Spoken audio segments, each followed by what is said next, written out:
Chapter 339. A long time seemed to have passed, but Thales continued to stare at Putre in a daze, unable to say a word. Putre also gave him a smile full of wrinkles. "So this is all for me," Thales said slowly. There was still a faint hint of surprise and sadness in his eyes. The entire constellation, the mobilizing of the army, the provocation of Extet, the chaos in the Alliance of Freedom, the sudden and frequent communications from the kingdom's secret intelligence department, it's all. Thales stared at the dusty inner wall around him in a daze. It was all connected. Everything was connected again. King Chapman's centralization of power, Dragon Cloud City's internal strife, the City of Faraway Prayer's instigation, and the Alliance of Freedom's aborigines were not the only ones who insisted on bringing Thales to Black Sand region, because they wanted to keep the chips in their hands for the war in the West. Because he might have guessed it. Perhaps he had guessed it the moment he heard that Constellation was marching into the desert. Aside from the complicated relationship between Dragon Cloud City, Black Sand region, and the City of Faraway Prayers, the factor that truly led Constellation into this misty chess game, and caused the shield of the Western Peninsula to enter the game, it was himself, the second prince, Thales Jadestar. Thales fell silent. Raphael looked at the prince and snorted softly. "Why, are you overwhelmed by the favor?" Putre coughed and cast a displeased look at Raphael. Thales took a deep breath and snapped out of his daze. "Yeah, a little bit. Even though it's strange to say this." Thales slowly leaned against the wall, as if he wanted to soothe his fluctuating emotions. He forced a smile, as if he was talking to the air that did not exist. It's been 6 years since I became a certain unlucky prince. I really didn't expect that. I would also have such a grand treatment one day." Thales, who slid to the floor, squeezed his lips absent-mindedly. Hearing Thales' tone, which was filled with complicated emotions, Putre frowned slightly. "Anyway," Putre continued as if nothing had happened, "after dark we will start from." But Thales suddenly raised his head and interrupted him. "So," the prince sighed slightly, "the kingdom's secret intelligence department sacrificed almost all of their intelligence resources in Dragon Cloud City, and perhaps even lost a lot of lives." Raphael's frown deepened when he heard this. The kingdom even sent out thousands of elite troops to clear the desert like never before, just to pave the way for my return. Putre found it hard to get used to Thales' rather stiff tone. Sitting on the ground, Thales slowly raised his head. There was an unreadable light in his eyes. "Also, you sent your troops to the desert at this time, and forced your way to the borders of the City of Faraway Prayers." The prince inhaled slowly. His expression returned to normal, but it made the other two people feel even more uneasy. It was no different from helping Lampard. Not only did he escape, he also defeated the City of Faraway Prayers, subdued Black Sand region, intimidated the kingdom of the Great Dragon, and obtained power in all of Extet that the other 9 archdukes could not hope to attain. And as a result, Thales' expression tensed up. His gaze was solemn. The true enemy of Constellation, Chapman Lampard, that ambitious and terrifying king, that common elected king who aspired to rebuild Extet and destroy Constellation, will become more powerful from today onwards, even more powerful than before. Intelligence, military affairs, politics, diplomacy, and even the future. So many sacrifices were made just to get me, an invisible prince who has been silent in a foreign country for 6 years, out of here? At that moment, Thales seemed to be talking to himself. Was it worth it? The prince turned to his 2 subjects. His gaze was calm. Raphael's expression tensed up, while Putre lowered his gaze and did not say a word. The silence lasted for a long time. The shadows cast by the everlasting lamp swayed back and forth on the wall, showing the atmosphere at that moment. The Baron Bone Man from the kingdom's secret intelligence department shook his head in disdain. Ever since the accident 6 years ago, Raphael stared at the prince, who had not been easy to deal with since 6 years ago. His tone was cold. "Since the accident 6 years ago, we have been very clear that it is impossible to exchange you, the only heir who will affect the future of the kingdom, from Extet without paying any price." He changed the topic of his speech. "However, after we made so many sacrifices and arrived at this point, You asked us this question in return. Was it worth it? Thales' expression darkened slightly. Raphael crossed his arms. His gaze was sharp as he swept his gaze over Thales from above. Don't you think that this is too? But Putre suddenly spoke and cut off Raphael's words. I don't know. Both of them were attracted by Putre's words, and they looked at him in puzzlement. Putre's head was still lowered, but he spoke slowly with a serious tone, which was rarely seen on him. But you need to ask yourself. Ask yourself, Thales Jadestar. Thales froze for a moment. You used the 6 years that you wasted by being alone outside as a hostage in exchange for the well-being of thousands of people at the borders of the two countries. You used them to make a living, and in exchange for the kingdom's long-term stability and recuperation, Putre said with a sigh. Was it worth it? Thales was stunned. He stared at Putre, trying to read something from his face. The former deputy of the diplomatic mission slowly raised his head. Under the light of the waning lantern, Putre's face looked stern and sharp. He did not look like the middle-aged man who used to be arrogant, merciless, and eccentric. It's the same. Only you can answer the question you asked just now. Yes, in order to save you, we paid a great price. And in the face of these costs that cannot be ignored, if you feel puzzled, if you feel pity, if you feel hesitant, and even if you feel guilty. Putre stared at him with a piercing gaze. Then you should be the one to tell us. Thales' breathing became slower and slower. In the future you should tell us. Putre's tone was stern. Tell those who died in Dragon Cloud City. Tell those who swore to die in the desert. Tell the whole of Constellation. And even the whole world. Tell us that in the summer of that year, countless people worked hard and spent money, suffered heavy casualties, gave up everything they had, gave up on their own spies, and even did not hesitate to nurture a tiger to become a powerful enemy of Constellation in the future, all for the sake of saving Prince Thales Jadestar from the heavily besieged Dragon Cloud City and Extet. Thales subconsciously held his breath and sat up straight. He leaned his back against the cold and rough mud wall and stared intently at Putre. Putre took a deep breath and said in a resolute tone, That's right. This is the most worthwhile thing we have ever done in our lives. His tone was solemn and meaningful. Thales' expression froze at this moment. On the other side, Raphael lowered his eyelids and pursed his lips. He did not speak again. The tunnel returned to its familiar silence. If you follow the plan and safely leave Dragon Cloud City's territory, our local reinforcement will meet you at the border between the City of Faraway Prayers and Dragon Cloud City. He will protect you all the way to the southeast, past the land of barren rocks in the City of Faraway Prayers, and send you into the Great Desert. In a secret room at the end of the tunnel, Raphael spread a yellowed map on a dusty triangular wooden table. With the help of a faint light, he explained his next step to Thales. Putre quietly leaned against the doorway and watched the prince listen attentively to their next step in the plan. Raphael pulled his finger downwards. The tip of his finger was closer to Constellation at the bottom right corner. Thales' gaze moved accordingly. Once you enter the Great Desert, your greatest enemy will no longer be your pursuers, but the weather and geography. A barely noticeable change appeared in Raphael's gaze.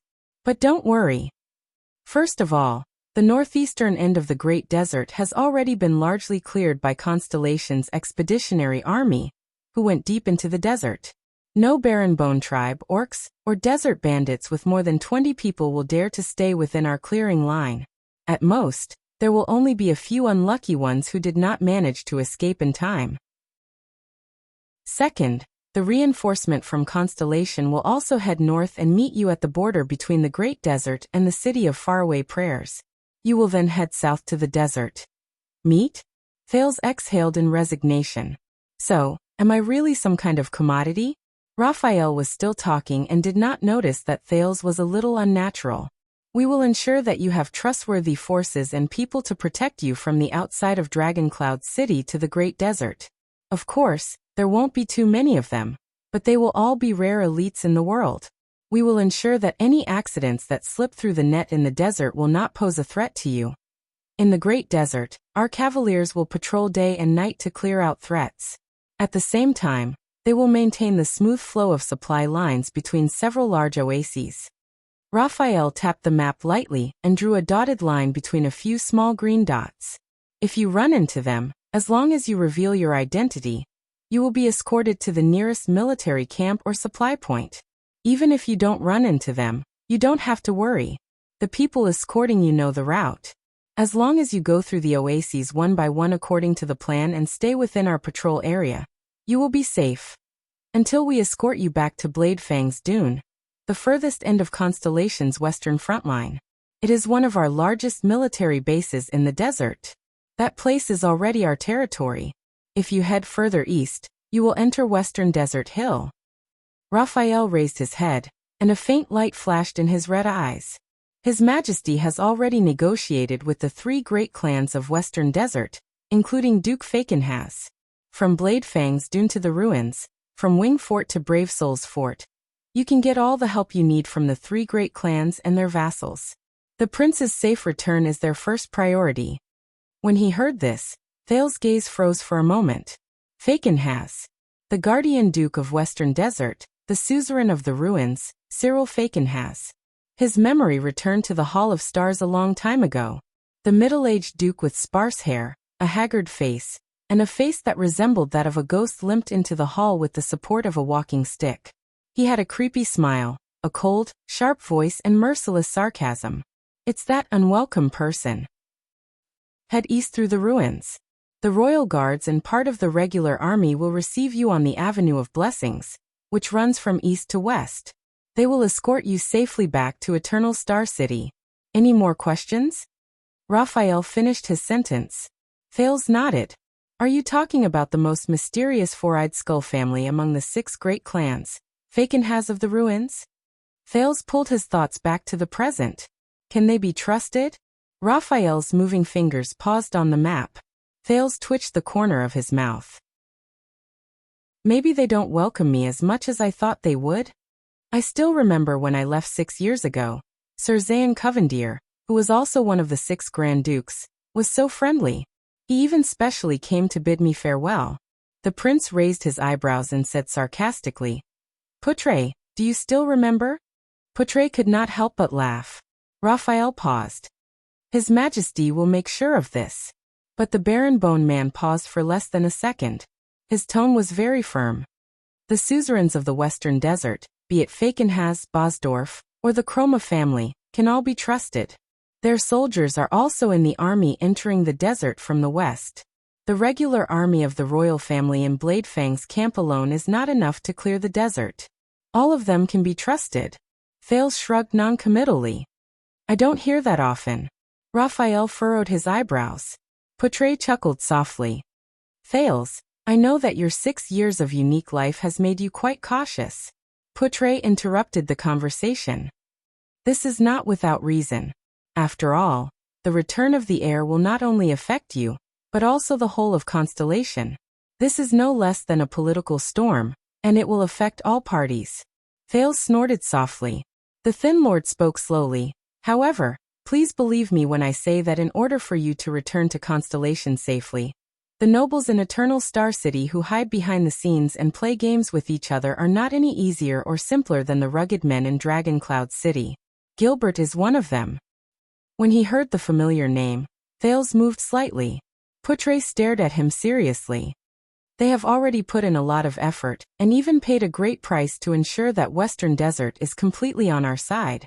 And what you need to worry about the most right now. Poutre did not continue. Thales stared at him from afar, and remained silent for a few seconds. The prince nodded and closed his eyes.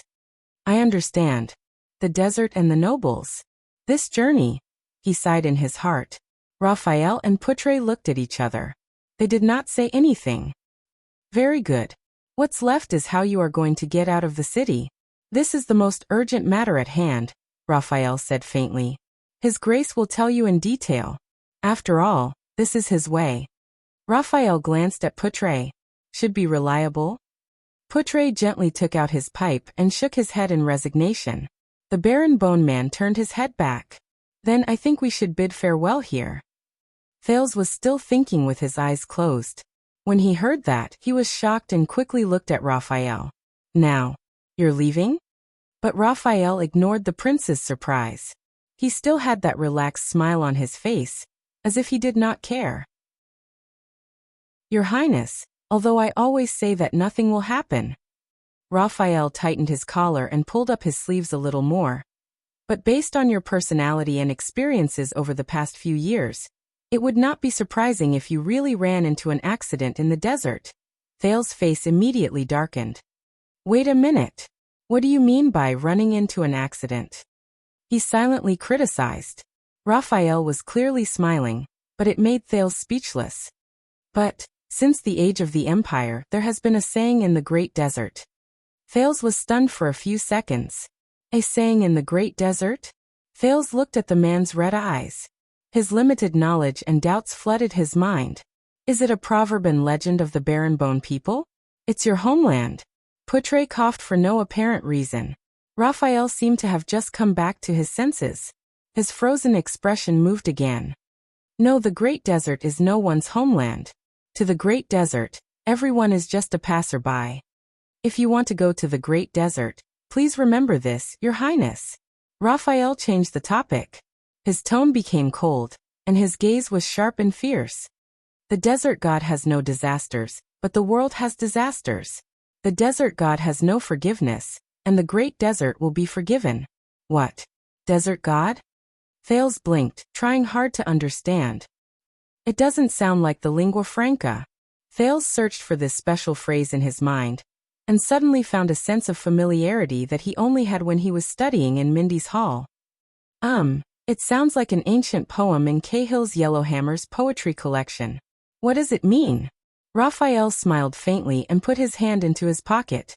There was a slight sense of melancholy in his eyes. The desert god is one of the most primitive beliefs in the Great Desert. It represents a cruel existence that is one with the Great Desert. The residents of the Great Desert love, hate, respect, and fear it. Putre was coughing again. The barren bone man's dark red eyes slowly focused, but in the next moment, he gently lowered his head and covered his eyes with his hands that were in his pocket. The weak fear disaster, and the lucky seek forgiveness. Only those who abandon weakness and luck at the same time can find a foothold in the merciless Great Desert. The moment he finished speaking, Raphael slowly raised his head. Thales shuddered. The moment Raphael put his hand down, the barren bone man's strange red eyes had already turned into the most ordinary dark brown, calm and unchanging. Your Highness, we will meet again in Eternal Star City. While Thales was slightly stunned, Raphael, with a pair of disguised brand-new brown eyes, turned around and left without any reluctance. Only a white robe was left behind, and it gradually disappeared into the darkness. It was silent, as if it was an illusion, just like his appearance. Young people always like to pretend to be cool and profound. Putre shook his head, took out a flint, and muttered to himself, Don't learn from him, Thales. Otherwise you deserve to be single on Singles' Day. Thales ignored Putre. He frowned and stared at the darkness that drowned Raphael. It's so dark around us, and that guy didn't even carry a lamp. How did he see the road? The prince complained in a low voice. Thales originally thought that no one heard his complaints. Then in the deep darkness, Raphael's smiling voice traveled. As long as you eat more liver and fruits, you can also find light in the darkness. Thales' smile froze on his face. Damn it. Chapter 340. Thales thought that Raphael's warning was enough to make him uneasy, until Putre used 30 seconds to explain to Thales the way to get him out of the city safely in the smoke-filled tunnel. Thales' face twitched as he looked at Putre, who had a natural expression on his face. Follow me. Walk forward. And smile. That's it. Wait. Thales stared incredulously at Putre, who was intoxicated by the smoke. What do you mean by walk forward, and smile at the contact in a friendly manner? Putre took a deep puff of his cigarette, and slowly exhaled a perfect smoke ring. And there's no disguise, no. The prince was deeply worried and contemptuous of Putre's vague explanation. Who is the contact? When do we meet? How is he going to send me out? Cough, cough, cough. Putre's smoke clouded the already dim vision in the tunnel, and the pungent smell of the tobacco made Thales cough repeatedly. Forgive me, Your Highness. Putray was calm. Over the past month, just the people in Dragon Cloud City following behind me is enough to make me suffer. I don't even have the time to smoke. Don't worry, the contact will find you. Putray smiled softly in the face of Thales's accusatory gaze. And the place you're going is relatively safe. As for why you're not in disguise, I'm afraid that he won't recognize you. Thales narrowed his eyes. Him. Putray took 2 steps to stand in front of him. With a smile, he wrapped his arm around Thales' shoulders and pulled him out. All right, enough with the nonsense. Putray bit his cigarette and exhaled another puff of smoke. Your Highness, I'll send you off now. Thales' doubts did not diminish. What? The prince pinched his nose and frowned. He struggled to find the path under his feet in the smoke. But that's all you said. However, just as he spoke, Putray pressed his palm down and covered his mouth. Putray's expression was stern as he gestured for him to keep quiet. Thales was shocked. He subconsciously held his breath and inhaled slowly through his nose. But Putray exhaled another puff of smoke. His mouth was still opening and closing. Believe me, it's enough to say this. My path is absolutely safe. Asterisk thud thud thud. Asterisk Putray coldly led him forward, not stopping for even a moment. They passed through a fork in the road and walked towards the next everlasting lamp under the cover of the smoke. The more Thales walked, the more frightened he became. Who was he guarding against? No. Thales sobered up. He knew. In this underground tunnel, the only thing Putray had to guard against was. It was only when he arrived in front of a secret door that was as ugly as the surrounding mud walls that the tunnel behind him returned to darkness and could no longer be seen did Putray stop. He paused for a few seconds and turned his head around to listen to something. After a while, he took a deep breath and let go of Thales. Looks like he has indeed left. Putray put down his extinguished pipe, and his face relaxed a little. Thales stared at him in disbelief and whispered, "What happened?" "Why?" But Putray quickly answered his question. The thin middle-aged lord leaned against the wall and sighed. "Since the people from the Secret Intelligence Department have left, it's time." The middle-aged man's face flickered back and forth under the illumination of the everlasting lamp. Dust fell on his shoulders and left spots of dirt, but Putray had no intention of wiping them off. Thales thought of something. It had been a long time since he saw Putray like this. The last time I saw him was 6 years ago? Under the dim light, Putray composed his emotions before he slowly said, "Listen well, Your Highness. What I am going to say next is something that Gilbert, that sanctimonious old fox, would never say to you. He will only encourage you to be a good prince and bring the kingdom to the top with his eyes full of stars. And it will not be something that the extremely mysterious Secret Intelligence Department will tell you. Their principle is always the fewer the better, regardless of whether it is an insider or a participant." The more Thales listened, the stranger he felt. "Gilbert and the Secret Intelligence Department won't tell me." Putray. The prince stared at him in disbelief. What insider? What participant? Putray pursed his lips. The wrinkles at the corners of his eyes made him look even more tired. "Your Highness, we paid such a huge price to save you, but you just asked, is it worth it?" Putray furrowed his eyebrows tightly and held the pipe in his hand upside down. He did not even care about the ashes spilling out. "That was not just out of guilt, was it? You are also suspicious." Thales was momentarily stunned. He sized up Putray with a doubtful gaze. "What do you want to say?" Putray closed his eyes, inhaled slowly, and exhaled leisurely. "What I want to answer you is the doubt that you have had since I came to Dragon Cloud City dozens of days ago." Thales' expression became solemn.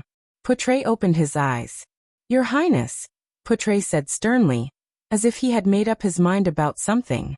"You once asked me where I have been for the past 6 years, and why I only appeared now to bring you back to the kingdom." Putray seemed to have made up his mind about something. "Why now?" Thales first furrowed his eyebrows slightly. Then, filled with doubts, he nodded slightly under Putray's rather abnormal gaze. "Yes." In the narrow passage, Thales and Putray leaned against the walls on both sides. They faced each other in silence and looked at each other's faces, which were half lit and half dark under the light. "You are right," Putray said softly. "We did not decide to rescue you on a whim, or because we felt that 6 years was too long. There is a reason why we, including the Secret Intelligence Department, who had been secretly watching over you for 6 years, suddenly appeared in Dragoncloud City to rescue you. Thale's pupils focused slightly. His heartbeat slowly quickened. You mean? Portray inhaled again, as though this action required a great deal of courage from him. I think there are some things you have to know, at least some parts of it. Thales was terrified to realize that Portray's tone was actually trembling slightly. Even he began to feel nervous unknowingly. Your Highness, do you still remember what happened in Dragoncloud City 6 years ago? Phew. Thales exhaled and tried to recall those unpleasant memories. I would like to forget about the calamity attacking the city, the great dragon returning, Lampard regicide, but Portray interrupted him almost rudely. No, the Thin Lord said coldly. It's not just these. On that day 6 years ago, in a dark place that we cannot see, outside Heroic Spirit Palace and Shield District, some other things happened. Thale's eyes slowly widened. Other things? I believe you can tell that when I was young, I worked under Prince Midir. Portray talked about the past. His voice sounded a little pained. Sometimes, I would get closer to the Secret Intelligence Department. That's why I was able to find the necessary support so quickly during the crisis 6 years ago. Thale's heart froze. He began to size up the man in front of him again. Yes, I can see it. But this is the first time you admit it. Portray Nemain. Portray heaved a long sigh, as if he was still reminiscing about the past. 6 years ago, the headquarters of the Secret Intelligence Department in Dragoncloud City above us had not yet been renovated into this chess room. At that time, it was just an inn. Portray's weariness was clear on his face. That night, I received help from the owner of this place. That was how I obtained support, gathered resources, and gave the order to take action. It was all thanks to him that you were able to escape from prison. Thales subconsciously looked up. Of course, he could only see a bumpy ceiling and some cobwebs in the corners of the walls. Even his nose was filled with the coldness and slight dampness unique to the basement. The chess room. In the headquarters of the Secret Intelligence Department? The prince lowered his head. He was still puzzled. But Portray nodded as he thought. But on the morning we broke into the palace and fought against Lampard. Portray's tone was heavy and sad. The owner of this inn was the person in charge of the Extet branch of the Secret Intelligence Department. She was a special class intelligence officer who had been lurking here for nearly 20 years. Karen Booker died an unnatural death. Thales was shocked at first. Then he rolled his eyes.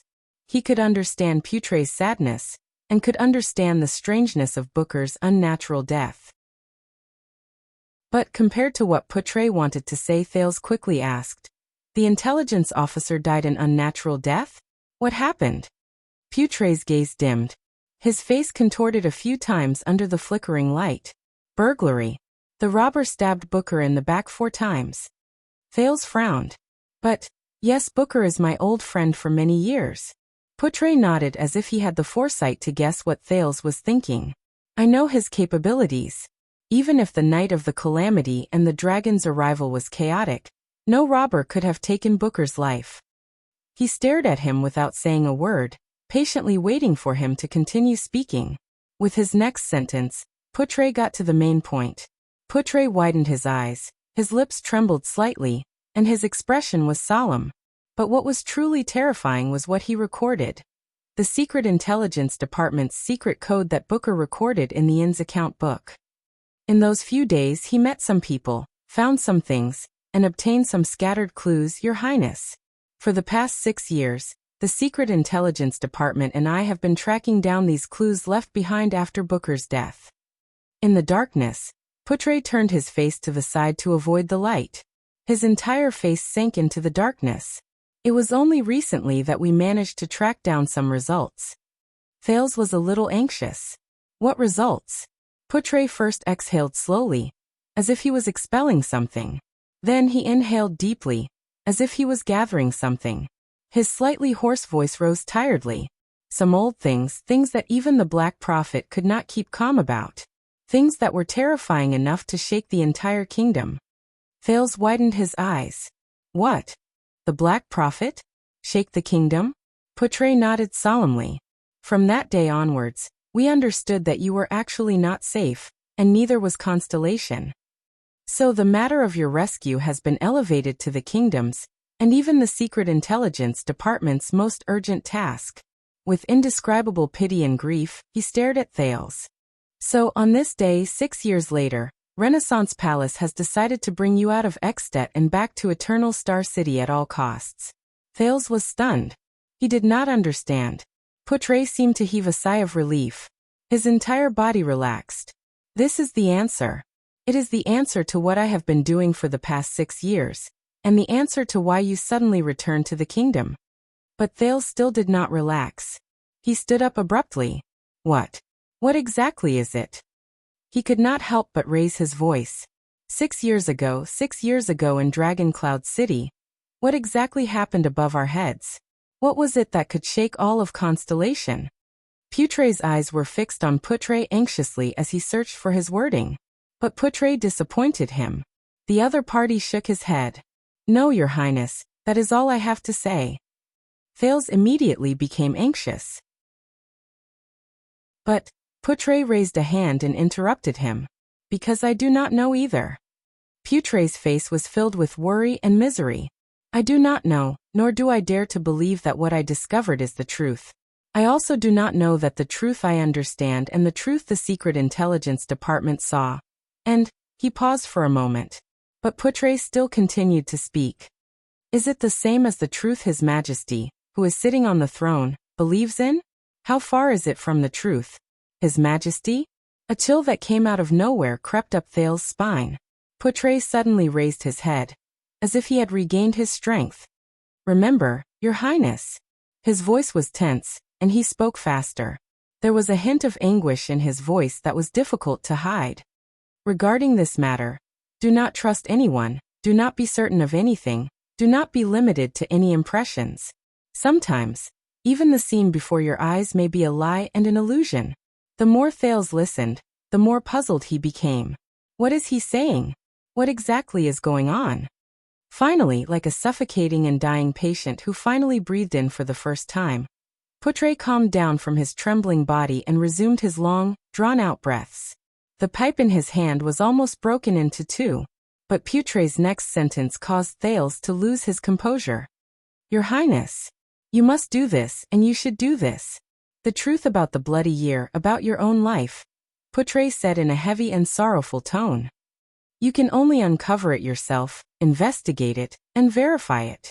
At that moment, it was as if someone was beating a war drum beside his ear. Thales shuddered. The prince's thoughts spun rapidly. His unusual mind instantly grasped countless pieces of information that matched his words. The bloody year? Thales subconsciously grabbed his chest. The map of Renaissance Palace that King Nuvan gave him many years ago was tightly pressed against his lapel. But was the bloody year not the second prince, Horus? Was it not Black Sword and the others who assassinated me? And my life? But didn't the Queen of the Sky say that my name in the Draconic language? Thales' face was pale. He remembered Saroma's warning before he left. Thales, 18 years ago, Constellation's bloody year, is related to the calamities. As to Giza, his mind was in a mess. The surplus of information almost made him lose himself. Putray, the Black Prophet, the Secret Intelligence Department, and even King Kessel. Did they discover some secret? Discover some secret? How much of it overlaps with the secret I know? Thales swayed a little and leaned against the wall. Silence returned to the tunnel. After a few seconds, the prince slowly raised his head and stared at the person in front of him blankly. He stared at the middle-aged man's dead gaze. Putray looked at the secret door and sighed softly. It's time. You should depart, Your Highness. This was Putray's parting words. The secret door opened. A teenager slowly walked out of the secret passage, climbed out of a cave, bypassed the ruins of the low wall that served as a cover, and walked into this remote and deserted alley. He stopped and slowly raised his head. The teenager stood in a daze in the open-air Dragon Cloud City. He stood in a corner filled with junk. His thoughts were in a mess. In the distance, the bright moon had already risen. It illuminated his path home. At this moment, ha ha ha. In the distance outside the alley, a rude and unpleasant voice rang out of nowhere. Ha ha ha, this is impossible.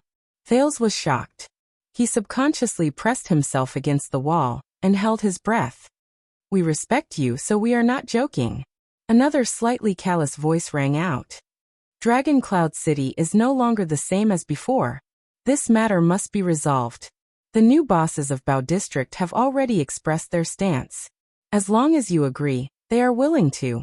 The rude and violent voice rang out again, as if he did not care about politely interrupting the former person. You know, a few hours ago, that dead-faced man with drooping eyebrows from Heroic Spirit Palace also came to me. His goal was similar to yours, and what he said was also similar. The rude voice imitated the dead-faced man in his words. He was much more impressive than the few of you. He carried that ugly blade on his back, and led 2 rows of guards into Shield District in an aggressive manner. He slammed the blade in front of me, and looked as if he would kill anyone who stared at him. He said as if he was demanding a debt. In the name of the Archduchess of Dragon Cloud City, I want the whereabouts of that prince. Ha ha ha ha, I'm so scared. But there was only mockery in the rude voice's laughter. The fear in his words could not be heard at all. Thales shuddered slightly. Are you saying that the crazy star killer personally brought people to look for you? A third voice rose from the other side. He seemed to be in cahoots with the previous cold voice. He asked cautiously, You mean that the crazy star killer personally brought people to look for you? Star killer? When he heard the familiar name, Thales pulled his thoughts back to the present and threw away all unnecessary emotions. It sounded like 2 parties were in a confrontation. The rude voice was the minority on one side, and the other side was the majority. Do you know how I answered him? The rude and fierce voice rang out again, and it was filled with disdain. You better listen carefully, because I am also prepared to answer you in the same way. The next moment, it sounded like the owner of the rude voice spat on the ground. Bah! I don't give *CK if you are the star killer, the star manipulator, the Archduchess or the Archduchess. Chapter 341. The silver moon hung high in the sky, barely illuminating the remote and dilapidated alley. A few flickering torches shone through the only narrow crack leading to the outside. Thales snapped out of his daze when he heard the rude cursing outside the alley. Even though he was a little dizzy from moving underground, and the corners and alleys he passed through after he came to the surface were a little complicated, Thales knew very well that he had left the Secret Intelligence Department's protection, and was exposed to Dragon Cloud City's field of vision. He was in danger. Right now, his only hope to get out of the city was the contact Putre had mentioned. Thales focused his attention. The sin of Hell's River surged at the right time to strengthen his hearing. More than 10 different breathing sounds appeared in his sensory organs from 2 directions. One side had an advantage in numbers, and the other side came alone. You've been in Dragon Cloud City for so many years. This was the cold voice from before. When he spoke in the crowd, Thales could vaguely sense his impatience. You should know how serious this matter is. You also know how serious we are. This isn't a fight because of personal feelings. The rude voice responded with a disdainful sneer. Humph. Thales frowned slightly. Who are they? Where am I? Where is the person I'm supposed to meet? Damn Putre, he said he didn't want to be like the Secret Intelligence Department, but he still left me with a mystery. The confrontation between the 2 sides of the wall seemed to be continuing.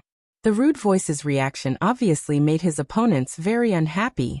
The third voice rose again, as if he was still trying hard to convince the boorish man.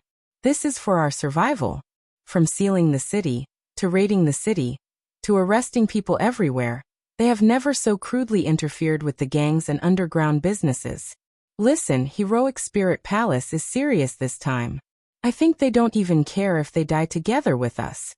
Thales felt a chill in his heart. A few hours had passed since noon, when Lampard was assassinated, and he fled Heroic Spirit Palace. The prince could roughly imagine Dragon Cloud City's current state. I don't think so, the rude voice answered casually. I'm doing quite well. Bang. Hey. Someone seemed to have knocked on a wooden board in anger. "You old." But with another muffled sound he, who was about to explode in anger, seemed to be stopped by his companions. Thales pushed his body closer to the rough and broken wall in front of him. He pricked up his ears and tried his best to grasp all the useful information he could. Really, it was the cautious third person. Compared to his cold-hearted companion, he seemed to be more inclined to solve the problem through negotiation. "Since this afternoon, all the goods that we plan to sell this month have been confiscated from the market in Sword District. The old Black Hand of Kemu Union has had his house raided in Dragonwings Square. Even the nobles of Spear District and Axe District have been sent to prison in batches. Even the subordinates of the powerful vassals like Karkagel have been implicated. As long as they have a criminal record, the patrol team will arrest them and send them to the water dungeon without any questions. And you, do you think that you're special? Do you think that you can stay out of the poor people's Shield District and Hammer District just because of your relationship with the Ground Shaker? Do you think that the patrols and the Archduchess guards will always let you go?" He paused. A cold voice took over his words. "You're wrong. And one day, you will pay the price for it." Thales' heart skipped a beat. He heard a few keywords. The prince subconsciously looked around. This remote alley seemed to be quite old. The irregular brick walls were badly damaged, as if they would collapse at the slightest touch. The house on the left that was connected to the alley had obviously not been inhabited for a long time. This half-built house was in a worse state than the abandoned house that Thales had stayed in before. It was as if someone had taken a huge hammer and smashed a third of it vertically downwards, starting from the roof. But Thales immediately realized that the ground under his feet was also full of broken stones and rotten wood. There was even a deep pit of unknown origin. It's like a messy battlefield. Is there such a place in Dragon Cloud City? When he thought of this, Thales shuddered slightly. Under the moonlight, he turned his head in disbelief. Through the narrow cracks in the alley and a few holes in the broken walls, he looked around. The broken beams of the house, the collapsed brick walls, the dirty path, and the faintly discernible stench. Thales was stunned. He recognized this place. He still remembered the rough and uneven texture of the dirt road under his feet, the old houses that were low and messy, and the alleys that were as complicated as a maze. The only thing missing was the hustle and bustle of people. Thales touched the broken wall and stared blankly at the house whose roof had been smashed off. "This is Shield District. This is Dragon Cloud City's Shield District. 6 years ago, it was the Shield District that was destroyed in a single day under the frenzied battle between two mystics. It's the Shield District where he escaped with Little Rascal. It's the Shield District where he fought back with Black Sword. This is the place." An inexplicable melancholy surged in Thales' heart. "It's been so many years. In the end, I still return to this place." However, doubts arose in Thales' heart. Why did Putre want me to come to this place? Ha ha ha ha ha. The boorish voice suddenly laughed out loud, attracting Thales' attention. "You will pay the price, ha ha ha ha." The laughter was very bold and wild, but Thales could hear the displeasure and anger in it. With his senses strengthened by the sin of Hell's River, Thales could vaguely sense that the breathing of the group of people opposite the rough voice was getting rougher. It seemed like the situation was getting uglier. The laughter gradually stopped. "You know." The rough voice stopped for a few seconds before he spoke in a low voice, even deeper than before. 6 years ago, Vlad could no longer survive in Dragon Cloud City, so he played some tricks and turned the bazaar and black market into a mess. Coupled with the disappearance of that Far Easterner, Bao District's business was also empty. So for a period of time, all the overconfident scums wanted to snatch these few pieces of bones. The rough man paused for a moment, and there was a hint of danger in his voice. "And after a few years of fighting, all of you who are still here actually think that you're somebody. Even the way you talk makes you sound like a big boss. Vlad? Is it the man with 8 braids under Lampard's command 6 years ago?" Thales frowned. He subconsciously shrank back a little, completely hiding himself in the darkness behind the wall. "Enough." The cold voice spoke again, as if he was the leader of this group of people. "We don't know about the grudge between you and Vlad in the past, cripple. There was still no warmth in his words. We don't want to get involved, but everyone is making a living in Dragon Cloud City. Ha! The rough voice suddenly rose, interrupting him. Making a living? Even though this person was alone, he seemed to have a lot of guts. Not only was he not afraid in the face of so many people, his tone was even more arrogant. It's been a few years. With Vlad as an example, the increasingly strict patrols have confiscated your goods more than 10 times, be it by water, land, or underground. The amount of money you've lost is enough to buy Dragon Cloud City, but you're still persistent, as if you can't lose all your money. Hey, are you really just trying to make a living by occupying the bazaar? In the face of the rough voice's questioning, the group of people did not speak, but Thales could feel that their breathing had become faster and more frequent. Even so, all of you have never given up on giving gifts to the nobles in the inner city, as if you can't spend all your money, including the receptionist who was hanged because he was in cahoots with Black Sand Region. I know that you were the ones who gave him all his benefits. The rough voice coughed and spat. He continued to speak disdainfully. Hey, you're not doing it for fame or profit, and you're still acting like you're worried about the country and its people? Tell me, which gang did this just to make a living? The group of people facing him was still silent, but Thales could already hear the sound of some people clenching their fists. Look, I know your background very well. The rough voice snorted and laughed again, but for some reason, it made people feel a chill run down their spines. I know who you're working for. I know whether you're doing it for self-protection, or if you have other motives and backers. Hey, Vlad has left, but his stench still lingers in this city, and it has not dissipated. The man's tough and boorish voice left a deep impression on Thales. The more he thought about it, the more he felt that he had met this person before. If I report this to the White Blade Guards, guess what the consequences will be? A silence that was longer than any before lingered between the two parties. White Blade Guards. This is bad. Thales, who was caught in the middle of this confrontation, only felt that the atmosphere was getting worse. He looked around anxiously, but to his disappointment, he realized that there were only two ways to leave the alley.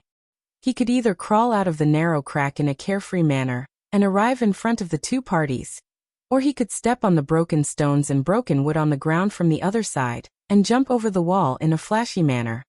Neither of them is a good idea. After a long time, the cold voice in the crowd on the other side slowly sighed. There have been no White Blade Guards for a long time, Gleeward. His tone was soft, but it was malicious. Ever since the calamities descended and the day the great dragon reappeared. The late king has passed away, and times have changed. Both Exdet and Dragon Cloud City are no longer what they used to be. The words that rang in the night startled Thales a little. He had roughly figured out the identities of both parties.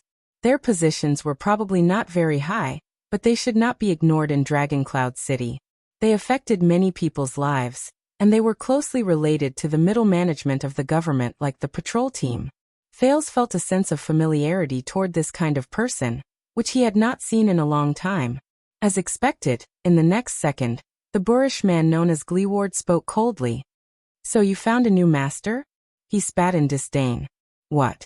Is Chapman Lampard's penis so delicious that you have to queue up to take a sip of it when you pass by while taking a dump? Damn it. One of them seemed to be unable to hold back his temper. He took a step forward, but he was immediately stopped. Silence. This time it was the third voice. He seemed to be the one with the most weight after the cold voice. His words were obviously much more cautious. He spoke in a negotiating tone. I know, Chief Gleeward, we usually don't interfere with each other, and we have a tacit understanding, but this time. But Gleeward did not seem to buy it. His boorish voice interrupted the other person. Then get lost. Gleeward's boorish voice was unpleasant and piercing to the ears. I don't care how important that prince is, I don't care who assassinated that kinslayer. I don't care what kind of *T heroic spirit palace is playing. I don't care whose balls you black-skinned dogs are licking. I don't care whose bones you took to get involved. And I don't care whether you want to rebel or get promoted. I only care about one thing. You sons of *cheese. Thales bit his lower lip. Thales bit his lower lip. As expected, his disappearance caused a series of chaos in Dragon Cloud City, and even affected these. Gleeward pounded his fists and growled, "I'm going to kill you. Stay away from my land." His words instantly caused the crowd to burst into an uproar. This old cripple. The sound of a blade stabbing into wood could be heard. We should teach him a lesson. A few people sneered maliciously. If you ask me, one person said in annoyance. But these people's words came to an abrupt halt. They seemed to have been stopped by their leader. Just when Thales breathed a sigh of relief and thought that the conflict had ended. Gleeward, Gleeward, Gleeward, the famous Gleeward. It was the leader with the cold voice. You're Gleeward, the one who is rumored to be able to fight against the 5 war generals. His voice traveled faintly into Thales' ears from beyond the illuminated alley. You lost both your legs in the disaster 6 years ago. Since then you have never been able to stand again. Lost a pair of legs 6 years ago? 6 years ago. Thales seized the word. Gleeward was silent for a few seconds. Ha, you're talking about my legs. They've been lame since decades ago. The rude man did not show any weakness. His laughter was still relaxed and at ease. 6 years ago, I thought they were an eyesore, so I sawed them off. You have a problem with that? The breeze blew through the narrow gap in the alley, creating a low whistling sound. The cold man continued. Not only that, you've also lost an eye. Half of my vision. Gleeward's voice suddenly rose. Heh, I thought it was too much for my head with it in my eye socket, so I took it off. A few muffled sounds were heard. He seemed to have flicked his forehead. The cold man laughed. Also, you only have 3 fingers left on your left hand. You can't do anything whether you clench your fist or hold your weapon. Gleeward retorted nonchalantly. Hey, have you never picked your nose before? Don't you think it's more convenient this way? When he heard these words, Thales frowned deeply. That lonely figure outside the wall. What kind of man is he? The cold man ignored Gleeward and continued. That's not all. In that disaster, your people suffered heavy casualties. Count them. How many of your brothers did you personally bury in Shield District 6 years ago? This time, Gleeward was silent for a long time. A long time. It was as if he had fallen silent. Another gust of wind blew past. The firelight outside the alley trembled slightly. The man named Gleeward sucked in a deep breath and slowly exhaled. My brothers are made of iron. His voice was slightly deep, but he still refused to show any signs of weakness. Gleeward's voice trembled slightly. Tisk, if we really fight, it's just a normal thing for us to fight 1 against 10. Silence was the only response he received. Thales listened quietly and formed an image of the man in his mind. He had lost both his legs and eye, and his left hand was crippled. He was crude, rude, and ill-mannered. He was like a bandit. However, at the same time, he was forthright, stubborn. After a while, the cold voice started to chuckle. Hee. Don't make me laugh, Gleeward. Look at how crippled you are now. Forget holding the Soul Slayer pike, you can't even stand up. You even have to rely on a wheelchair to walk. As a response, Gleeward spat in disdain. Look around you. Look at this place that has been plowed by calamities and great beasts. It's poor, rundown, decaying, pitiful, despicable, the Shield District that you rely on for a living and are proud of. The cold man clicked his tongue and said, Look at this terrible state. Not only has your Shield District never recovered, it's getting worse. I heard that you don't even have enough manpower to watch over Oriole Brothel. Forget about the fact that you have to take care of the orphan families of your brothers. Maybe you should ask your wives and daughters to help. You can even earn some extra income by watching over the brothel. Mocking laughter rose from the crowd. This time Thales did not hear Gleeward's retort. Think about it carefully. This is no longer your era, old cripple. There was a hint of threat in the cold man's words. If you force yourself and refuse to see reality clearly, you will only be digging your own grave and dragging everyone else down with you. The sound of footsteps rose. It seemed like the cold man was slowly pacing forward. Thales heard Gleeward's breathing become rougher. We didn't declare war on you not because we're afraid of you, but you seem to be looking down on us. Why? Do you think that you're still a famous supreme class heavy swordsman? Do you think that you're still the respected Chief Gleeward?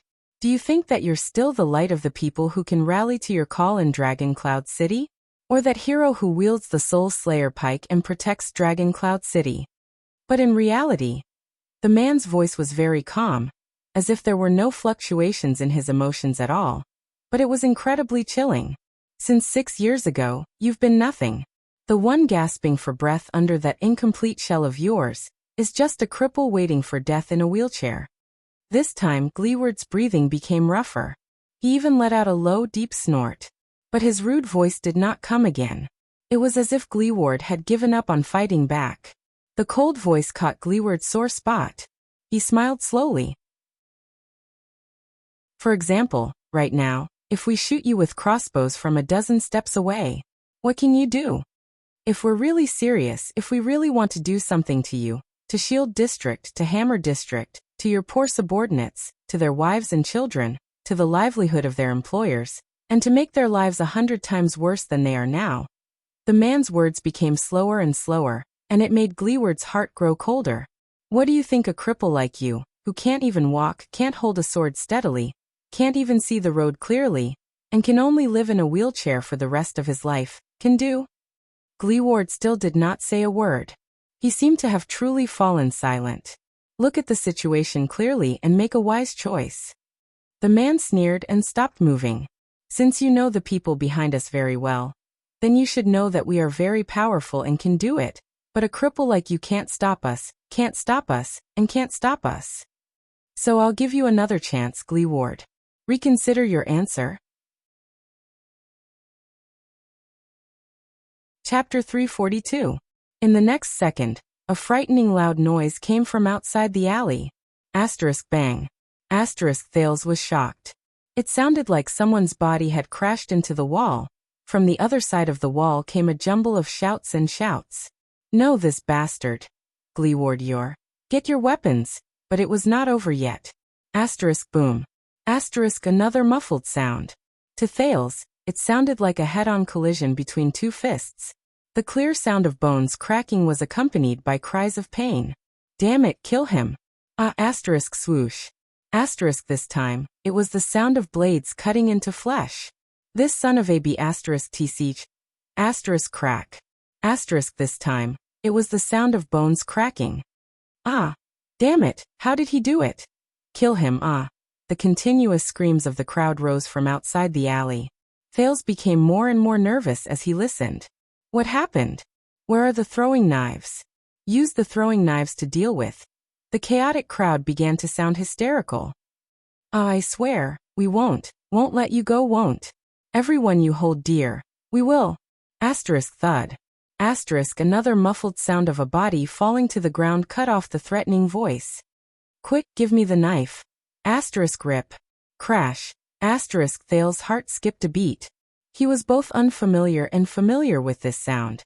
The arteries of the warriors on the battlefield were cut, and blood gushed out and splattered all over the ground. The sounds of the crowd grew more and more panicked. No, wait, we have something to talk about. Bang. Thud. The muffled, fatal sounds rose again. Thales was terrified as he listened from behind the wall. The sounds of the crowd grew sparser. No, I'm just an errand boy. Bang. Thales was startled. The wall he was leaning against trembled slightly, as if someone had been thrown over. A lot of dust fell from the wall. After that, the noises outside, whether it was the cries for help or the sounds of fighting, became much fewer. In the end, a loud voice begging for mercy came with a sobbing tone. Don't, it's their idea to stalk and catch you alone. I'm really not with them. But in the next moment, a chilling and clear voice rang out. Crack. Thales closed his eyes. He also recognized this voice. It was the sound of a neck being forcibly broken. After more than a dozen soul-stirring noises, the area behind the short wall finally quieted down. The chaos outside seemed to have subsided. It was only then that Thales opened his eyes solemnly and carefully. He held his breath. It can't be right? In the terrifying silence, there were only 2 breaths left in the alley. One was steady, heavy, and slightly panting. One was panicking and anxious. And the frequency was rapid. Even if he activated the sin of Hell's River to its fullest, He could not hear the breathing of other living beings. There were only 2 people left? Thales closed his mouth in shock. A few seconds later, the boorish male voice that had not been heard for a long time was heard again, accompanied by a grunt. Humph, damned adept. You think you can be so unreasonable just because you have a few tricks up your sleeve? Ah, it really hurts. There was a sizzling sound, as if a blade had been pulled out of his flesh. Clang, the sound of metal hitting the floor. Following this sound, the other person's breathing behind the wall became even more rapid and unstable. Why you GGGGGG Chief Gleeward? I am not. The voice was trembling. As a response, Gleeward's faint, cold chuckle traveled into his ears. Humph, a dozen or so people. You can't even beat a cripple in a wheelchair. I really feel ashamed for you. Thales furrowed his eyebrows tightly. What the hell? 1 against a dozen, and there were even mutants among them. Yet he was so scared that he couldn't even say a word. Hey. However, Gleeward's next words caused his breathing to freeze. You're lucky, little man. I need a tongue to pass the message. The owner of the trembling voice seemed to understand the meaning of this sentence and immediately slowed down. The next second he hurriedly said, as if he was crying tears of joy. Oh, of course. Chief Gleeward, tell me, no matter what you say, I will. Humph. Gleeward's cold snort forced the survivor's fawning and trembling voice to swallow his words. In the terrifying silence, Thales, who was listening in the corner, did not even dare to breathe loudly. It was obvious that the person behind the wall was a dangerous character. Listen up, scum. Gleeward's rough and unpleasant voice rose slowly. Do you think that you can force me to submit to you with threats and violence? You must know that Vlad has used more than 10 years and used all his methods. In the end, he even brought the military crossbow from Black Sand region, but he still couldn't kill me. There was a rarely seen ferocity in Gleeward's voice. Forget about losing a leg and an eye. Even if I can't speak, can't see, have my limbs rot, and am forever paralyzed. The boorish warrior's voice was deep, but his words were as hard as steel. I can still grit my teeth and jump out of bed, and each and every one of you, chew into pieces. Asterisk slap. Asterisk, a cry of surprise rose from behind the wall. Thales could feel that the survivor had been lifted by Gleeward. Do you think that the Star Killer is very terrifying when he goes on a rampage in the city? Ha! The boorish man's voice became more and more terrifying. When you piss Gleeward off, you will know. That dead face who only knows how to behead people will be so gentle and gentle. Thales heard the sound of teeth chattering in that person's terrified breathing. Send the message back, Gleeward said coldly. I may not be able to protect my territory, my brother, but I am very good at holding grudges. From today onwards, anything that happens in my territory, and I mean anything, such as the little girl living opposite me losing her doll, or my neighbor's dog losing a bone in its bowl, I'll put it on your heads. Asterisk thud, thud, thud. Asterisk, it sounded like an index finger tapping his forehead. That shuddering breath was already trembling out of shape. You better pray that Shield District and Hammer District are safe and prosperous, or else. In return, I will tear each and every one of you apart, no matter where they hide, no matter how high their status is. Just like what you've seen. Asterisk thud. Asterisk, the sound of a human body falling to the ground was heard. Get lost, Gleeward said slowly, his voice as cold as ice. In the next second, amid the rapid and shuddering breaths, the sound of panicked footsteps rose. It knocked over countless items along the way, and there was also the sound of clothes rubbing against the ground. The footsteps gradually faded into the distance. Behind the wall, Thales quietly exhaled. Fortunately, he only felt his heart beating a little faster. It's over. Now I just need to wait for the wheelchair to leave. Hey, that boorish male voice rose again. There was a hint of laziness in it. You eavesdropper. Gleeward's deep voice traveled clearly into Thales' ears. How much longer are you going to hide? Thales felt a slight chill in his heart. What? He touched his stiff neck and raised his head with a dazed expression. He stared at the low wall that hid him completely. Calm down, Thales. The prince pursed his lips in a hopeful manner. Maybe he's not talking about me? Stop pretending, you behind the wall. Gleeward seemed to be clenching his fists, and a frightening crisp sound rose. Is it fun to watch the show? Heh, you won't be so lucky when I catch you. The prince closed his eyes, filled with resignation. Thales took a deep breath. Look on the bright side, Thales. It's late at night, and this is the almost abandoned Shield District. That guy. He can't be someone who just happened to be taking a stroll here. Besides, based on what Gleeward said just now, he should be traveling alone, which is why he was surrounded by his opponents in this place. And coming to this place in the middle of the night means... Thales adjusted his breathing, and used that reason to convince himself over and over again. Then he resolutely took a step forward. He walked out of the narrow alley. A cold wind blew. The exaggerated temperature difference between day and night in Northland made Thales flinch. Outside the alley, a desolate and dilapidated Shield District appeared before him. But what really attracted his attention was the mess before him. Thales stared blankly at the scene under the night sky. More than 10 corpses lay motionless on the ground or stuck to the wall.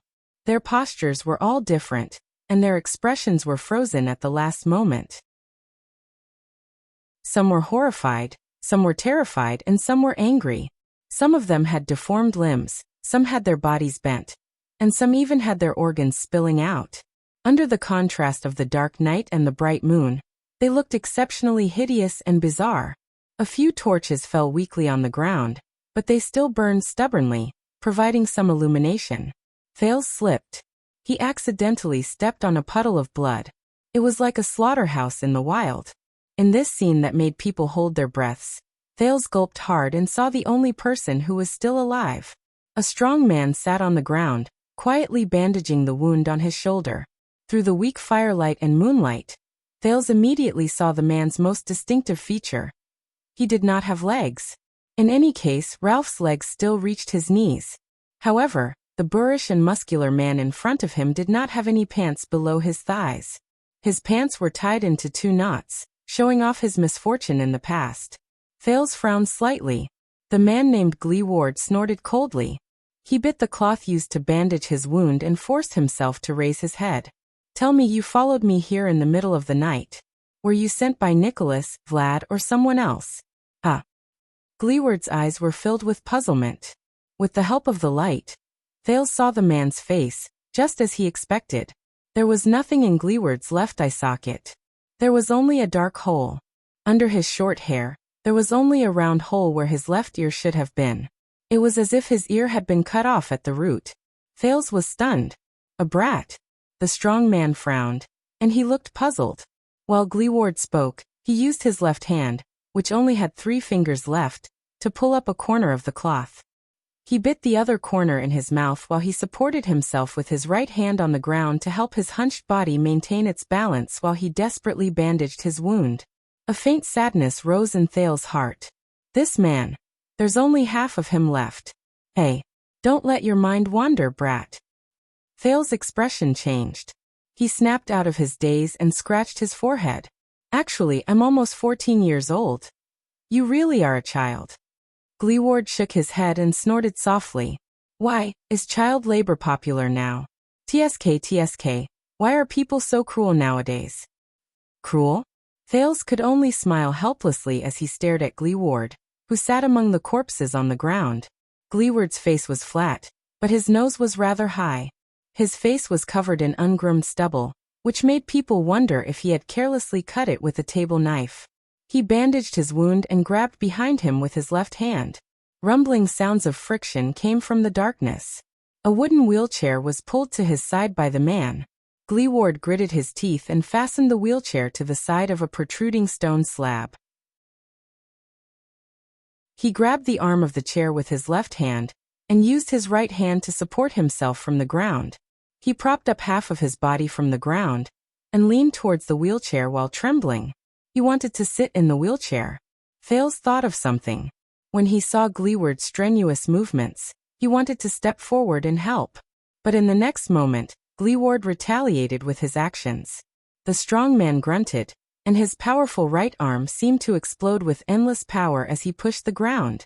In the next second, the boorish man rose steadily into the air. Thales, who had just taken a step forward, stopped abruptly. As the wheelchair shuddered, Gleeward landed accurately on it. In the wheelchair, Gleeward leaned back and exhaled comfortably. He cast a scornful glance at the corpses on the ground and flashed a cold smile. At that moment, Thales suddenly realized that even though the man seemed to be handicapped and only had half of his body left, but there was no doubt about it. The man before him was one of the strongest and most valiant warriors he had ever seen. At that moment, a woman's voice, which he had not heard for a long time, rang in his ears. Gentle, light, but with a hint of stubbornness that refused to compromise. No, Chiron. They don't need cheap sympathy. They don't need help and sympathy from us so-called normal people and healthy people to satisfy our own moral evaluation. What they need is for us to remove our blinders and treat them like normal people, because there's nothing abnormal about them to begin with. And the reason why they can't become normal people is because we are too self-righteous. We are not tolerant enough. It's because this imperfect society doesn't give them the soil to become normal people, whether it's because of the lack of software or the inconvenience of life caused by the lack of hardware. Stop calling them handicapped. Because they aren't. It's her. It's her. But who is she? He subconsciously reached out, but he did not catch anything. There was only emptiness. Hey, how can you be distracted? Gleeward pushed the wheelchair in front of him and sized Thales up. He tapped his own head with a doubtful expression. Are you retarded? Thales was shocked. He shoved the memory that had suddenly appeared back into the depths of his mind. Gleeward clenched his right fist, and it made a clear sound. The sound made Thales nervous. He tried his best not to look at the corpses around him. He forced a smile. Focus. Now. Thales took a deep breath, trying to make himself appear more friendly. Portray said it. Smile, smile. Smile when you face your contact. The prince bared his white teeth and stared at the man in the wheelchair. So you are the person Portray mentioned? Gleeward frowned and answered loudly. Who? His unpleasant, loud voice startled Thales. Portray, it's that. Thales tried his best to maintain his smile. He forced himself to speak the lingua franca that was close to a Northlandic accent. A strange middle-aged man smoking a pipe? Gleeward blinked what was left of his eyes and scratched his chin under the moonlight. He impatiently opened his mouth and asked loudly but vaguely. What did you say? Thales' heart trembled. No way. Or there's someone. His name might not be Portray. Maybe he's using an alias, and he might not even be smoking. He probably doesn't have time to smoke these few days. Thales gesticulated and tried his best to form his own words while he criticized Portray's unreliability in his heart. He asked you to bring someone, at this time. Bring someone, bring someone. Thales waved his arms and shook his head gently. Thales waved his arms and shook his head gently. He looked at Gleeward with anticipation, who did not seem to be in the zone yet. Give him. At this time? Bring someone. The boorish man narrowed his single eye. His eyeballs moved about as he pondered. He asked tentatively, You mean bring him out of the city? Thales' eyes lit up and he snapped his fingers. Yes. That's it. Gleeward fell silent. The man in the wheelchair stared at him silently for a few seconds. It made Thales feel slightly creeped out. Until, oh. Gleeward's expression changed. He slapped his head. The man looked as if he had just come to a realization. He pointed at Thales with his right hand. So it's you. God bless me. Thales exhaled. He felt as if a stone had been lifted from his heart. Yes. Thales slapped his thigh.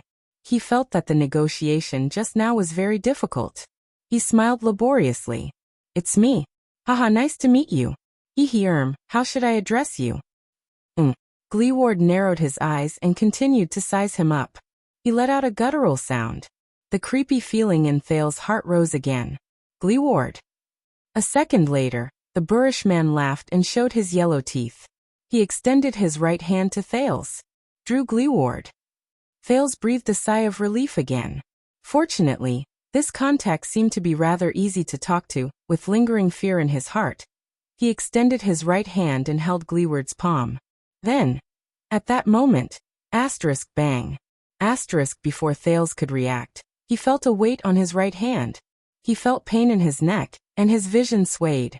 A great force erupted from Gleeward's right palm. Thales lost his balance and fell in Gleeward's direction. Gotcha!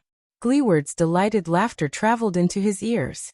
Ha ha ha ha, you want to leave the city in secret?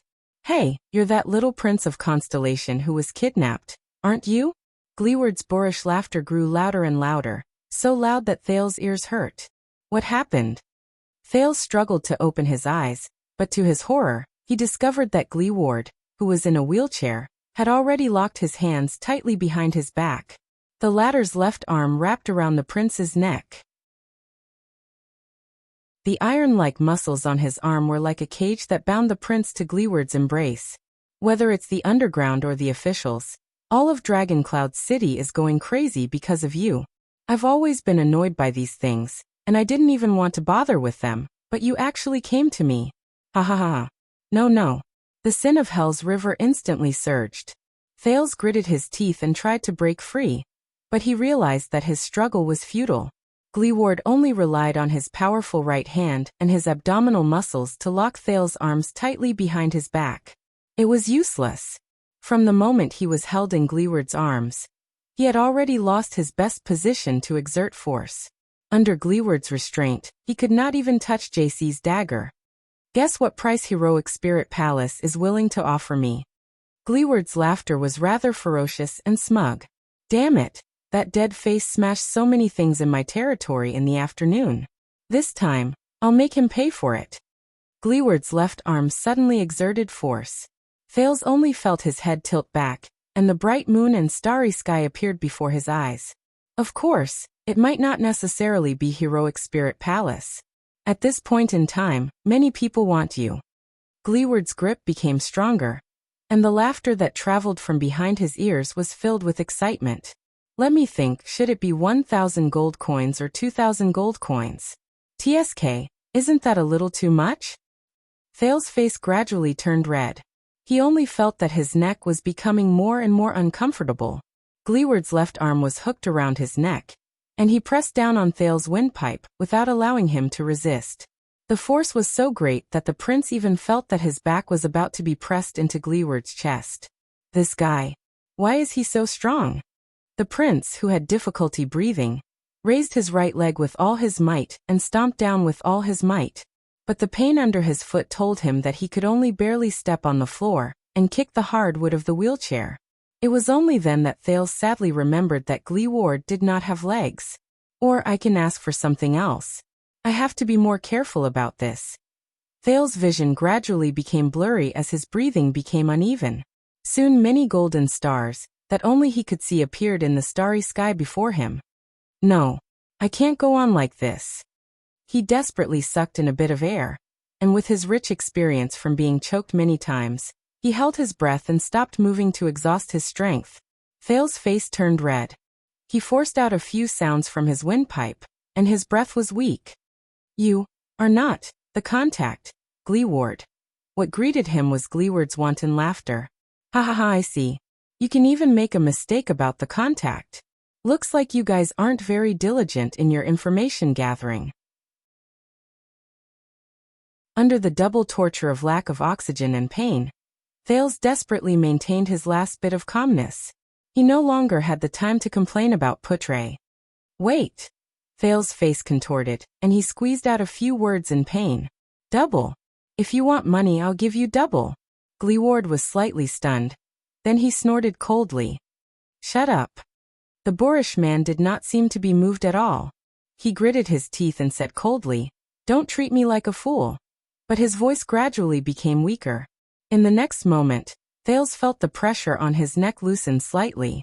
A breath of air that he had not breathed in for a long time, mixed with pain and friction, was sucked into his lungs. The sound of teeth grinding traveled into his ears, along with Gleeward's voice, which was as unpleasant to the ears as before, but he was slightly tempted. Hey brat, the boorish man slowly gulped and said softly, I'm not going to let you off. Chapter 343. Thales, who was drenched in sweat, coughed while he sucked in mouthfuls of air, as if he was cherishing the water in the desert. His entire body trembled. But Gleeward did not let him go. It was still difficult for him to break free. Really, whether it's 1,000 or 2,000 gold coins, I'll give you double. Thales regained some of his rationality. He panted and sweated nonstop, feeling weak. The Jadestar royal family is very rich, and so is Constellation. The Secret Intelligence Department's assets in Dragon Cloud City alone are worth more than 100,000. Gleeward raised an eyebrow. Very well, wait. But a second later, the man's expression darkened. You mean you want to go to Constellation to get it? The Secret Intelligence Department will do. Thales, who had just recovered from the stars in his vision, blinked hard. They will definitely give. The next moment he felt a heavy pressure on his neck, and his windpipe was blocked again.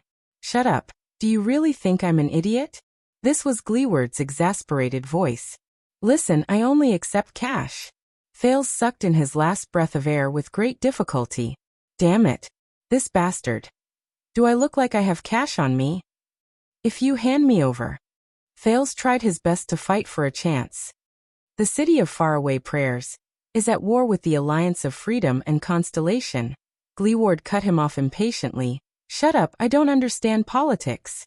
Thales, who was seeing stars again, felt exasperated. What kind of person is this?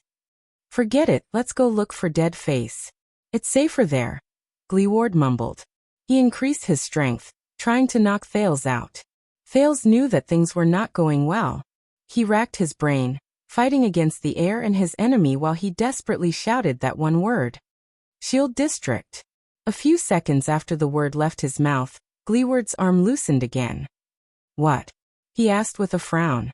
Thales took the opportunity to take a few deep breaths to clear his mind. Yes. Shield District. I heard your conversation just now, the prince said painfully, shifting the back of his head slightly away from Gleeward's chest. Just now, no matter how insulted and despised he was, Gleeward did not move. But when the enemy started using Shield District and his brothers and sisters to threaten him. This is Shield District, right? Thales panted, and his words gradually became smoother. And you are probably the person in charge of this place. Look around you, it's already dilapidated. 1,000 or 2,000 gold coins is not enough to rebuild it. You need more, not just money. Gleeward remained silent for a long time. But in the end he still coldly snorted and shook his head. Shut up, I am very content, I have no interest in causing trouble. When he saw that Gleeward was about to strangle him again, Thales quickly spoke. And I heard it. The people who died in Shield District 6 years ago were your subordinates and brothers, right? When he said this, Thales felt Gleeward shudder behind him. During these 6 years, their surviving family members also need to be compensated for their financial losses. They need to live. You should be very worried, right? I guess Dragon Cloud City doesn't have a disaster emergency fund to compensate for Shield District's losses. Thales spoke fluently in an invincible manner while he racked his brains for a way to escape. Gleeward let out a dull, displeased sound. Shut up. This time, there was a hint of displeasure in the veteran's words. But then he was stunned. Disaster. Gold, what's that? Can it compensate for Shield District's losses? Thales thought of something. He felt that he had found a way out. That's not important. What's important is. The prince inhaled again, gritted his teeth and said, as the boss, you bear a lot of responsibilities. You can't watch Shield District, watch your brothers, and your territory fall into poverty and threats. Gleeward's breathing slowly quickened. Shut up. Gleeward's voice became exceptionally cold. Don't point fingers at other people's homes. But Thales did not notice his tone. He had been tortured enough by what happened that night. But now I, the rich prince of a country with a lot of money, can help you. You have a chance to save Shield District, which no one cares about. You can rebuild it, and not just extort a large sum of money from the Star Killer, as long as you give me. Gleeward let out a low growl. Shut up, he said through gritted teeth. Thales greedily inhaled the next mouthful of air. He wanted to drag it out first so that he could scoop out all the information related to Shield District and the place that the wheelchair warrior cared about. 6 years ago, when the calamity descended, I was there. I saw the people in Shield District. They were so innocent. but they had to go through such a calamity. Gleeward did not speak, but he began to tremble slightly. Thales felt that there was hope. He could not help but speak faster. You don't seem like a cold-blooded and selfish person, Gleeward. The chance is right before your eyes. You can't give up on Shield District just because you find it troublesome. You can't just stand by and watch them suffer, so that the dead cannot rest in peace. Rest in peace. When he heard this, Gleeward's body swayed violently. Shut up. His voice began to tremble, and there was a warmth in it that was difficult to ignore. Brat. Thales only felt that Gleeward's arm was becoming looser. I should be getting closer and closer to Gleeward's pain point. When he thought of this, he could not help but feel refreshed. After the calamity, the people of Shield District suffered greatly. They relied on you. They can't continue living like this. You have the responsibility to do everything in your power to protect them, help them, and save them. Gleeward's breathing became more rapid. Thales suddenly raised his voice. Gleeward, you can't run away. Your inaction not only makes it impossible for the dead to rest in peace, to those who are still living and suffering, this is no different from murdering them with your own hands. The moment the word murder came out of his mouth, Thales suddenly felt the hands around his neck tremble violently. His ears trembled, and Gleeward's shout, which he had never heard before, traveled into his ears. Shut up, shut up, shut up. The shocked Thales only felt that his ears were still ringing. Before he could relax, Gleeward's arm tightened around his neck again. So what now? Thales struggled in pain again, but this time, Gleeward's grip did not hold back at all. It was as if he wanted to strangle him to death. For some reason, Gleeward seemed to have descended into rage and madness. His voice also became increasingly terrifying. Listen up, brat. Who the F***ck do you think you are? Don't you dare lecture me. His arm was trembling, but he did not loosen his grip at all. It was a clear sign that his master had practiced the art of killing hundreds of times and had rich experience. Don't you dare lecture me on how to protect Shield District. Gleeward was agitated, as if he was on the verge of breaking down. 6 years ago, with the Soul Slayer pike in hand, I stood here in Shield District, in the midst of endless blood and death. I fought against the damned blood calamity with my life. Fought. Gleeward panted, but he paused a few times. Fought. Thales felt that at that moment, the teeth of this warrior, who was still strong and optimistic in the face of a group of opponents, were actually chattering. It was as if he had remembered his deepest nightmare. The next moment, Gleeward gritted his teeth and roared like a volcano eruption. When we fought to the death. Under the moonlight, the veteran in the wheelchair roared in pain and anger. You were still wearing diapers, drinking milk in your grandmother's arms. Thales could not care less about his ears, which were about to go deaf. His vision began to blur again. **T. This is a perverted sadist. Thales half closed his eyes and felt the torment of his empty lungs, as well as his desire to breathe and live. His consciousness gradually faded, but at the same time, a strange feeling surged through his body. The sin of Hell's River began to boil on its own again. It was like a restless and agitated beast. It was waiting for the moment to rush out of the cage. At least, it allowed the dizzy Thales to maintain his last bit of clarity. Under the double torture, the exhausted Thales trembled all over. With his last breath, he spat out a word. No. At that moment, thump, thump, thump, the sudden sounds of horse hooves and wheels rattling could be heard in the empty ruins of Shield District. A carriage arrived not too far away from them. Chief Gleeward, I your guest have already. A lively and cheerful young voice rose into the air. The voice paused for a moment. With a ferocious expression, Gleeward raised his head and met the owner of the voice. He could not help but loosen his grip on Thales as he tried his best to restrain him. The purple-faced Thales breathed in air again. He coughed madly. He had inhaled quite a lot of saliva during the fight just now. The increasingly restless sin of Hell's River in his body gradually calmed down. The next moment, Wah! Chief, I am sorry, I was wrong. No, no, no, I mean I shouldn't, I can't, no, no, no, I mean I won't tell anyone, no, no, no, I mean I didn't see anything, I don't know anything, I just came for a stroll tonight, no, no, no, I mean I didn't even come to Shield District tonight. Gleeward shook his head and tried to clear his mind. He looked at the carriage and its driver. Is that Kevin? On an uncovered freight carriage. A young coachman covered his eyes and shouted something in a frenzy. A hunchbacked figure was sitting in the cargo hold at the back of the carriage. He was coughing slightly. Gleeward was stunned. Tonight was different for Kevin, the poor boy from Shield District. He was supposed to drive this shabby, low-quality carriage and bring Chief Gleeward's guest to a special and remote place in Shield District. Kevin did not know why Chief Gleeward had carefully chosen this place to meet, but as long as it was the chief's order, he had to do it. That was Drew Gleeward, the man who single-handedly protected Dragon Cloud City during the legendary disasters of the Calamities and Hydra Kilika. Yes, Kevin still remembers those years and those disasters. It's like a nightmare. But when Kevin arrived at his destination and met the chief, he could not believe what he saw. What is that? Of course, Kevin was not referring to the corpses and blood all over the ground. As the manliest man in Dragon Cloud City, Chief Gleeward, who could command the wind and clouds, would not cause a storm of blood wherever he went. It was a teenager. Yes, a delicate-looking but thin teenager.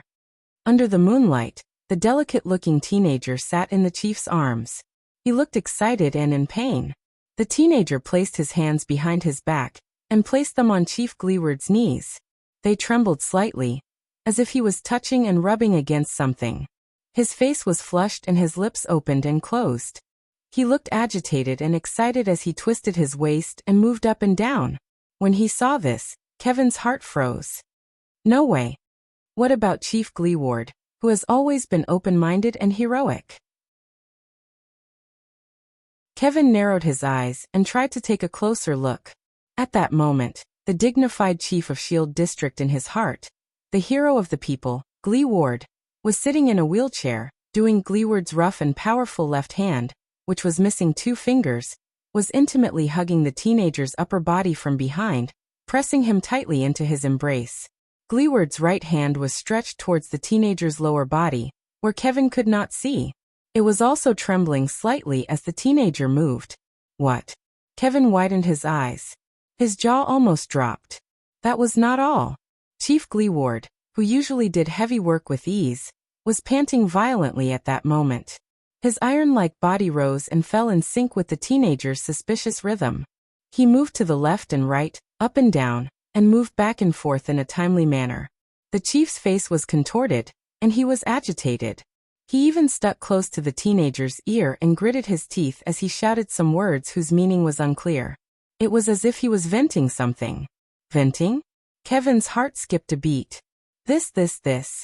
Kevin's face turned paler and paler as he watched the 2 people moving excitedly on the wheelchair. He watched the teenager and the chief's bodies pressed against each other as they forgot themselves in pain and happiness. The old man in Shield District had told him that for a long time, there had been all sorts of girls and women living in Shield District. No matter how good, how beautiful, how good they were at managing their families and having children, the prestigious Chief Gleeward had never taken a fancy to any of them. The old man sighed and said to Kevin, "There's a reason." A reason? Kevin, who had goosebumps in his heart, felt that he had just found the reason why the chief was single. The young, poor boy did not dare continue thinking about it. With complicated emotions, he instinctively wanted to raise his whip and steer the carriage away. But at that moment, the ferocious-looking Gleeward raised his head. He met Kevin's gaze under the moonlight. Kevin was instantly stunned. "It's over. I found out. The chief's secret. I will be killed, right?" Kevin's pain screams not only pierced through the air, but also made Gleeward wake up slightly. Thales gasped laboriously. He had already given up on negotiating with Gleeward. He was probably a lunatic. There was no way to talk to him. Boss, since I've never been to Shield District, that means..." Poor Kevin buried his face in his hands desperately and shouted desperately, No, Chief Gleeward, I swear I didn't see anything." Gleeward frowned. He first cast a glance at the prince who was held hostage in his arms before he turned to the carriage impatiently. Kevin. The chief of Shield District roared furiously. Shut up. Under Gleeward's might, Kevin's voice came to an abrupt halt, as if he had been choked in an instant. How many years has it been? Another voice traveled slowly from the carriage. It was filled with endless emotions. Old friend. Gleeward shuddered slightly. This voice, Thales was stunned as well. Isn't that? In the dark, a wooden walking stick was extended out of the carriage shakily, followed by two frail and old legs. I'm sorry, I came a little later than the appointed time. The person who came over with a hunched back got down from the carriage. When he saw the mess around him, he subconsciously frowned and covered his nose. Oh, looks like you're still doing your old job. Gleeward stared at the person with a dumbfounded expression. He did not even notice that Thales was no longer struggling in his arms. What the F***ck? Gleeward opened his mouth wide and stared blankly at the visitor on the carriage. His expression was as if he had seen the dog next door laying eggs. Damn it, I was wondering which immoral bastard sent the invitation. I didn't expect it to be you. The person chuckled softly. Are you surprised? TSK, you're not dead yet. Gleeward snorted softly. His emotions were complicated. The old crow. When he heard the familiar nickname, Thales struggled to turn his head and saw the person who came over. It was an old man with deep wrinkles and an ancient face. He was a scholar from Dragon Kiss Academy, who had no proof of his qualifications. He was Gilbert and Putre's teacher, and also Thales and Saroma's teacher, the old crow Merrill Hicks. At that moment, he was standing under the moonlight and nodding at Thales with a smile. It's him.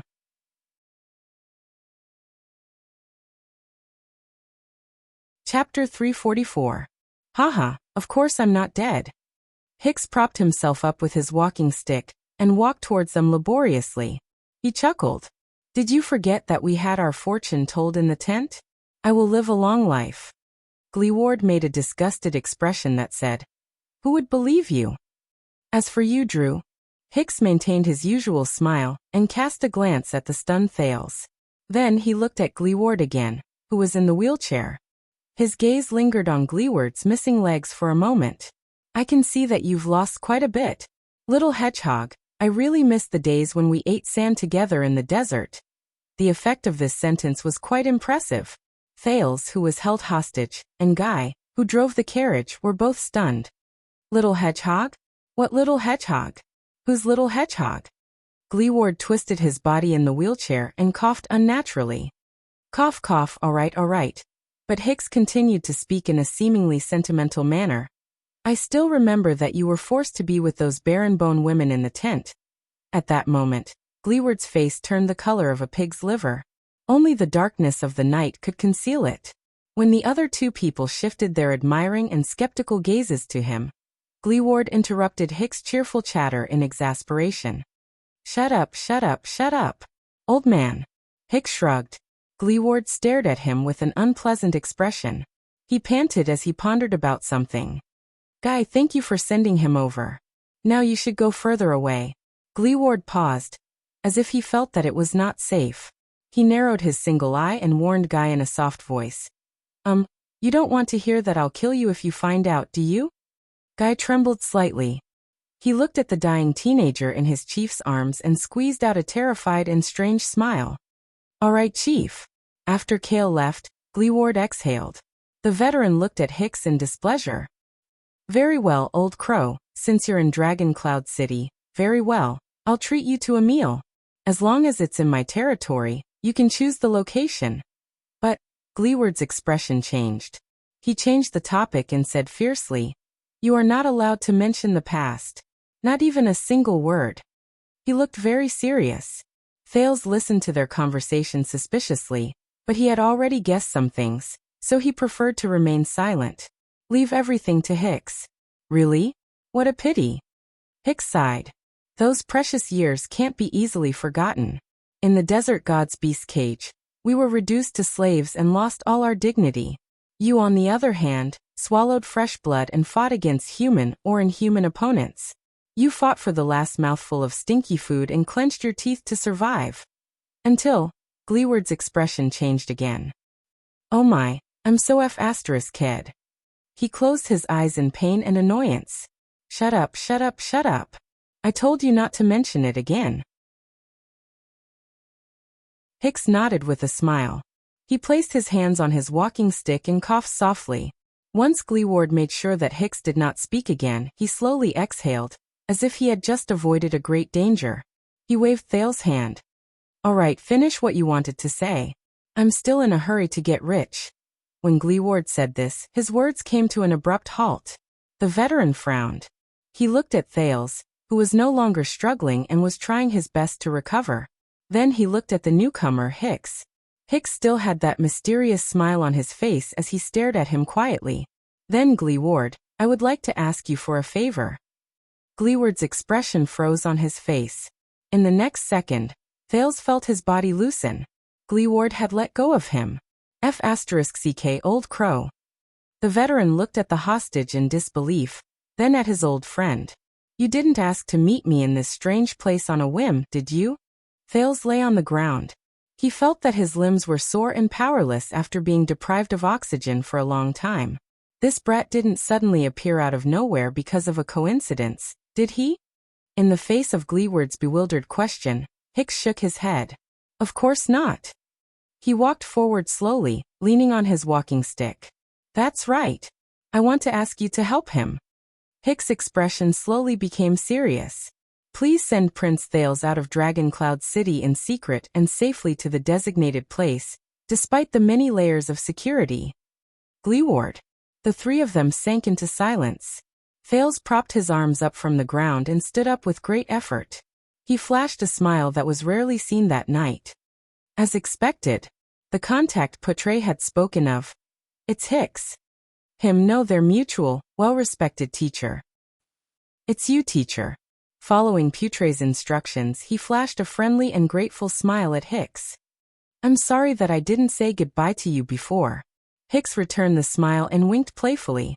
The eyeballs behind his monocle flickered back and forth. It's not too late now. Thales could not help but laugh and shake his head. So, the way Putre mentioned to get someone to help the Prince of Constellation leave the city in secret is... No way. Gleeward's rude voice rose again.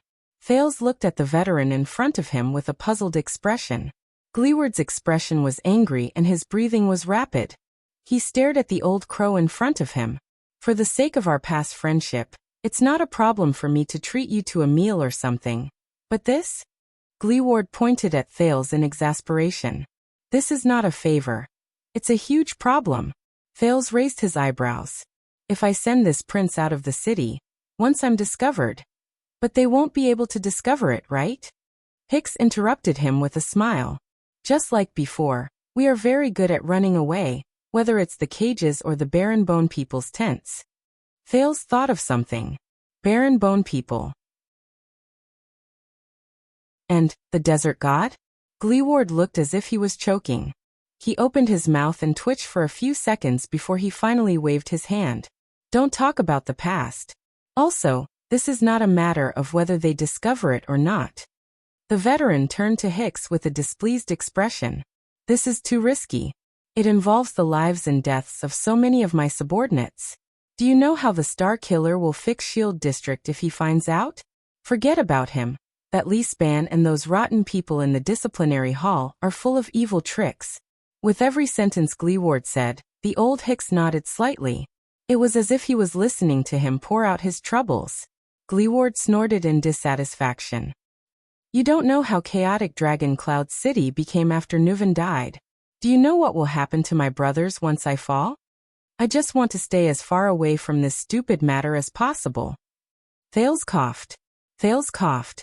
You wanted to exchange me for the bounty just now. Gleeward's expression stiffened. Exposed, he glared at Thales fiercely. Shut up, brat.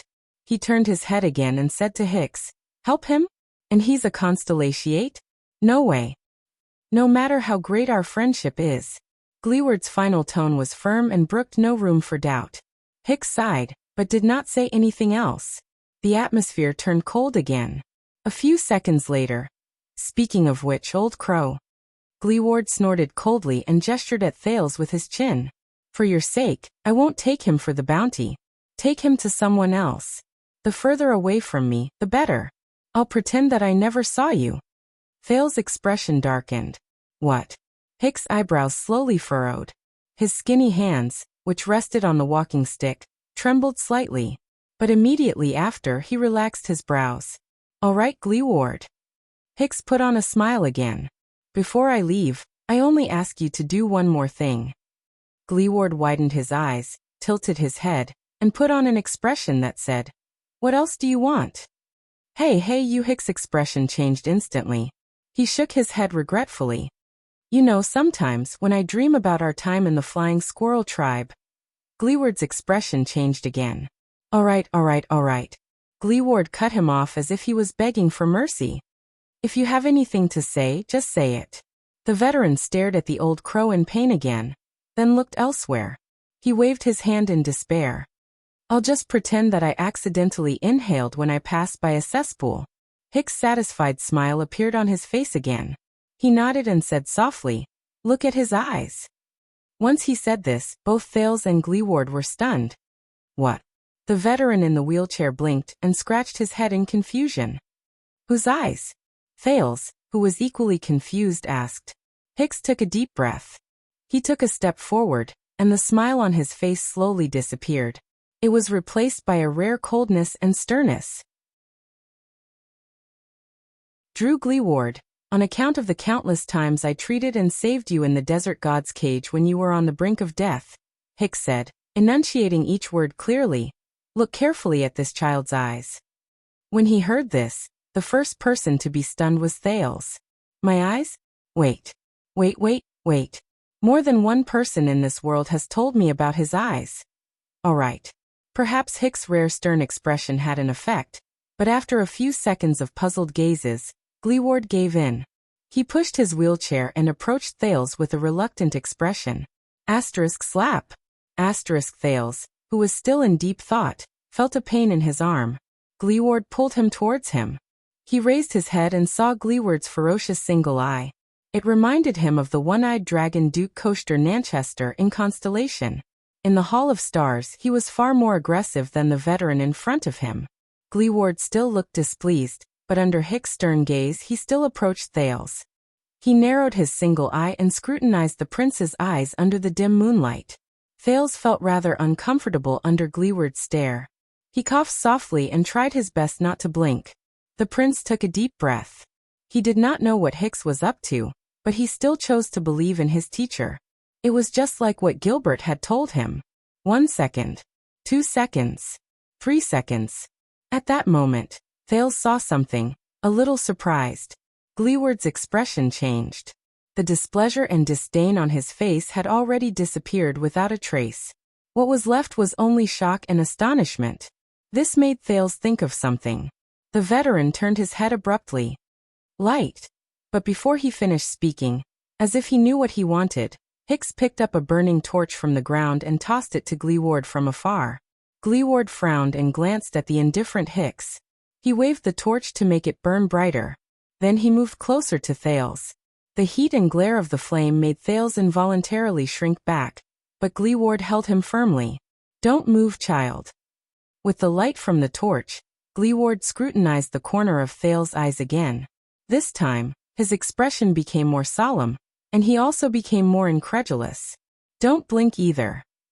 Thales could clearly see that as he observed Gleeward's face, Gleeward's expression changed subtly.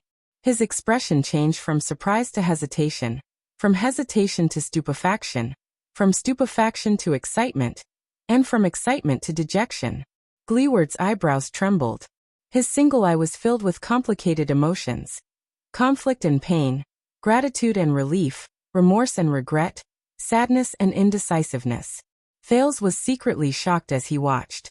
How a long time seemed to have passed. Finally, Gleeward slowly moved the torch away and lowered his head deeply. Impossible. In the darkness where no one could see, Gleeward propped himself up on his wheelchair, bent over, and spoke in a muffled voice. His voice seemed to be separated by a layer of fog. and it was a little indistinct. Hicks sighed softly while leaning on his walking stick.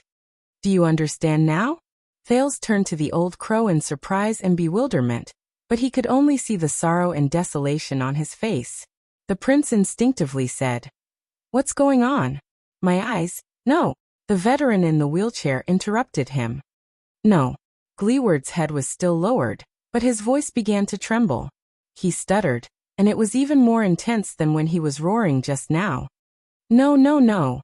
He held the torch in his right hand and the arm of the wheelchair in his left. His shoulders rose and fell. Hicks shook his head. "You saw it." Gleeward raised his head swiftly. Thales stared at his face in surprise. The veteran's eyes were wide open, and he shook his head in disbelief, like a detective who had just discovered a cruel truth. The prince touched his eyelids. He looked at Hicks, then at Gleeward. A strange sense of panic spread in his heart. They know something. Only me. Only I don't know. No. Gleeward trembled and blinked his single eye. He panted violently while he gritted his teeth and said, "This is just a coincidence. There may not be many people like this, but there definitely are. You only need paint." Thales. Thales shuddered and turned to Hicks. "Teacher Hicks." The old crow, who interrupted the veteran, snorted softly. "My friend may be highly skilled, but he doesn't care much about the high-level politics of the neighboring countries." His words were flat, and there was no inflection in them. It was a stark contrast to Hicks' usual lively and interesting demeanor when he taught. "So, can I trouble you to tell him?" Hicks did not look at any of them, but stared firmly at his walking stick. "What is your full name?" "Full name." Thales shuddered. He knew. He knew what they were conflicted about. "That is." The night returned to silence. Only the torch in Gleeward's hand continued to crackle. "Thales." Thales answered subconsciously. His gaze was fixed on Gleeward's obviously abnormal body. My full name is Thales Therangerana Kessel Jadestar. Asterisk thud. Asterisk the torch fell to the ground and rolled into a pool of blood beside it, struggling helplessly. Gleeward sat in his wheelchair in a daze. He stared blankly at Thales, who was also absent-minded. His right hand was still in the air, still in the position of holding the torch. But he still did not move. It was as if he was living in a dream. Gleeward spoke softly. "This is impossible." The voice that was once rough, hot-tempered, and extremely unpleasant to the ears sounded as if it came from a distant mountain at that moment. It was gentle and calm. It was as if he was afraid of disturbing someone's sweet dreams. Hicks slowly flashed a tired but sincere smile. "That's right, Drew." The old crow raised his head slowly. The meaning in his eyes was complicated and profound. "This is Lady Theron's son. He is her bloodline." Asterisk sizzle. Star.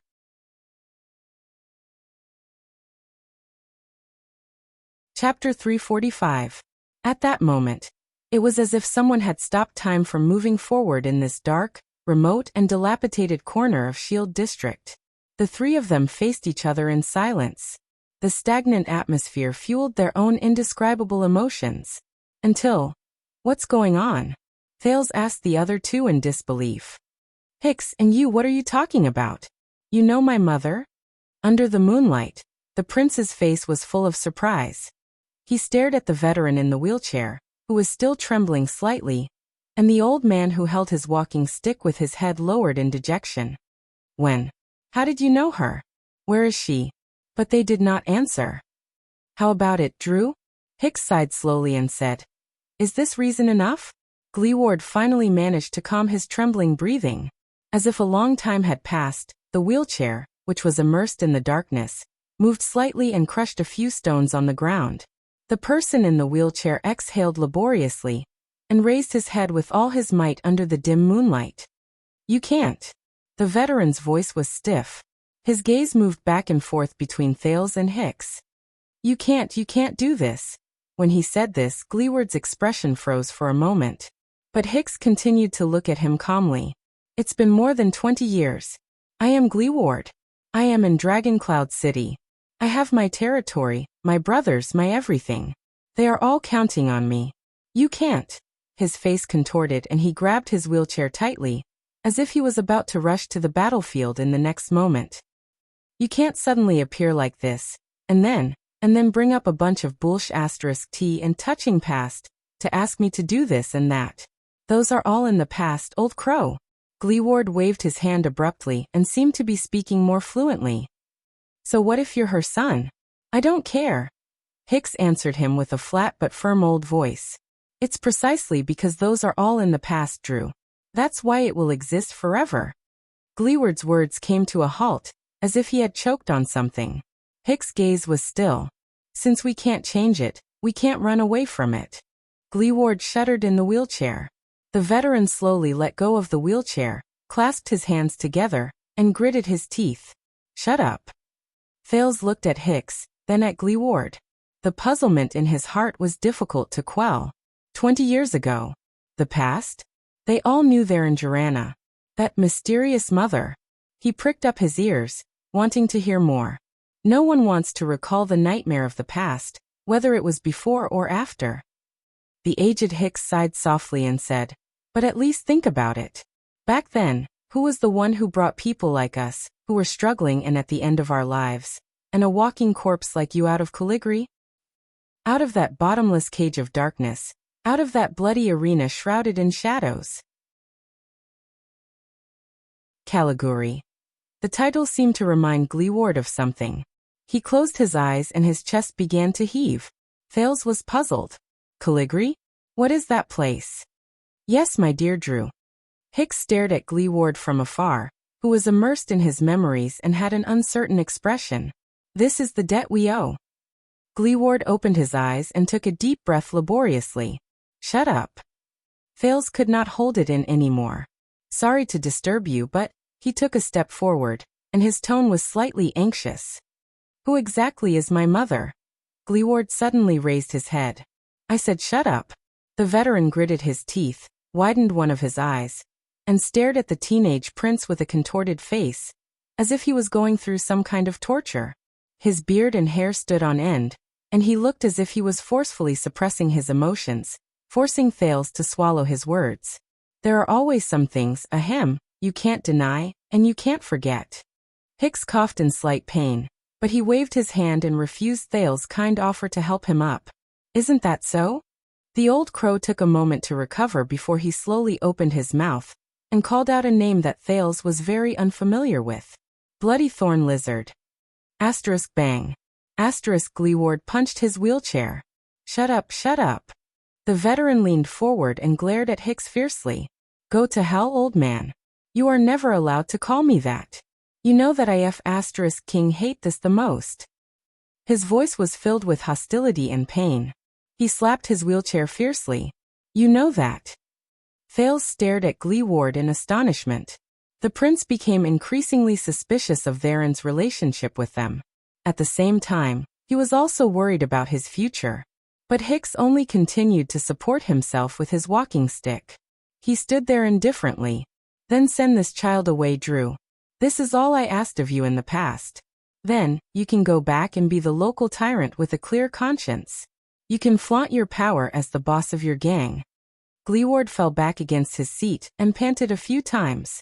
It was as if the conversation just now had exhausted most of his energy. A gust of wind blew past. The huge temperature difference between day and night in Dragon Cloud City made Thales shudder. He could not help but sneeze. No. Gleeward's pained but firm voice traveled into his ears. Dream on. I won't take this job. Thales was shocked. What? That's it. You won't take it? A cold glare appeared behind Hicks' monocle. He said calmly. Is that your answer?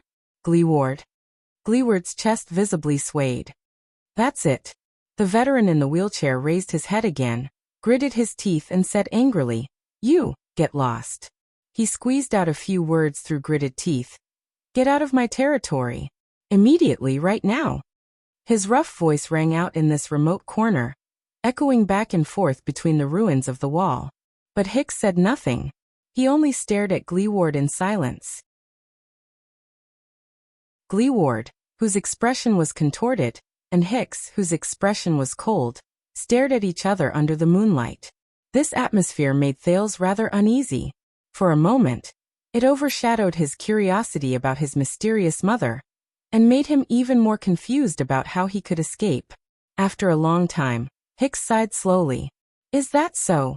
The veteran in the wheelchair stared at the old man in front of him. His gaze was filled with a hidden meaning that Thales could not understand. Boss. In the distance, Kevin, who heard the roar, drove the carriage closer and asked anxiously, What's wrong? Gleeward panted a few times, adjusted his breathing, and restrained his emotions that were out of control. Kevin, the veteran said stiffly to the young man in the carriage. Where did they come from? Send them back to where they came from. Kevin was slightly taken aback. Huh. Gleeward closed his eyes, then opened them again. Damn it. The boss of Shield District gritted his teeth stiffly and slammed his wheelchair. Get them out of them. His voice was rough, and his words were cold. Thales sighed in his heart. Kevin was shocked by the way the boss behaved. He first trembled a little, then immediately nodded. Okay. Gleeward snorted coldly. He gave Hicks, who was still silent, a rude glare, as if he was his mortal enemy. The next moment, the veteran moved abruptly. He turned his wheelchair to face the opposite direction from Hicks. On the way, he violently pushed aside a corpse that was blocking his path. Then he cast a glance in Thales' direction with a complicated expression. But the moment before his gaze met the latter's, he quickly looked away. F***ck you old crow.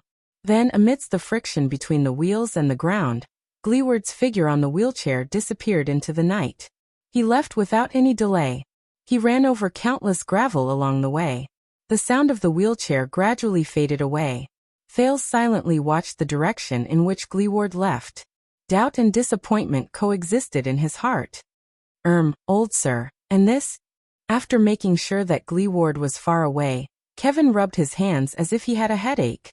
He looked at the old crow and Thales with a troubled expression. He remembered the boss' attitude towards them just now. He pointed at the carriage and thought about the tone he should use. Maybe we should. Hicks tapped his walking stick and flashed a friendly smile. It will be done in a while, young man. Please wait for me at the front. We have to say goodbye. Under Hicks' polite and friendly smile, Kevin drove the carriage into the distance with a skeptical look. Thales stared at his teacher with a slightly dejected expression. You saw it, Thales. Hicks turned his head and looked at Thales apologetically. I'm very sorry. I'm afraid I can't help you. And you can't just follow me back to Axe District. It's too dangerous. Thales stared at him quietly. He shook his head and threw the slight regret that rose in his heart out of his mind. In truth, Thales realized that the ups and downs in his emotions were not as great as he had imagined. His worry about his own safety was largely diluted by the information revealed in the conversation between the two of them just now. Thurland. This name again. When he thought of this, Thales could not help but sigh softly. Hicks. The prince sucked in a breath and fixed his gaze on the old crow. Mr. Hicks, you are willing to travel a long and arduous journey to Extet to be my teacher. Is it really just because of Putre and Gilbert's recommendation? The old crow froze for a moment. Who knows? Hicks reacted quickly. He chuckled softly. Maybe it's because of the generous salary? Hicks. In the end, the prince could not suppress the doubts in his heart. It's about my mother. Don't you have anything to say? Of course, the biggest doubt in his heart was far from this. Hicks' figure stopped on the spot. There was a moment of silence between the two of them. After a while, the old man slowly opened his wrinkled mouth. Hicks said slowly, Shouldn't you be more familiar with her than I am? Thales' breathing froze. I've never seen her, he said a little awkwardly as he recalled the few memories of their land in his mind. I've only heard about her from other people's mouths. Yes, Thales thought quietly. The abnormality I was born with. In Mindy's hall, the king and Gilbert told him the strangely pronounced name with certainty. There was also the stern high priestess Lycia, the insane queen Kia during the bloody year, the majestic queen of the sky who descended from the sky. Every bit of information about his mother made him more and more confused. Who exactly is there in Jorana? What kind of existence is she? So that's how it is. Hicks looked at him and sighed slowly. It's such a pity. Thales cast him a questioning look. So? Hicks looked at him for a long time before he smiled faintly. When I was not so old and not so young, I was quite unlucky for a while. Hicks recalled the past and sighed. The process was too complicated. In any case, I was robbed and sold to the Great Desert as a slave. Thales was stunned. The Great Desert? Hicks nodded with a smile. Yes, it's the place you're about to go. The Great Desert. The old crow sighed faintly. His gaze moved past Thales, as if he was looking somewhere else. What a big place. There are only 3 things left in the world there. You, sand. The old crow narrowed his eyes. And sand. Thales could not help but frown. No matter how far you walk, how long you walk, and how fast you walk, you will never reach the end. All the rules of the world, morality, order, fairness, strength, and even time lose their meaning there. As for slaves, Hicks patted the back of his hand and said with a sigh, hee, it's hard to imagine that this system, which disappeared after the ancient empire, still exists in the Great Desert. You can exaggerate and imagine my miserable state at that time. As he recalled the past, Hicks' gaze was indifferent, but his tone was thought-provoking. A group of people who had lost all hope, all dignity, and most of their selves. Prisoners of war, criminals, drunkards, cripples, prostitutes, beggars, lunatics, exiles. Just like that, like wild beasts and livestock, they were kept in filthy, cruel, hopeless, and painful cages. They were given all kinds of slave codes, and they went through all kinds of hell that people could imagine. Waiting for death. Thales listened attentively and resisted the urge to ask questions. He searched his heart for a piece of relevant information. Hicks coughed softly. A strange light shone in his eyes. And that was the place where I first met your mother. There in Jarana. Hicks' voice was very soft, as if he was coaxing a cute child. Thales watched him quietly. The old crow sighed with emotion and said, I still remember Theron's long, fiery red hair that reached her waist, her delicate and translucent skin, her beautifully curved lips, and her light gray eyes, just like yours. Long fiery red hair. Thales frowned. This was the only description of Theron's appearance that he had obtained over the past few years. But the most impressive thing about her was not these. Hicks smiled helplessly. I still can't forget Theron. The way she turned her head to look at people was full of confusion and mystery. But the way she grinned and snickered made people feel that she was mischievous and hateful. That girl was sometimes as passionate as fire and mischievous, and sometimes as calm as water, wise and farsighted. Thales paused and asked curiously, what? Yes, I know that this is very contradictory. Hicks seemed to know the doubts in Thales' heart. He waved his hand and laughed. But I just have this feeling. In her rare gray eyes, there is madness and rationality at the same time, but they blend perfectly. She is like a kind that is similar to us, but also like an existence that is above us. That is Theron, the enchanting, mysterious, and unpredictable Theron. Hicks shook his head helplessly and dejectedly. I am quite confident in my choice of words, but I have to admit that when it comes to that girl, my eloquence is pathetically poor. I can't even describe her. Thales was stunned. Madness and rationality. She's like our kind. She's like our kind, but also like an existence above us. What's going on? Theron is. The more the old crow went on, the more ethereal his gaze became, as if it was shining into a corner that ordinary people could not see. The amazing Theron was the nickname given to her by the cage masters. She was the only slave who could retain her original name.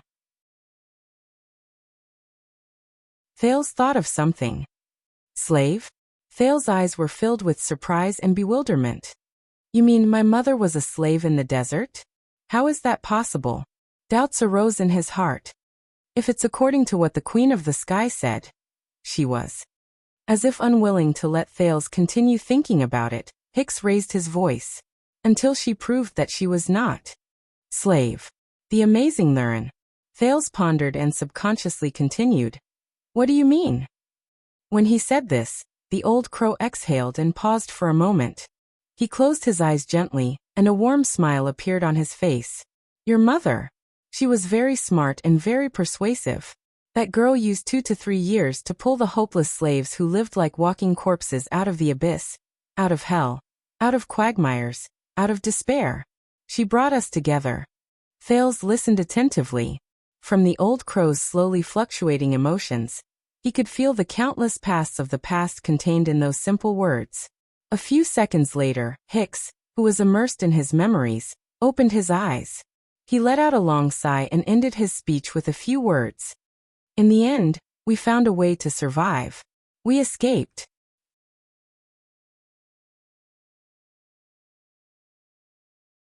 Chapter 346. Thales' eyes brightened. Thurin.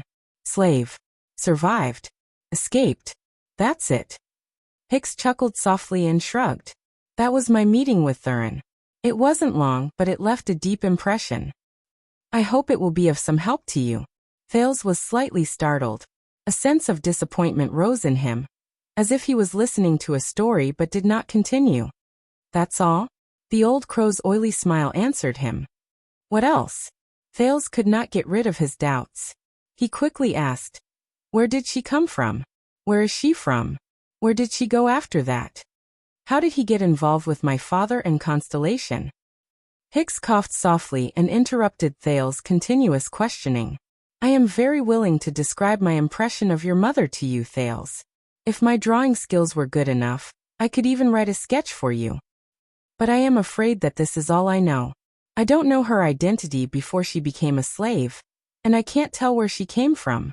Hicks looked at him regretfully and gestured to the surroundings. And now is not the time for us to sit down and talk about the past.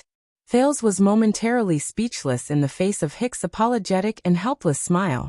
Hicks sighed and stroked his walking stick. An indecipherable emotion surged in his eyes behind the monocle. As for Gleeward, I can only say that I am truly sorry. His voice was hoarse. Take care of yourself. Thales seemed to have woken up from a dream. The shock of receiving the information was instantly washed away by the threat in front of him. The prince paused for a long while. No. Thales forced a smile. I should be the one apologizing. You took a huge risk to save me. If Heroic Spirit Palace finds out. Don't worry about me, child. Hicks shook his head. My channels are perfectly normal. It won't arouse suspicion. Putre is worried about his missing prince, and as his teacher, I came to ask an old friend for information out of consideration for his feelings. At least, Heroic Spirit Palace, who can't even take care of themselves, won't suspect anything in the short term. Thales was silent. But I'm still sorry that I couldn't send you out, Hicks said gloomily with unease and melancholy. I suggest that you hide here for a night and we'll think. Thales forced an ugly smile. Thank you, sir. He looked at the ruins around him, and the shocking battle in Shield District all those years ago flashed past his mind. I tried not to think about the bleak future. Thales pursed his lips and hesitated for a moment. I will find a way to get out myself. When Gleeward refused to help him, Thales was indeed disappointed and terrified. After all, Dragon Cloud City was under heavy lockdown, and the Star Killer was chasing after him all over the city. But Hicks had already done enough for him. He had no right to ask for more. Hicks silently watched the prince try his best to maintain the smile on his face. He did not speak. Of course. Hicks flashed a slightly bitter smile. But for some reason, Thales felt that there was an indecipherable meaning hidden in his gaze. Of course you can, then I will. The old man said nothing more. He bowed apologetically and turned away, leaning on his crutch. He walked towards Kevin, who was waiting impatiently in the distance. Thales stared at his back from afar, and suddenly remembered something. One last question. Thales' words made Hicks stop in his tracks. Our first lesson, remember? Thales rubbed his hands together, as if this could drive away the coldness of the night. The boundaries of governance. Hicks paused visibly. He turned completely around to face Thales. Of course. Thales glanced at the desolate scene around him again and faced the old Hicks. At the end of that day, you told us that all our speculations and conclusions in class that day were actually wrong. The prince took a deep breath. He took a few steps forward and looked into Hicks' eyes seriously. I originally thought that you wanted to tell us that history can be interpreted in many ways. But, during the second lesson, even though we did a lot of homework, I could feel that you were not satisfied with our da. Hicks stared at him silently and did not say a word. Thales raised his eyebrows at him. Why? Thales raised an eyebrow at him. Why? What is it? What is it in your mind? The horse that pulled the carriage in the distance neighed in boredom. Under the night sky, the hunched old man and the teenager with his head held high stood in a corner of the ruins, facing each other in silence. The old crow smiled. You know, I originally planned to talk about this a long time later, or when we graduate and stop our lessons. I didn't even care about anything and let all of you figure it out on your own. The old man's words faltered for a moment. But in view of your current situation, Thales still stared at him with bright, piercing eyes. All right. Hicks smiled helplessly, like an old grandfather who could not stand being bothered by his child. Why was our discussion that day wrong? Because times have changed. Thales furrowed his eyebrows. Hicks clasped his hands around his walking stick again. He tried his best to straighten his hunched back and coughed softly. The old man suddenly became serious. Let me clarify something first, Thales. What we were doing at that time was analyzing and discussing events that happened more than 10 years ago, deducing the development and direction of the people and events at that time, and trying to come up with as many useful conclusions as possible that can be used as a reference for us today. Thales nodded slightly, but Hicks' tone changed. His eyes shone with a rarely seen sharpness. But the problem is, time is different. Time. Doubt rose in Thales' heart. You mean? Hicks raised a hand and silenced his question. The world, young sir. Our world is complicated and ever-changing. As if to save time, Hicks did not give Thales another chance to interrupt him. Time is moving forward, and times are changing. People may have seen that in the past few thousand years, the iron hooves of humans have created boundless prosperity. The powerful empire has ended the divided governance of various kings. The bright God's church has purified the treacherous hearts of people. The turbulent waves overturned the decadent imperial family. The division of the church has rebuilt the gods. The battle of eradication, which is the closest to us, has determined today's situation. Hicks' gaze shifted. But at the same time, many people will also overlook that thousands of years ago, the merchants on the land had just gotten used to bartering. Farmers could only rely on iron and fire to harvest crops. People did not even know how to domesticate messenger crows. Communication between cities could only rely on messengers. Today, the palaces of many kingdoms even look like barbarian gatherings. Hundreds of years ago, eternal oil and crystal drops were still hidden deep under the sea and underground. Mystic guns had not yet appeared in this world. The teachings of the bright God were spread throughout the continent, and could not be doubted. Our long-distance ships could only pray for good weather, and hope that the trade winds would bring them far away. Thales lowered his head and silently thought about the historical process of this world. Hicks tapped his walking stick lightly. He was a little lost in thought. But that's not all. Every year, every month, every day, every minute, every second, every part of the world is changing. Not just the politics of the lords, not just the coins of the merchants, not just the crops of the farmers. Some of the changes are so small that they are undetectable, or even unrecognizable. Some of the changes are connected to the changes in other things, and bring about changes in the final outcome. Hicks' words were serious, and his gaze was solemn. Even Thales subconsciously straightened his back in the cold wind. But it is precisely these insignificant changes that accompany the progress of history that are crucial. They make it difficult for those of us who try to summarize patterns, learn from experience, uncover the truth, and deduce cause and effect. And when many people talk about history, use history as a reference and compare history, it is easy for them to unknowingly ignore these changes, even if it's only for 18 years. Only after experiencing failure will they have the energy to look for the existence of these changes. Camelot, the great emperor, established the ancient empire. Kessel VI rebuilt the final empire, and King Tormund established Constellation. They are often compared, but these three people are no longer facing the same world, the same group of people, and the same situation. When he said this, Hicks coughed a few times. We can't just focus on the things we care about, Thales. There are too many factors that determine every period of history and every case.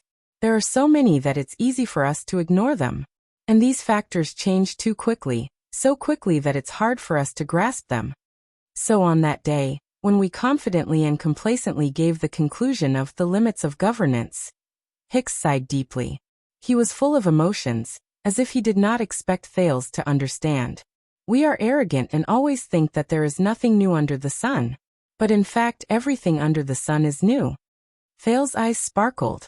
What we have learned from history, the prince said subconsciously, is that we have learned nothing from history. Hicks' eyes immediately lit up while he was sighing. A thought-provoking paradox, an interesting set of logic. The old crow mulled over the meaning of this sentence. Learn nothing. I can feel that it doesn't just mean repeated mistakes on the surface. Thales snapped out of his daze and heaved a sigh of relief. Of course it isn't. Did you think of this sentence yourself?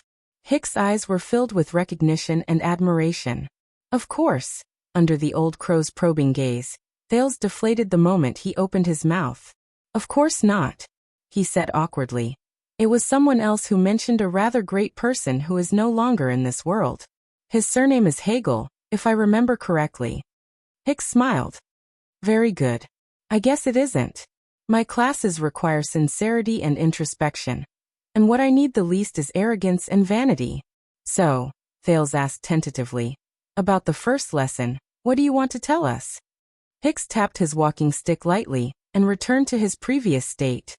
Secondly, as people who are far away from that era, any judgment we make about the past can only be pale and superficial compared to the real past. The old crow furrowed his brows tightly, as if he had a headache. Since we can't restore the past, we have lost too many bases to rely on for judgment. We focus on the king's intentions and interests, but does King Nuvan really think so? We appeal to the vassal's standpoint and behavior, but what else did the counts do? Which came first and which came last? We attribute Ekstedt's disadvantage to the unruly nature of the conquered land. But what were the real actions of the people of Constellation? Will there be important historical facts that we have missed out? There was endless emotion in Hicks' voice, trying to use the excuse of grasping the essence, to ignore the process and narration of historical details, to simplify the interpretation and judgment of history is quite dangerous, no matter how you look at it. Every time we miss out or misjudge a detail, the deviation between our judgment and the real history will be huge.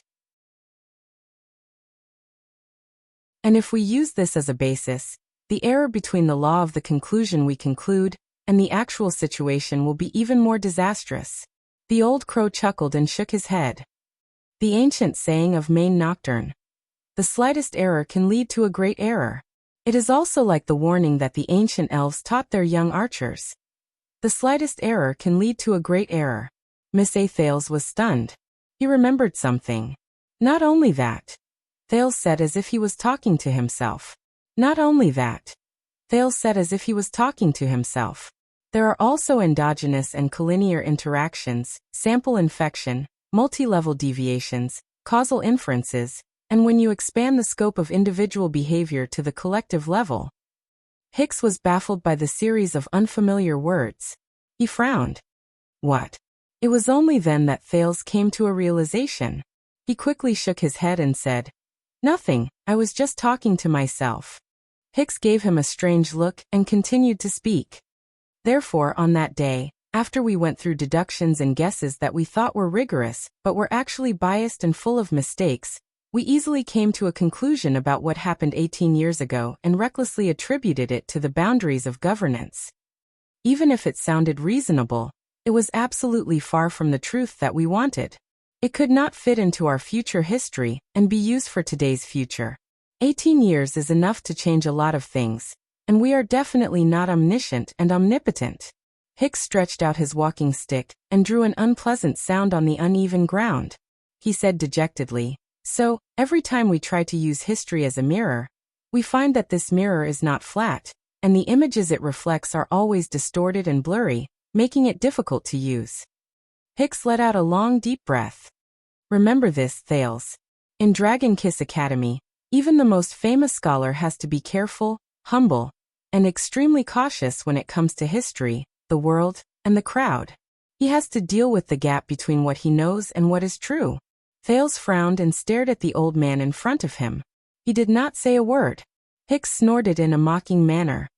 And take that day as an example. In our daily lives, most of the people who self-righteously list out arguments and state them with absolute certainty, such as the empire died because of this. What caused a kingdom to prosper? If there was no such thing, there would be no such thing, and so on, are more or less filled with the savagery and childlike naivety of beginners. Hicks tapped his forehead, then pointed at Thales, who had a serious expression on his face. Your brain works very fast, Thales.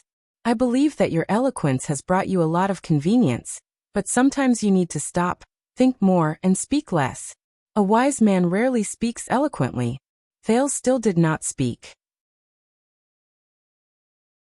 He stood quietly on the spot and listened to Hicks. Humility, Hicks said earnestly and earnestly. Thales, humility. This is what you should really learn from your first lesson. Instead of my seemingly open-minded and reasonable questions that are in fact deliberately led to your own conclusions through the deliberate indoctrination that I meticulously set up, you should not come to a conclusion. You came to a conclusion, but you believed it without a doubt. You believed that it was your own thinking. Humility is often lost in this way. Hicks seemed to have remembered the past.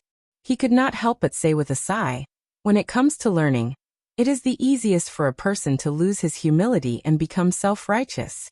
When your empty brain is suddenly filled with something, in the excitement of self-improvement, you often do not pay attention to whether the thing that fills your brain is a pile of sh*t or, most of the time, both look the same.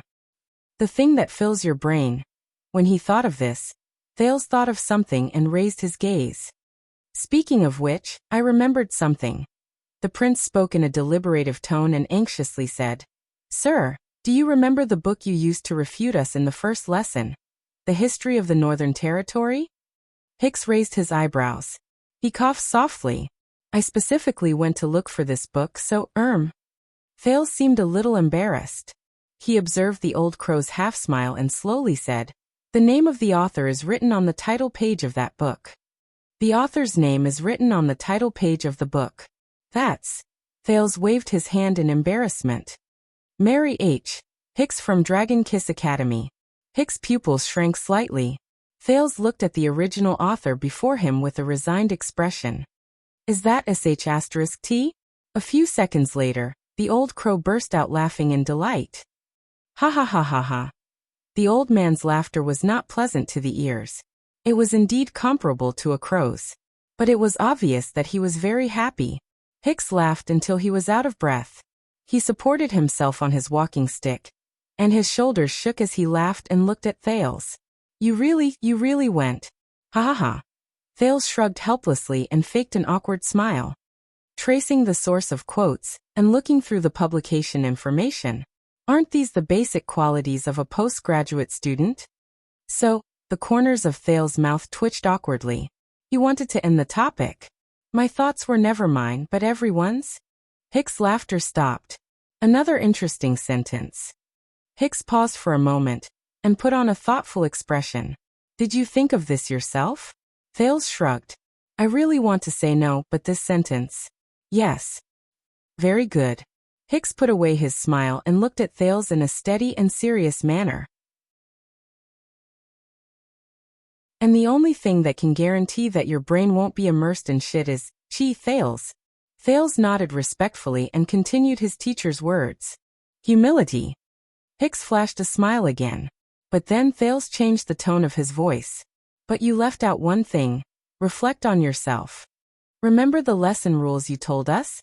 Before questioning something, it's best to ask yourself. Thank you, Bordeaux. Thales smiled in his heart. Hicks' expression changed slightly. He narrowed his eyes and sized up the teenager in front of him again. Not just before, Thales, he said calmly. But those are advanced lessons and they are options for advancement. Not everyone has the aptitude to reach that stage. Hicks blinked. And we will do it step by step. We will start with humility. Then we will plan for other things. Thales smiled. One step at a time. He looked at the strangely interesting old man in front of him, and thought of his uncertain future. He suddenly sighed. Thales suddenly raised his index finger. Sir. I was thinking. Although you told me that the meaning of the first lesson was humility, wise men rarely speak eloquently, and so on. Thales narrowed his eyes. But I thought about it again. The prince clicked his tongue and looked at the old man in front of him from head to toe as if he was sizing up a suspect. Is there a possibility that the moment you turn around and return to Heroic Spirit Palace, you will say to young rascal, to Saroma? Hicks showed a puzzled expression. Thales cleared his throat and slowed down his tone. With a rough voice, he imitated Hicks's usual tone. Dear little Saroma, my dear little brother. Jia, you must know that wise men are not afraid of eloquence. Madam, what you need is to confidently stuff your opinion into other people's minds, even if it's a pile of shit. Before Thales finished speaking, Hicks laughed out loud, and his expression was exaggerated. He kept hitting the ground with his walking stick. Ha ha ha ha ha. Thales laughed as well. Under the moonlight, the old man and the teenager who were thousands of miles away from home looked at each other and laughed. In the distance, Kevin, who was waiting with his head in his hands, let out another yawn in resignation. Finally, the laughter of the two people gradually weakened. Thales closed his mouth. Hicks also stopped smiling and looked at him calmly and peacefully. It's time. Thales spoke subconsciously, but Hicks was one step faster than him. You know, your mother did tell me where she was going, the old crow said flatly, but Thales was momentarily stunned. Hicks straightened his back in the darkness and sighed at the vast starry sky. Before we parted, she stood alone with her back to us. She faced the blood-red setting sun on the vast desert and said with a chuckle. Thales felt an inexplicable sense of nervousness in his heart. He knew that what came next was that person's original words. Hicks said faintly, since I escaped with much difficulty, of course I want to go to a wider world. Perhaps I can pry open this boring world. Thales was stunned. Pry open? This, boring. I believe that she did it, Hicks said softly, but his words traveled clearly into Thales' ears through the quiet night sky. Perhaps she will eventually do it. A breeze blew past, and it let out a long whimper through the hole in the wall behind them. Hicks straightened his scarf. With a solemn expression, he nodded slightly at Thales. Take care, young sir. Thales put away his thoughts and nodded solemnly as well. You too. Sir. And so, Thales stood alone in the quiet night, listening to the sound of Hicks' walking stick slowly fade into the distance. He watched as the old man's hunched figure gradually disappeared. He listened as Hicks boarded the dilapidated, shoddy truck, which was a stark contrast to Shield District, and explained to Kevin in a low voice why the teenager did not come. He watched from afar as the truck left under Kevin's whip and the dissatisfied neigh of the old horse, never to return. The prince greedily sucked in a mouthful of air in the cold wind of the night, but his lungs were frozen. Thales turned around in resignation. The problem he faced and the melancholy in his heart surged before his eyes again. From now on he was alone again. Just like in the past. Thales absent-mindedly kicked away a large piece of gravel that almost tripped him. He looked at the corpses Gleeward left behind on the ground, and then at the grand scene of Shield District before him. He felt a headache coming on. All of Dragon Cloud City is looking for me. In fact, it was not just Dragon Cloud City. Lampard, Count Leespan, Count Nazir, and all the vassals. What should I do? Thales scratched his head in pain. Go back to the secret passage? Look for Putre? Hide in Shield District and act according to circumstances? But I'm short on clothes and meat. Hey, brat! Thales raised his head in shock. Under the moonlight, half of a head with a worried expression appeared behind a broken wall in front of him to his left.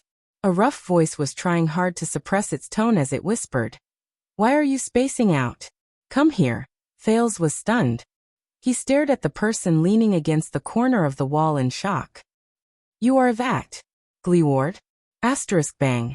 Asterisk the person behind the corner of the wall hit the wall in annoyance. The familiar wheelchair came slowly from behind the wall. Thales blinked. He could not figure out what was going on. Keep your F*** king voice down. Gleeward, who had just left in a huff, was now staring at him angrily. The veteran who had lost both his legs had an awkward and complicated expression on his face. He looked around warily from time to time. "And where are your King manners? Why did you call me that?" "That Gleeward." Thales ignored Gleeward's anger. He just stared at the other person in a daze and scratched his head, trying to figure out what was going on. "But why are you?" Gleeward interrupted him from the wheelchair. His remaining eyes were filled with the words, "I don't like the look of you." "Shut up. Come with me." "Go with him?" Thales was stunned again. He did not understand the logic behind the other person's actions. "But didn't you say that you would let me go and not take me for the reward?" "Hey!" Gleeward made a threatening expression like a wild beast. "I said shut up." The veteran drove the wheelchair in front of Thales. He looked at the surprised prince and snorted coldly in displeasure. "Aren't you going out of the city? Come with me obediently." Thales rolled his eyes 3 times. "Out of the city?" He smiled stiffly, waved his hand tentatively, and pointed in the direction where Hicks left. "But didn't you just reject the old crow?" The impatient Gleeward's expression changed.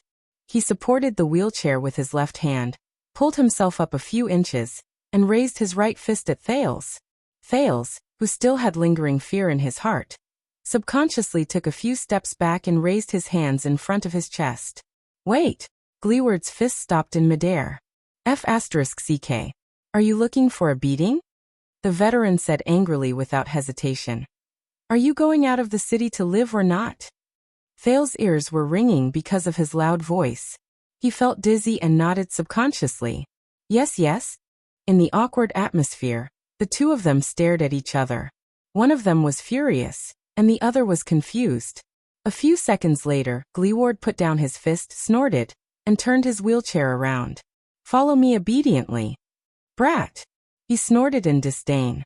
Thales, who was still in a state of shock, put down his hands. He shrugged, as if he had understood something, and followed Gleeward in a contemplative manner. Hence, amid the sound of wheels rolling over the gravel, the shadows of a wheelchair and a teenager slowly elongated on the rough ground of Shield District. They moved forward side by side under the quiet night sky. Slap. Slap. Slap. Thales punched his left palm 3 times with his right fist. "I understand now." While walking, Thales carefully observed Gleeward, whose expression was unpleasant. He seemed to be aggrieved, but also angry. The teenager seemed to have made a new discovery. There was a hint of surprise in his voice. "In the end, you will still help me. You just don't want to admit defeat in front of the old crow." Gleeward's expression froze. "Shut up." But Thales, who was immersed in his new discovery, did not care about what the old man said at all. His eyes lit up. "And Hicks, that old crow intentionally made me stay. He also knows this. Hicks knows that you will definitely help me, so he..." Gleeward's expression became even more unpleasant. He gritted his teeth, slanted his lips, and twisted his face. He sped up the speed of his hands, pushing the wheelchair forward. "Shut up." Thales took 2 steps forward and overtook the accelerating wheelchair. He turned around to face the veteran. "Wait." Thales' eyes grew brighter. "You know this too, don't you? You know that he knows that you will help me." As if his thoughts were exposed, Gleeward exhaled with a lifeless expression. As he pushed the wheelchair, he banged the wheel in dissatisfaction. "Shut up. Shut up." Thales did not intend to shut up at all. He walked backwards with one hand over his chest and the other caressing his chin. He looked pleasantly surprised. "So you both know each other very well, but for some reason, you don't want to make it clear. Hicks, he also knows that he knows that you will help me." Gleeward, who could not take it anymore, raised his head in pain and wailed. "Enough." The veteran stopped and fiercely cut Thales off. "Shut up, shut up, shut up." Thales stopped talking and looked at Gleeward in puzzlement. "Yes, I know he knows too." Gleeward's face was filled with anger. He waved his hands at the sky. "So what?" He spat in a very unrefined manner, and looked at Thales in annoyance. "I also know that he knew that I knew that he knew that I would help you." Thales nodded solemnly and used his gaze to encourage him to continue speaking. "Ck, I'm going crazy because of you. Gleeward's words were stuck in his throat. His expression changed slightly. Can't you just King shut up? Thales blinked and revealed a resigned expression. Of course. The prince chuckled and scratched his head. But what you said might have. You know, you also scolded my mother. Gleeward was immediately stunned. Scolded what? Thales pointed into the distance and smiled awkwardly.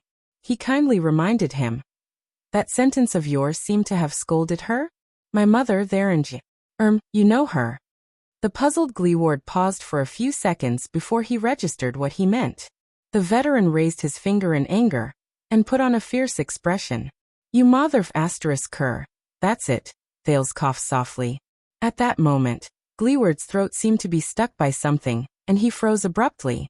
He subconsciously hesitated. His expression was subtle and changed a few times. But a second later, the veteran regained his usual fierce tone and pointed at Thales again.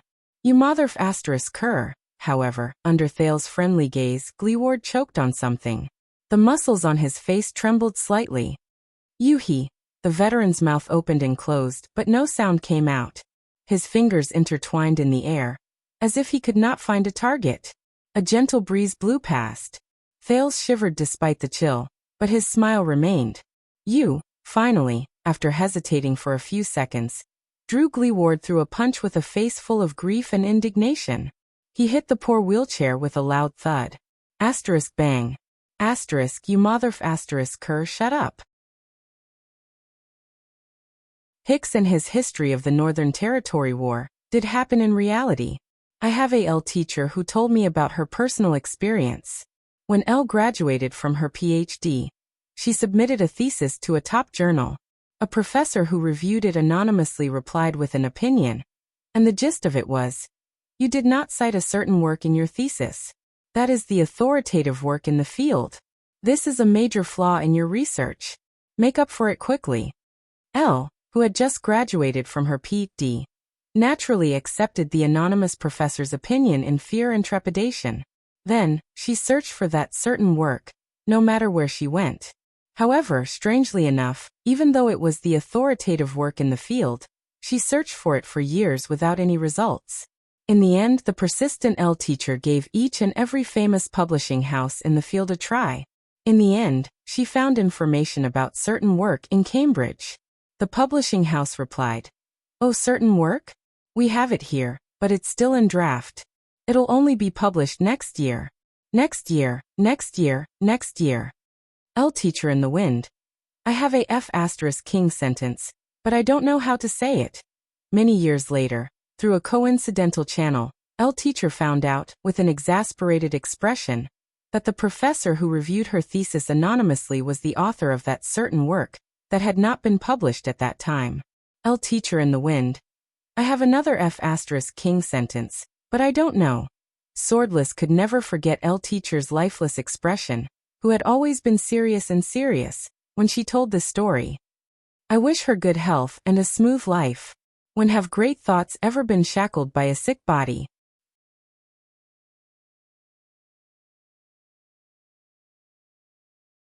Chapter 347. Reality proved that Gleeward was indeed the local tyrant of Shield District. Even if it was night, even if it was difficult for him to move around, even if Shield District was a maze of ruins with very few people, the veteran could still accurately find the small paths and find his way out after making several turns. Under the moonlight, Thales quietly followed behind him with his head lowered, pretending to be the person who pushed Gleeward's wheelchair. He watched as Gleeward moved through the streets and alleys without any obstacles, as if he was in his own backyard, jumping over fences, and even making secret signals and hand signals to different people living in different corners. Thales kicked away a pebble by his feet and patted the dust off his body. He felt slightly sentimental. It had been a long time since he felt this way, especially since Shield District had turned into such a desolate scene. This was especially the case when Shield District was reduced to such a miserable state. It made him remember the days when he begged in the smelly gutters and alleys of Eternal Star City a long time ago. When they arrived at a single-story house with mottled bricks, Gleeward coughed and knocked on the door 4 times, twice quickly and twice slowly. Thales was surprised to hear a series of crackling sounds coming from inside the house. Did someone fall off the bed? Footsteps came from behind the door, followed by an impatient female voice. For bright moon's sake. If you want to buy something, can't you come tomorrow morning? Gleeward, who was in the wheelchair, spoke in a dull voice. Kurtz, it's me. The voice behind the door stopped. As the wooden door opened, a sleepy face appeared before them. It was a woman in her 30s. She had messy long hair, and looked down at Gleeward from above. Her clothes were thin, and her eyes were misty. Her breasts were faintly discernible. She looked as if she had just woken up and stared at the two people in front of the door in confusion. Thales politely moved his gaze away from her breasts, which she could not cover. He suppressed the question of who she was and looked at Gleeward. Gleeward snorted coldly. Tell me, Kurtz, you didn't drink? Or else I'll have to F***ck you awake. He glanced inside the house. And it's best if there aren't any girls here to measure your size. Just by relying on a cowardly cripple like you? We don't even know who's going to F***ck who. The woman at the door rubbed her eyes. It's not my fault that I'm popular with women. After all, I'm one of the few in Shield District. Wait. After seeing the person in front of her clearly, the woman's expression changed. Her hand behind the door dropped, followed by the heavy sound of metal hitting the ground. You're injured. I have a bad feeling about this, cripple. It's just like the first time we met. The woman named Kurtz put on a dejected expression, but when her gaze shifted to Gleeward's bandaged wound, she immediately frowned. Are you being targeted again? Gleeward nodded with a dark expression.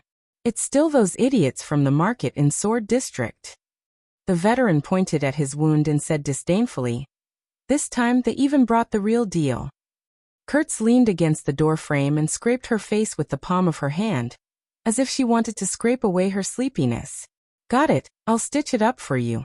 She sighed and looked around cautiously. There was an annoyed expression on her face. Dragoncloud City is in such a mess, and they still have the time to mess with you. Damn it. Thales stared curiously at the disheveled woman who had a seductive body and a foul mouth. He thought about her relationship with Gleeward. And you, cripple.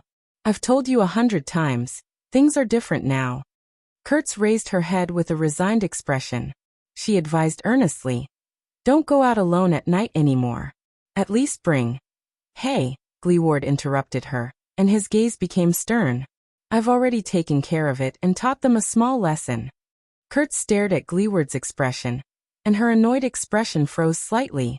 She asked tentatively, your small lesson? Gleeward did not answer. Thales remembered the slaughterhouse he saw just now and blinked helplessly at a corner where no one could see. Yes. A small lesson. Kurtz seemed to understand what he meant. She then narrowed her eyes. I understand. Then, we'll go to war. We won't stop until one of us dies. Her expression became solemn. She lowered her head and thought carefully. I'll look for Farron right away. Even though the city is under martial law, I think we can get 100 good fighters here before dawn, and another 50 after dawn. We can catch them off guard. Thales thought of something. What? This woman is also out to make a living? Gleeward coughed and interrupted. Before that, I have something else to do. They won't expect us to counterattack so soon. The patrols are busy. Kurtz mumbled to herself about the fight between the gangs. When she heard Gleeward's words, she was slightly stunned. She looked up. Something else. It was only then that Kurtz noticed the teenager behind Gleeward. She subconsciously tightened the thin shirt around her chest and looked at the 9-pointed star emblem on Thales' shoulder. She frowned in puzzlement. Wait, who is this brat? Is he a noble? Him. Come and meet Kurtz, Thales. Gleeward turned his head and looked at Thales. He extended his hand and gestured at Kurtz in a leisurely manner. The most unlucky tailor trader in Northland. Dr. G. The veteran pointed at an ugly scar on his arm and sneered. My specialty is suturing. Thales smiled awkwardly at Kurtz. Hey, nice to meet you. As a tailor cum doctor, Kurtz's face was filled with suspicion. Nice to meet you. Gleeward turned his head around and sneered in a self-deprecating manner. Stop guessing. He's that prince. Kurtz did not manage to react. She asked in puzzlement. Which prince? Gleeward snorted. Which other prince could it be? The man in the wheelchair grinned. Wherever he goes. Who's the unlucky one? The Prince of Constellation. Thales coughed softly and pretended not to hear her. In the next moment, as expected, the prince saw the puzzlement on Kurtz's face turn into shock. She froze on the spot. In the house, Thales sat on a chair and gnawed on the extremely disgusting rye bread in his hand, which was probably left over from a season ago. He looked at the similarly simple and dilapidated house. There was a bare wooden table with a lot of cloth piled on it. There were also cheap boxes of female perfume placed haphazardly on it. Many patterns of clothes hung from the ceiling.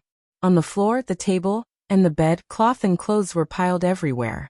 Even undergarments were no exception. Needles, threads, scissors, measuring rulers, and coils could be seen everywhere. There was also a mirror with 3 cracks on the wall, and a saw in the corner. Behind the door was a ferocious-looking June 1st. Now, Thales knew what the metallic sound was when the woman let go of his hand. Thales picked up the wooden bowl and drank a mouthful of water that had a slightly strange smell. He then looked at Kurtz. The woman's identity was already clear. She was a tailor. Thales sighed secretly. But a doctor? Sewing with one hand and sewing people with the other? Treating the sick, tailoring the clothes according to the person's needs. He looked at the ferocious-looking June 1st behind the door. Perhaps it's also a rape? Causing a gang conflict? The prince glanced at the unflattering style of clothes around him. Also, why does a tailor need a saw? With the evilest imagination in his head, Thales thought. No wonder she's so poor.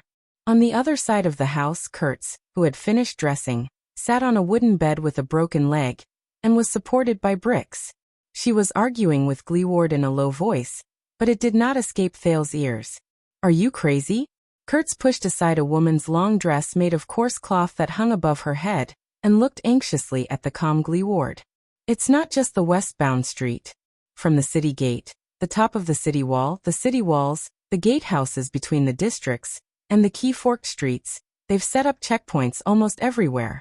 The patrols have received their bounty, and they've been working overtime day and night, never slacking off.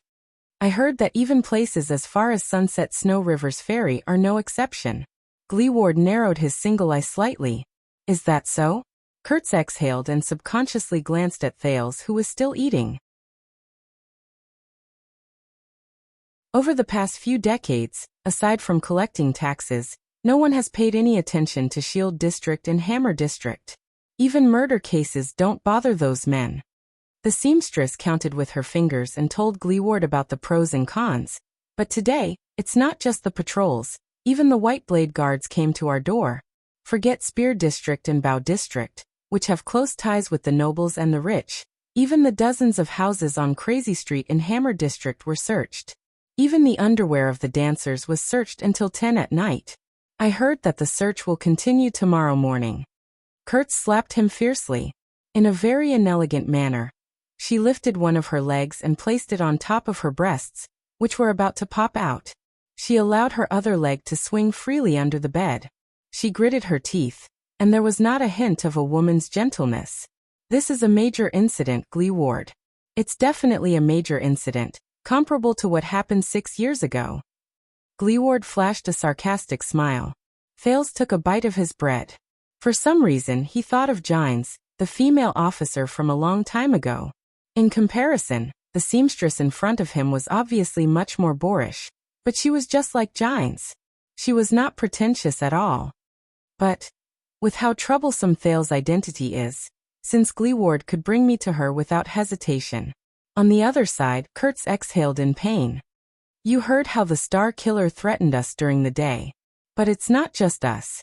She extended her finger in a very serious manner and spoke with great emotion, trying her best to make Gleeward understand the severity of the matter.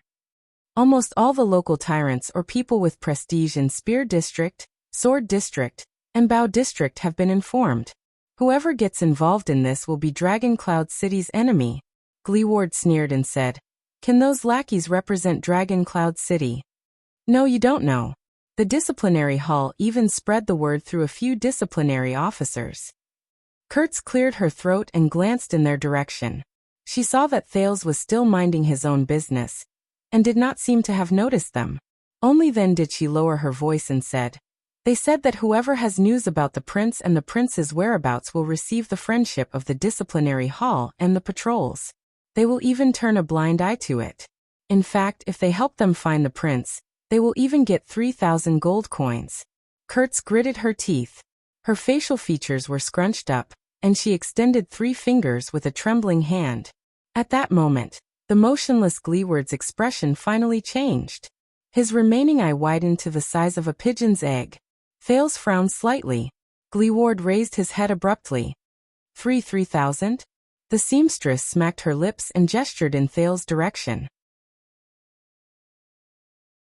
Her sparkling eyes inadvertently showed a hint of greed and charm. Think about it. After a second, Gleeward desperately tucked his jaw away, which was about to fall to the ground. He coughed unnaturally. "Humph," the veteran said sternly. "Do I look like a money grubber? Do I look like the kind of person who would be tempted by a few gold coins?" Kurtz's smile fell. She looked at him with a complicated expression. Gleeward was a little embarrassed by the woman's gaze. He turned his face away and said sternly, "We want to send him out, that's all." When he heard this, Thales ground his lips with his upper molars. He was in a strange mood. Kurtz exhaled. There was a look of pity and hesitation on her face.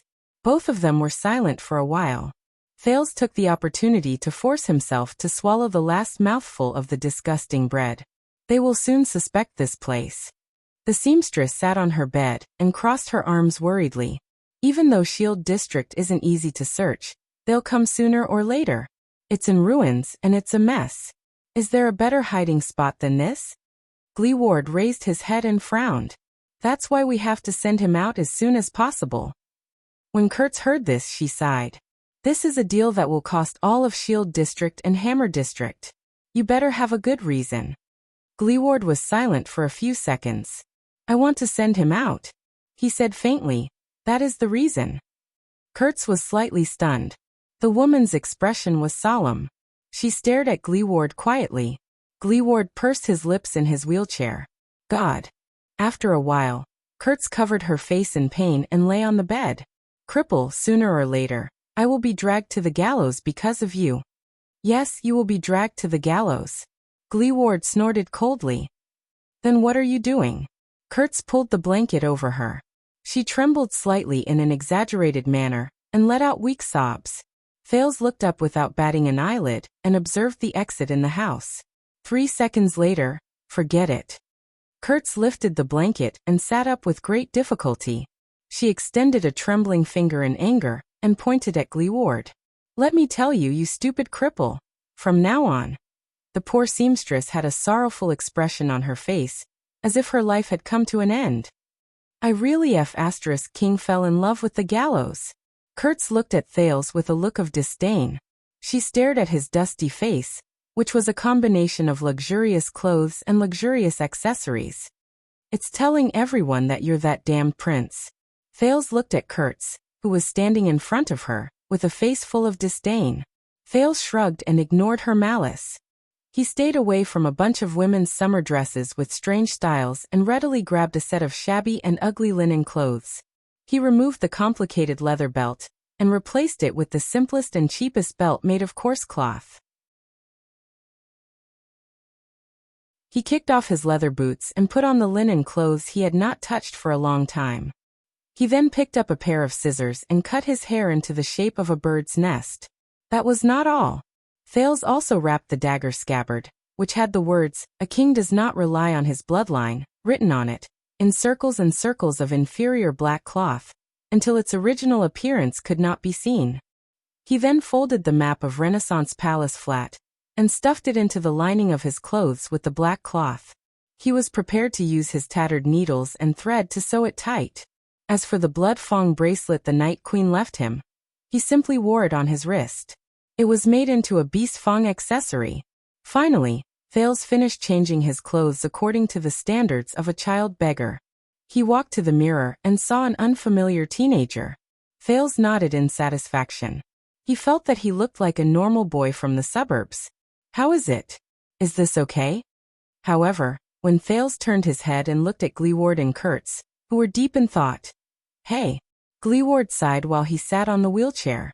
He placed his hand on his forehead and said, "Is there any way to improve it?" Thales was stunned. Of course. Kurtz stared at Thales, who was dressed in coarse sackcloth.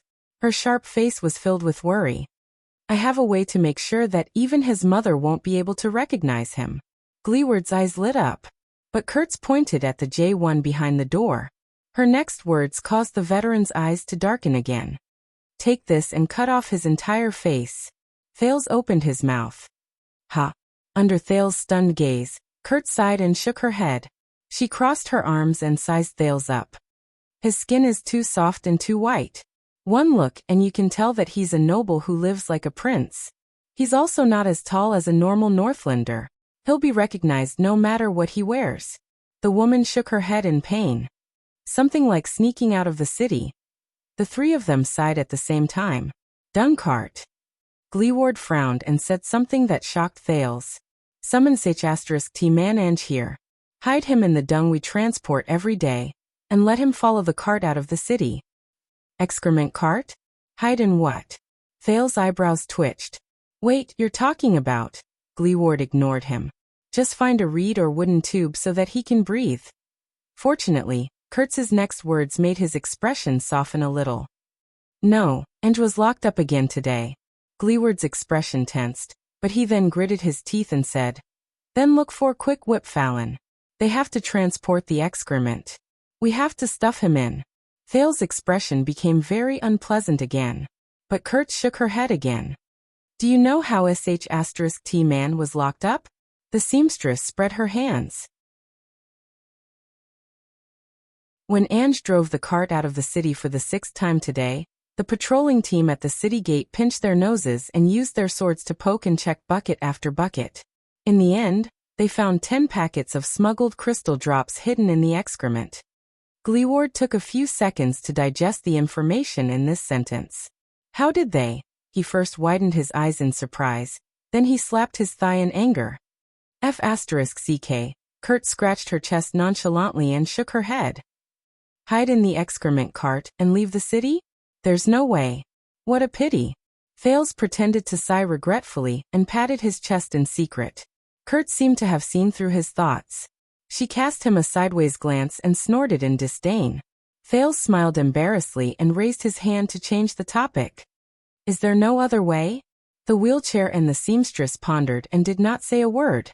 In a few seconds, Gleeward's face turned from green to white, then from white to red.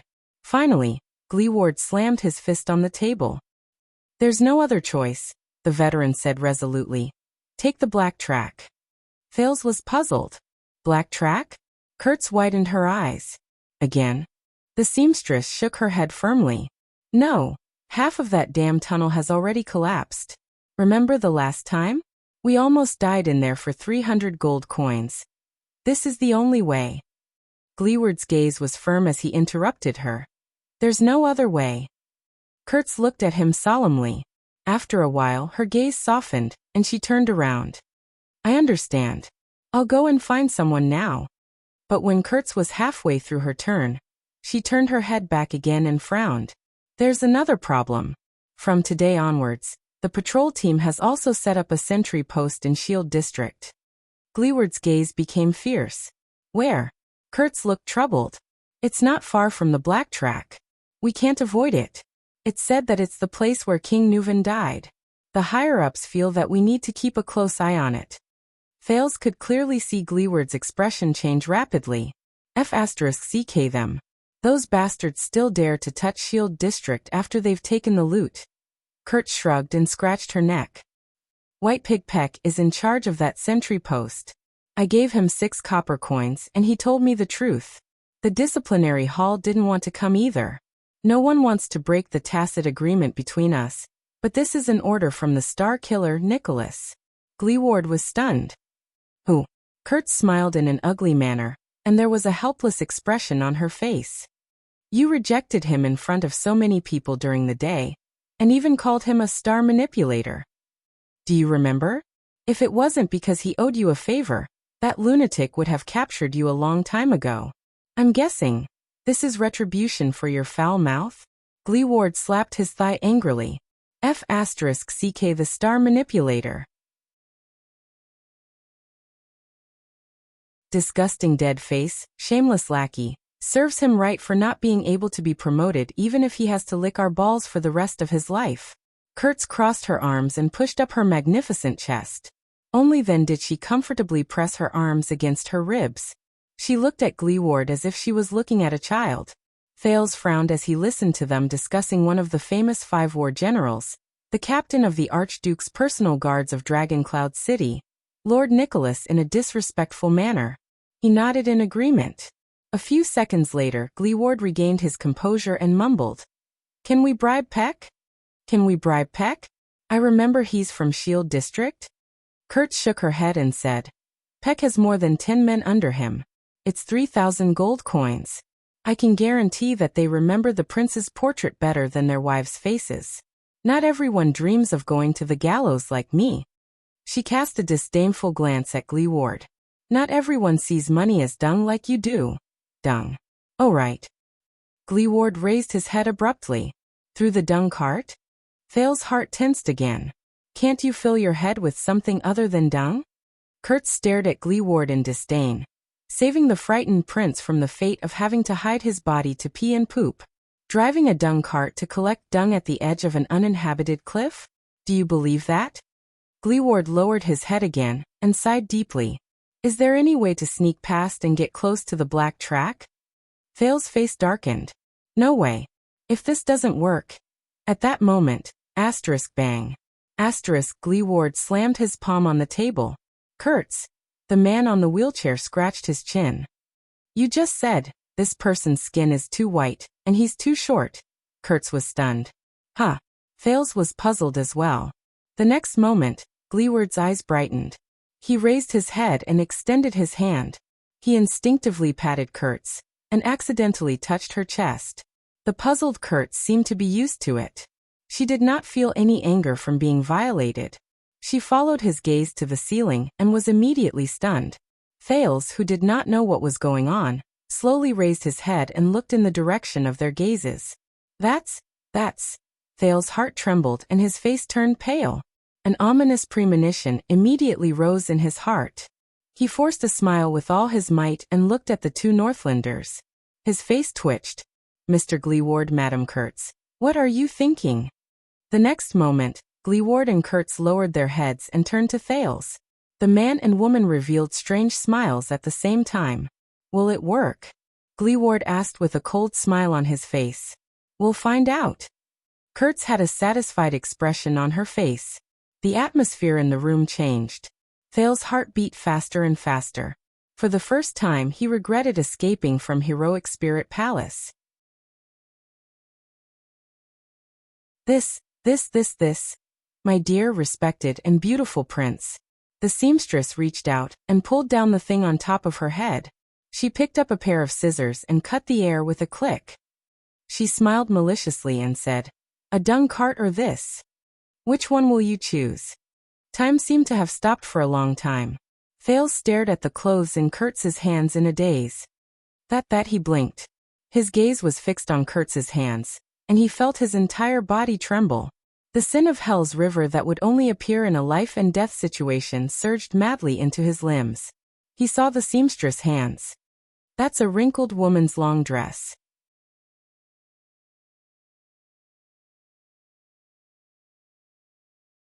Chapter 348. Dragoncloud City, Shield District, Dawn. The golden morning sun had just dyed the sky red, slightly dispersing the chill of the night. The dark streets gradually became clear. Shield District, which seemed to be empty, finally gained some life. At the very least, there were more people walking the streets. This street in Shield District was the center of the disaster. The houses were scattered, the terrain was empty, and there was almost no cover. There were even rumors of ghosts being haunted at night. Look at how listless and cowardly they are. Gleeward hid behind a low fence and stuck his head out to look at a small patrol sentry post in the distance. He stroked his wheelchair in dissatisfaction. Do they think they can catch the prince like this? Does that dead face know that his orders are being carried out like this? At the center of the street, a few soldiers from Dragon Cloud City's patrol unit leaned against the eaves of an abandoned house. They yawned and extinguished the fire, waiting for their comrades to come and take over their shift. Occasionally, they would glance at the passers-by around them and greet those they knew, because this is Shield District. The sentry posts leading to the city gate and gatehouse are not like this. They can't wait to search the girls' private parts.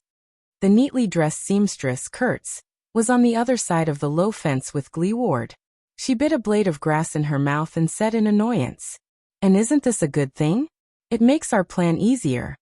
Kurtz crossed her arms and turned to a teenager beside her in displeasure. "By the way, are you really not going to consider dressing up as a girl?" The handsome teenager dressed in sackcloth beside her blushed and shook his head vigorously. "I've said it a few hundred times." Thales, who was leaning against the low fence, blushed. "We only have one night. Even if we put on the best makeup, the girls' expressions, habits, behavior, and mentality are all developed step by step over a long period of time. They're carved into their bones. Without enough training and habits, how can I succeed?" Kurtz looked disappointed. The blade of grass in her mouth swayed up and down. Yes, in the end, under Thales' fierce objection. Last night in Kurtz's house, the suggestion about him disguising himself as a girl was left unsettled.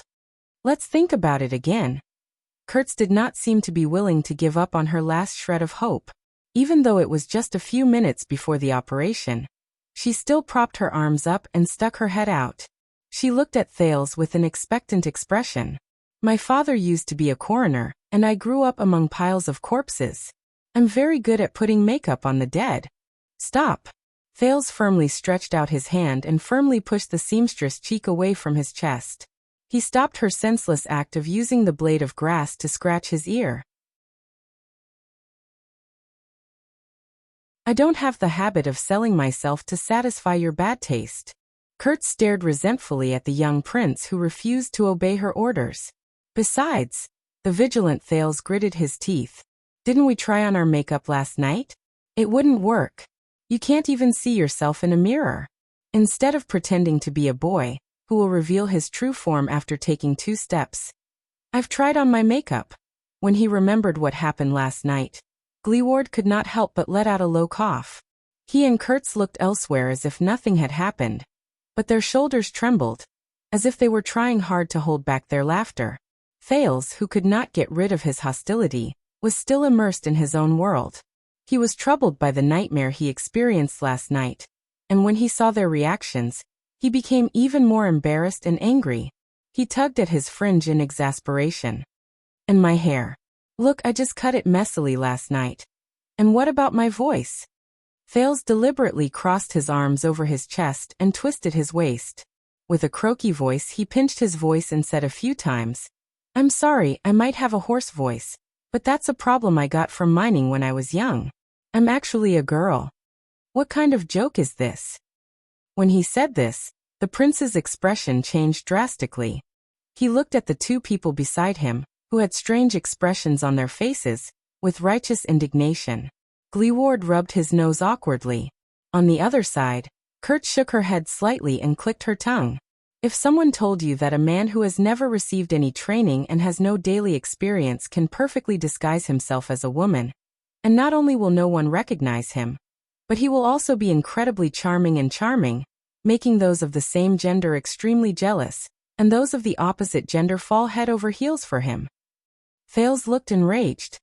Then he must have read too many crappy night novels, or he hasn't had a girlfriend for too long. Gleeward, who was in the wheelchair, and Kurtz, who was sitting cross-legged, leaned back in their original positions with flagging interest. Thales was left behind, panting with rage as he digested his grievances alone. In the distance, a patrol team of 10 people walked over slowly. They completed their morning shift with the inspection sentry post that was temporarily set up. Gleeward and Kurtz exchanged glances and nodded. The veteran regained his serious expression. "Brothers, are you ready?" "Yes, I called over 20 people from the blacksmith shop to the farm. They're all people who can't leave the city for the time being because of the lockdown." Kurtz rubbed her hands together with an expression that said, "Don't worry, they think this is a trap to deal with those bastards in the market." Actually, that's not wrong. When he remembered last night, Gleeward exhaled harshly through his nose in indignation. "Once this is over, I want to. All right. When it's time, there will be a fight here." Kurtz looked at the situation around her and interrupted Gleeward. There was a cautious look on her face, which was rarely seen on her face. "Drag that sentry post into it as well. Hey you." Gleeward gestured at Thales with his chin. "And we'll take advantage of the chaos to go to the black track." Thales cast a glance into the distance and swept his gaze over the sentry post that was not very tightly guarded. He nodded. He suddenly noticed that their destination was the Cliff of the Sky, which was located at the bottom of a row of cliffs in the distance. It was the place where King Nuvan died. When he thought of this, Thales' mood suddenly turned cold. After this matter is over, there will be quite a number of people who will be locked up. Kurtz sighed. "Haven't they been locked up many times before?" Gleeward licked his lips. His eyes sparkled. "It's a good chance for them to avoid the limelight." "Understood." Kurtz shrugged. She glanced at Thales and clicked her tongue in resignation. "What a pity." Thales, who was anxious, glared back at her fiercely. He was certain that compared to not being able to see the male princess of Constellation, the seamstress did not feel pity for the group of people who were about to be locked up in prison. Thales looked in the direction of the cliff and asked curiously, "What is the black track you've been talking about?" Kurtz snorted softly. The grass in her mouth flipped over. "That's the only way for you to escape from Dragon Cloud City." "Why is it called that?" Gleeward turned his face around. "It's been called that since my grandfather's generation. He said that his grandfather also called it that way. As you can see, one of the entrances is at the bottom of the Cliff of the Sky. The path is complicated, and people who are not familiar with it will not be able to find it. We used to use it to transport contraband, but it's too narrow, and the efficiency is very low." At the bottom of the cliff, Thales frowned as he stared at the familiar-looking cliff. His gaze followed the outline of the mountain and moved upwards. Unsurprisingly, he saw Raikuru's huge statue. 6 years ago, it was there. So the black track is a small path that passes through the belly of the mountain? It leads out of the city? Thales narrowed his eyes, trying to get a clearer look. Is it natural, or is it man-made? God knows. Kurtz looked at him disdainfully. To dig a tunnel that goes through the Cliff of the Sky and connects the inside and outside of Dragon Cloud City, perhaps it was dug by the Great Dragon. Thales clicked his tongue and did not say anything. The older generation is very respectful of that place, and they do not dare to approach it easily. Kurtz snorted softly. They say that it's a forbidden place in Dragon Cloud City, where the Master of Mountains resides. Even the nobles don't know about it. But 18 years ago, the men followed the king to Constellation to fight a war. The war lasted for more than a year. No one farmed, no one hunted, and no one herded. The taxes and military contributions became heavier and heavier. Forget the farmers and hunters outside the city. Even the old, the weak, the women, and the children in Dragon Cloud City could not live on. The winter that year was especially cold, and there was not enough firewood. The nobles had to be prioritized, and they did not even have enough gifts from the mountains. Thales fell silent.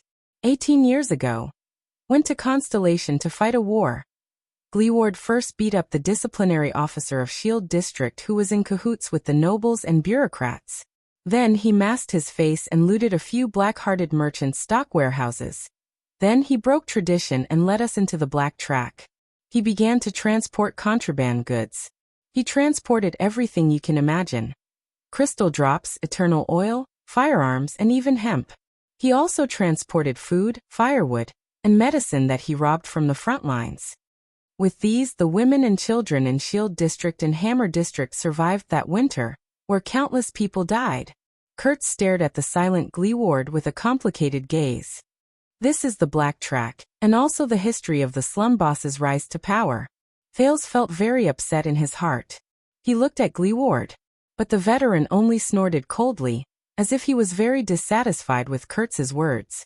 He coughed loudly. After you go in, carry your everlasting lamp and watch your feet and the top of your head. Gleeward's expression was unpleasant, as if he was recalling some unpleasant past. The tunnel there is too old. 6 years ago, the calamities and the Hydra caused a ruckus in the city. The earth shook, and most of the black track collapsed. We don't know when the rest will collapse. Fales felt a chill in his heart. Calamities. Calamities again. The three people behind the low fence were silent for a while. The calamities, the prince said resentfully, brought about quite a lot of disasters, didn't they? Gleeward's hand, which was holding the wheelchair, suddenly tightened. Disasters. Kurtz laughed sarcastically. Disasters. You can look around you. The seamstress' expression turned cold. But you can't imagine what it was like that day. She kicked away a piece of gravel beside her feet. Son of a B***TCH. Fales lowered his head. He did not look at the gravel, broken wood, dust, and debris piled up around him. He did not look at the abandoned houses, the dust-covered wells, the collapsed rotten wood, and the cracked ground. There was even a faint stench in his nose. This is Shield District. I can, Fales said in a low voice. I told you that year. I was here. I saw how Shield District was destroyed, and I saw the people who died. But before he finished speaking, he felt an itch in his ear. Fales was shocked.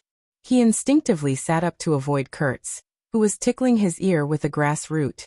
There should be a limit to boasting. The seamstress waved the grass root in amusement. How old were you 6 years ago? Fales was stunned. You even saw Shield District's destruction. Why don't you just say it? Kurtz said with a mocking expression. Back then you single-handedly and fearlessly killed the Blood Calamity and saved Dragon Cloud City? Wouldn't it make you look more impressive if you boast like this? Your Highness? Fales' face turned green and red. He slid down against the low fence like a deflated balloon. It's nothing. At this moment, Gleeward spoke airily. It was never about destruction. Both of them were stunned. They turned to look at the veteran.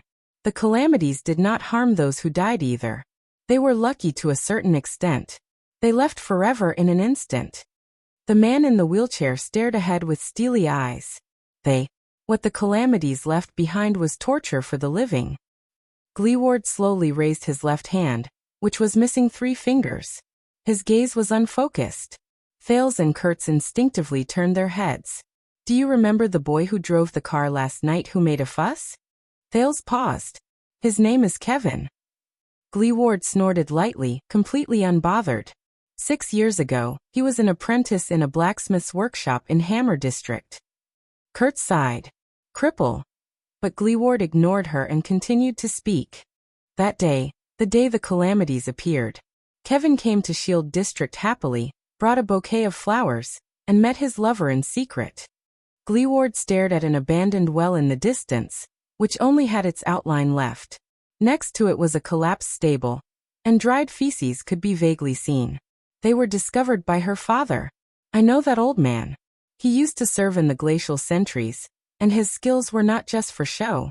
What's worse is that he has a bad temper, and he values his daughter very much.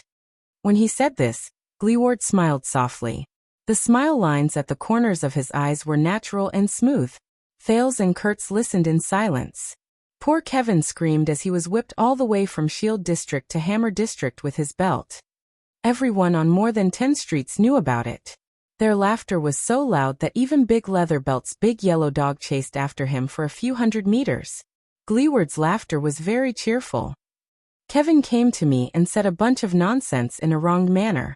He said how much he liked the girl, that he wanted to become a good blacksmith, open a workshop, save enough money for his betrothal gift, and then tell the truth to his lover's father. The veteran shook his head with a disdainful expression. I still remember how stupid he looked when he said those words.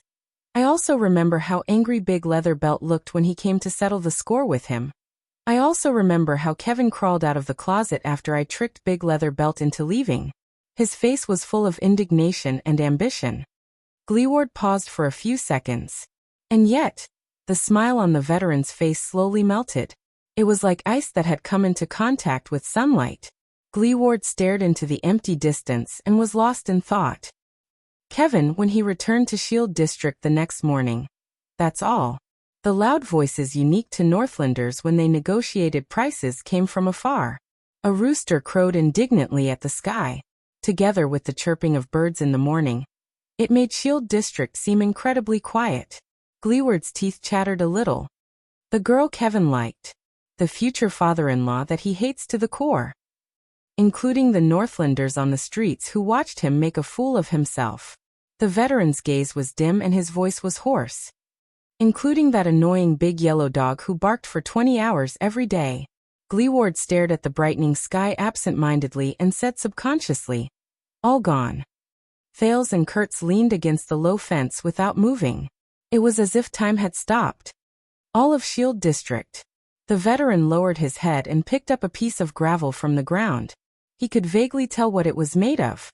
This is the only thing left. This is what they are. These are the things that the calamities left behind for the survivors. Thales exhaled slowly. His expression was stiff. When you see Kevin laughing heartily in the future, don't forget that this is the story behind him. Gleeward's gaze became serious, and a flame that had cooled down for a long time burned in his eyes. Gleeward snorted coldly. So, when you meet the survivors of the calamity, help them. Don't say that you can imagine it. Don't say that you understand their pain, and don't say that you can feel it, even if you are really the savior. The veteran turned his head slightly and stared at the silent Thales with a cold expression. Because that is very hypocritical. Thales opened his mouth to speak, but in the end he could not say anything. *slap. Gleeward placed his hand on Thales' shoulder. Also, if you really become the king in the future. Gleeward's expression was very serious. And Thales could even feel his hand trembling slightly. Become one of those high and mighty lords. I know what you nobles know. I don't believe that those calamities are the messengers sent by the legendary gods to punish the world, or those legendary anti-mystic equipment. You must have a way to deal with them. Thales stared at the veteran in front of him in a daze. Gleeward's expression was ferocious. Remember, gather all your men, all your strength, all your weapons, and find those calamities. No matter where they hide, find them. Find them all. Find them all. The prince's heart was in a mess. All sorts of emotions surged in his heart at the same time, and it was rather unpleasant. At that moment, Gleeward gritted his teeth, and his aura was chilling. From top to bottom, hunt them all.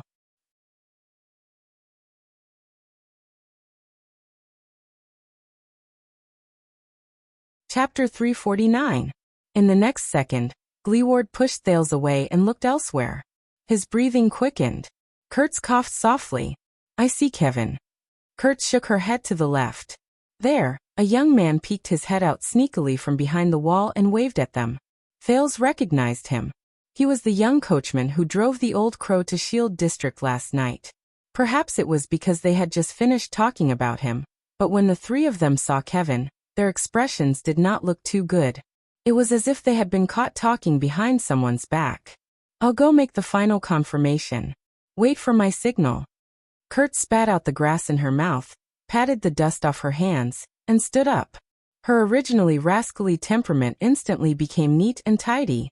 Gleeward nodded and watched her leave. Only the veteran and the prince were left. The atmosphere was a little heavy. Thales watched the seamstress leave and suddenly said, To be honest, I've been in Northland for 6 years. It's rare to see a Northlander girl like her. Gleeward paused for a moment and snorted softly. Kurtz's father used to be a military doctor. She grew up in a military camp. Her childhood was filled with blood and screams. Thales' gaze shifted. The veteran tapped his fingers on the wheelchair, as if he was reminiscing about the past. Until her father passed away unexpectedly, the teenage Kurtz had to face those ruffians. You can't imagine what a girl would experience in that hell. You can't even imagine what she would become. Thales' heart tensed. He looked at the corner where Kurtz disappeared with slight surprise and recalled the tough impression the seamstress gave him. Gleeward said absent-mindedly, At least before I fished her out. It's a pity that the famous Dragon Cloud City isn't much better. Shield District and Hammer District are even more so. At that moment, the tough veteran seemed especially tired, as if he had just gone through a great battle. Thales inhaled slowly. No wonder. Gleeward snorted softly and shook his head. You were born noble. It's hard for you to imagine everything going smoothly for you. But do you think she was born with a mouth full of vulgarities, a temper that's hard to tame, and no sense of gentleness at all? Do you think that she doesn't want to put on glamorous clothes and makeup, sit in a warm, splendid palace, and enjoy a sumptuous dinner and a man's love like a regular noble lady from the north? Gleeward tightened his grip on the wheelchair. The remaining 3 fingers on his left hand trembled slightly. When life is tough on you, you have to be tougher than it is. Thales did not speak for a long time, but then he looked up. But I think she's very good right now. The prince's heart was a little heavy for some reason, and his gaze was sharp. A woman at her strongest, most beautiful, and most charming. Dong. Thales cried out in surprise. He placed his hands on his aching forehead and looked at Gleeward indignantly. The veteran expressionlessly retracted his right hand, which was as big as a wok. Don't try to pick up girls at such a young age.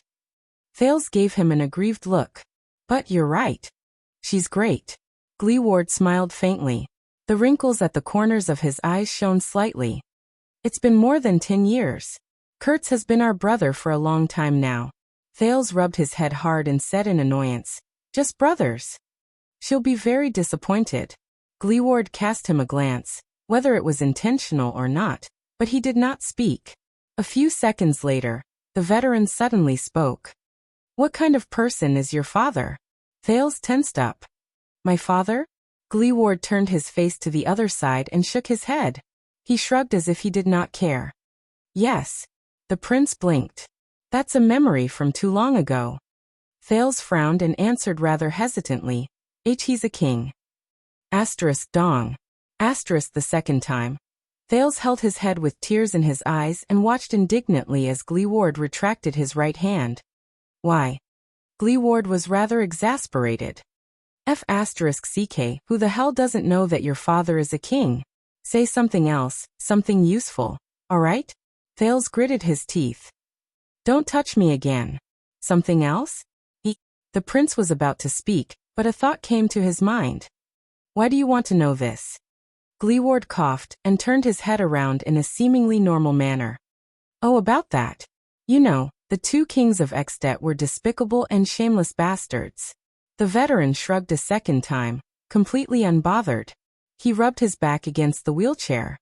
I was just wondering if the king of Constellation is the same. Thales revealed a doubtful gaze. But the old crow said that you don't care about high-level politics. Gleeward's expression changed. Yes. I suddenly changed my mind. It's not a bad thing to know more. The next time we meet, I can mock him instead. The veteran shrugged a third time. Thales stared at Gleeward thoughtfully. Then Gleeward coughed in embarrassment and turned his face away. Thales asked tentatively, but didn't you say that you don't want to see him again, Hicks? Gleeward's face turned red. It's none of your business. Of course, but... Thales carefully observed Gleeward's side profile and narrowed his eyes. Why does it have to be my father? Gleeward's expression froze. Oh, come on. He waved his hand and interrupted Thales in annoyance. You know, forget about it. Gleeward snorted coldly. It was obvious that he was extremely displeased. Who the F***ck cares about your king daddy? The veteran crossed his arms and turned around. While shrugging for the 4th time, he angrily muttered to himself. He's just another precocious, young, rich, handsome, charming, and domineering gigolo. Thales stared at him quietly and smiled. What about Thurin? Gleeward trembled slightly. Ha! You heard what I said. Thales sighed. What about my mother? What kind of person is she? This question caused him to wait for an exceptionally long time. After a long while, Gleeward curled his lips and shook his head in disdain. Your mother? Ha! That annoying little girl with a crooked brain. The veteran in the wheelchair revealed a complicated and indecipherable expression as he spoke nonchalantly. She's best at causing a lot of trouble and provoking everyone. Fooling everyone into cleaning up after her. Thales nodded. Including you? But spare me. Gleeward shook his head and sneered. I hate her the most. Thales smiled faintly. You and Hicks were once slaves in the desert, right? This question seemed to have poked Gleeward's sore spot. Hey. He bounced a few inches on the wheelchair. He was very annoyed. I don't care what the old crow told you. Gleeward pointed at Thales with a hostile expression. I agreed to help you with a small favor, but that doesn't mean we're very close. Stop with that, I'm your good friend. That emotional trick. Thales blinked helplessly to show that he understood. The two of them leaned back in their seats again, and waited for Kurtz's signal. Then Gleeward spoke again. Hey, the old crow didn't tell me much, but judging from the direction you're going. Gleeward seemed to be unable to recover from his rage. Naturally. He said stiffly. You're going to the desert, aren't you? Thales' heart tensed. He spread his arms and only smiled with his eyes narrowed. But Gleeward seemed to have seen through his thoughts. He snorted softly. Listen, if you want to enter the desert, you'd better have a skilled guide or else. Gleeward shook his head disapprovingly. Thales thought of something. Is the desert really that scary? Orcs or barren bone people? Both. Gleeward twitched the corners of his lips, and his gaze was sharp. Orcs, they can crush your skull as effortlessly as we smash eggs. As for barren bone people, it's hard to say. Those guys are very strange. Strange. But your greatest threat is far from them. Gleeward's expression was solemn. It's the desert itself, the sun, the yellow sand, and the demons who constantly whisper in your ears. Lie down, sleep, dream, and never stand up again. The veteran's expression began to drift into the distance again. Thales looked at his side profile and remembered something. You've been to the desert before, haven't you? Gleeward nodded absent-mindedly. When I was a soldier, I went there to fight. Thales frowned slightly. And? Gleeward raised his head. And? The veteran on the wheelchair looked at Thales sternly. There's nothing else. At that moment, a commotion suddenly came from the street in the distance. It seemed to be two men arguing. Get ready. Gleeward held both ends of the wheelchair vigilantly. The signal is here. It's our people. Thales stood up nervously, lowered his body, and held on to the low fence. Will this work? Thales looked worriedly at the two men who started fighting at the slightest disagreement. He watched as their fight became more and more intense. More and more people joined in, turning the brawl into a group fight, and the group fight into a riot. The patrols at the outpost began to frown as they walked towards them. They seemed to be suspicious. Thales was anxious. The Star Killer might be suspicious. I've seen the actions of the former White Blade Guards in Dragoncloud City. I've seen how they could locate a Camion's whereabouts within half an hour in a chaotic situation. The Star Killer and the White Blade Guards know Dragoncloud City like the back of their hands. This is their home. The commotion in the distance grew louder. Many people rushed over from the streets after hearing the news and joined in the fight. Then, a patrol soldier who tried to stop the fight was also punched to the ground. Gleeward sneered mockingly. The Star Killer? Haha, that lackey leader and his lackeys? The veteran in the wheelchair turned around with a stern expression. You're wrong. Gleeward silently patted his chest. The people who are most qualified to call this city home. It's never them. The next second, Gleeward turned his wheelchair around. Amidst the growing commotion, he decisively drove out of the cover and rushed past the countless people towards the cliff of the sky. Let's go. Thales exhaled deeply, then jogged to catch up with the veteran. The process of avoiding the outpost was easier than he imagined. The fighting between the poor people in Shield District was so loud that the pitiful dozen people in the patrol team were surrounded so tightly that not even a drop of water could trickle through. They could barely protect themselves, much less notice them sneaking into the cliff of the sky. In Gleeward's own words, Dragoncloud City is really getting worse with each generation. In the chaos, before the patrol team could send a large group to suppress them, they slipped under the rocky and uneven cliff wall. God knew how the veteran could move so fast while sitting in a wheelchair. After making a few turns and before Thales was about to faint, he followed the rear wheel of Gleeward's car, and finally saw Kurtz in front of a small, dark hole. "Are you ready?" Kurtz looked nervous, but her movements were not sluggish. She took out a low-quality everlasting lamp that was obviously modified from an old product from her backpack and tossed it to Thales. Thales hugged the everlasting lamp while panting. He watched Kurtz take out ropes and tools. With a solemn expression he said, "Anytime." The sounds of fighting behind them started to slow down. Kurtz smiled softly, as if she was disdainful. "Remember, only touch the places I've stepped on." Thales took a deep breath and nodded with mixed feelings. "Pray that I don't die in there."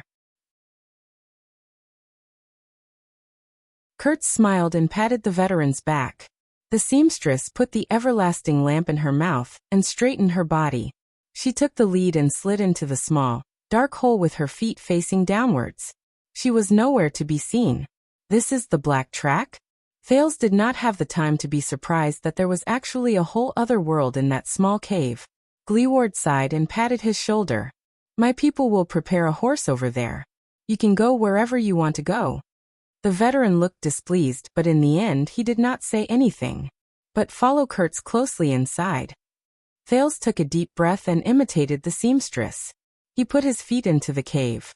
He did not step all the way to the bottom, but he could feel the slight chill inside, as well as the faint breeze. "You're not coming?" The fight behind them was still going on, but the whistle of the patrol team could already be heard in the distance. Obviously, there was not much time left. Gleeward patted half of his thigh and said mockingly, "Do I look like I can leap over roofs and vault over walls?" Thales felt suffocated. "Go." With a dark expression, Gleeward turned to the side. "I have to go back and clean up the mess, especially that dead face." Thales looked at the veteran and clenched his fists tightly. "Gleeward." Thales gritted his teeth and nodded heavily. "Thank you." The teenager said seriously, "Whether you're doing this for the old crow or for my mother." Gleeward was stunned. Thales looked at him with sincerity and nodded slightly. In the next second, the veteran's expression became annoyed. He slapped Thales back, and as the latter cried out in surprise, he pushed him into the black track. As he watched Thales disappear into the black track, Gleeward took a few deep breaths to calm his agitated heart. "Damn it!" Gleeward cursed in his heart. For his mother? Who does he think he is? With a displeased expression, Gleeward turned his wheelchair around and watched the fight on the street, which was becoming more and more obvious. He spat in displeasure. "A king." He looked at the sky, which had just lit up, and mumbled, "A king." Gleeward's expression darkened. His mutterings were filled with dejection. How could he be a king? The veteran looked at half of his thigh and touched his empty left eye. His expression was forced and gloomy as he said in a low voice, "Don't worry." He said in a low voice, "F***ck," but after a few breaths, Gleeward's nervous expression relaxed. With a stiff face, he pulled out a thread from the pocket of his robe in a panic. He slowly took out a small black leather pouch from between the two layers. Gleeward opened the leather pouch with trembling hands. He stared at the item inside in a daze, then at the entrance to the black track. He did not speak for a long time. The veteran stopped moving, snorted softly, and shook his head in a self-deprecating manner. F***ck.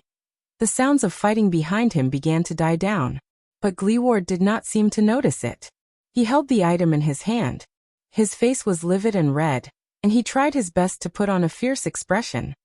F***ck. As if that could prove something.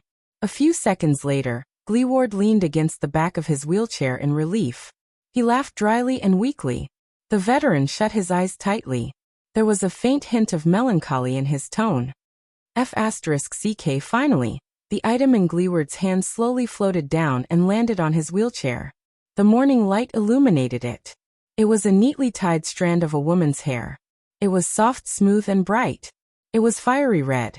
He felt the friction between his back and the rock strand. After he slid to the bottom with a tense heart, Thales opened his eyes and saw darkness. Then he heard footsteps. "Hey, you're afraid of the dark?" Thales narrowed his eyes to adapt to the sudden light.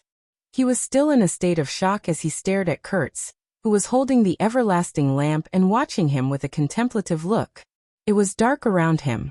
And cold. Their everlasting lamps could only light up a small area around them. "Follow me." In the darkness, the seamstress only had half of her face exposed by the light. She helped him light up the everlasting lamp and sighed. "Even if some paths are difficult to walk, you must still follow them." Thales got up in a disheveled manner. Kurtz turned around and used her hands and feet to climb up the dark rock wall. She seemed to be going up the slope. "I have to climb this stupid place again. At least I got 300 gold coins last time," Kurtz said sarcastically to herself. "What about our client this time? He gave us a chance to be hanged, ha! Prince. Humph." Thales could only pretend that he did not hear it. The black track was narrower than Thales had imagined. Just as he was about to reach for the everlasting lamp beside him, his arm crashed against the rock wall. Thud. Thales hissed and rubbed his sore spot. He did not dare to be careless anymore. He carefully grabbed the everlasting lamp and laboriously followed Kurtz's footsteps. Kurtz was obviously familiar with the path, and he could only barely see Kurtz's trousers and boots through the faint light from the everlasting lamp. Soon, Thales experienced the power of the black track. Obviously, there was no flat road here. It was either uphill or downhill, and it was full of potholes. There were even a few places that were as steep as cliffs. Kurtz had to use a hook to climb up, and then use a rope to pull him up. "Is this place really meant for people to walk?" Thales complained in pain after he fell for the 8th time. The black track? It wasn't this hard to walk in the past. Kurtz chuckled in front of him. "But you know, the calamities played with stones in Dragon Cloud City when they had nothing to do, and they caused half of this place to collapse out of nowhere. Blame it on them. They bumped into things everywhere in the darkness along the way. Thales even fell or slipped several times due to his inexperience. If it were not for his rich experience in wrestling when he was young, Thales felt that he would have been badly battered by now. Be careful, don't fall again." Kurtz's voice came from ahead of him. Thales blushed and felt the rock strata around him even more cautiously. "Thank you." Kurtz snorted. "I'm not talking about you. I'm talking about that everlasting lamp. Who cares if you fall or not?" Thales raised his eyebrows and rolled his eyes in the darkness where no one could see him. "The ventilation here is terrible. You'll suffocate if you use a torch." Kurtz chuckled as she led the way. "And it's too dark here. If you break the everlasting lamp, you won't be able to get out without light." Speaking of which, Thales thought of something. "I have an idea." He snickered in his heart. The sin of Hell's River responded to his call, and surged into his eyes. As the blood vessels around his eyes surged, Thales watched with satisfaction as the dark scene before him slowly brightened. Even though there was only a slight flow of cold air in the cave, Thales felt his vision become much clearer. Thales only felt that his vision had become much clearer. Many of the obstacles that could not be seen in the dark could now be avoided beforehand. Hence, he quickly caught up with Kurtz, and this made the seamstress look at him in a higher light. "You got the hang of things pretty quickly." Thales could not help but feel a little smug. He began to pay attention to his surroundings. "Oh, there are words here?" Thales flipped over a rather flat rock platform. Through the sin of Hell's River, he saw strange words on the rock wall. "Huh?" Kurtz, who was feeling the way ahead, asked in puzzlement. "Why didn't I notice it?" Thales paused for a moment. The sin of Hell's River continued surging. He narrowed his eyes and touched the words carved on the rock wall. August 20th, livestock food. He read the words on it in a low voice. Thales' expression became serious. "The ancient empire." Kurtz climbed up a protruding rock and asked curiously, "What?" "Words. The words on these rocks are the language of the ancient empire. This writing style is not that of the final empire. It's from the ancient empire from a much longer time ago." Thales blinked and recalled the ancient empire's alphabet that Gilbert taught him a long time ago in bewilderment. This tunnel has a history of at least 1,000 years, or even longer.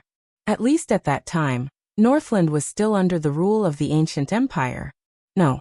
When Thales saw a new sentence, he immediately overturned his thoughts. His curiosity was piqued, and he said excitedly, It shouldn't be that old. I noticed that there are some words and usage of the lingua franca mixed into these words. It seems to be a record of supplies and inventory. Kurtz laughed dryly. The seamstress seemed to be doing something that required a lot of energy. Perhaps she was rock climbing. She said perfunctorily, "Yes, it's really awesome. Now move your butt and continue walking." Kurtz finally climbed up a huge rock. She panted, stuck her head out, and extended her hand towards Thales. She said in annoyance, "Then give me your hand. I'll pull you up."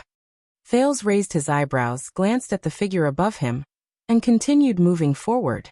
But he immediately froze. "Wait." Thales raised his head again and looked at Kurtz, who was above him, in disbelief. The everlasting lamp only illuminated a small part of the rock wall around her. The rest of the rock wall was pitch black. But, when he saw the scene before him clearly, Thales was suddenly shocked. He blinked in astonishment. In his field of vision, which was as dark as day due to the sin of Hell's River, on the rock stratum above Kurtz's head suddenly, there was another person. It was a man. He wore an ancient-looking armor, and had complicated braids. His face was thin, and his mouth was open. His eyes bulged out, but there were no pupils. There was only white in his eyes. He looked like a corpse. Thales noticed in the faint chill that there was only black and the golden light from the lamp in the dark black track. But the man was brightly colored. He wore a dark green shoulder armor, a bright silver chainmail, and a dark red belt. Even the colors of his weapons were clearly distinguishable. What was even stranger was that the man looked as if he was embedded in the rock stratum with his face down. He went against gravity and laid upside down on top of Kurtz's head. At that moment, Thales felt his entire body stiffen. He suddenly remembered the story of the back-to-back bunk in the university dormitory in another illusory world. Why now I know. I'm most afraid of this kind of thing. Hey! Kurtz shook her arm impatiently and said, "Are you stupid?" In the next second the man moved. Bit by bit, he lowered his neck stiffly. It was as if his neck had become rusty. Thales' skin started to crawl, and a chill ran down his spine. In the next moment, as if he had lowered his neck to its limit, he started to move his eyes, which were devoid of any life force, and stared lifelessly at Kurtz beneath him. He slowly pulled up the thin muscles on his cheeks and put on a stiff and cold smile.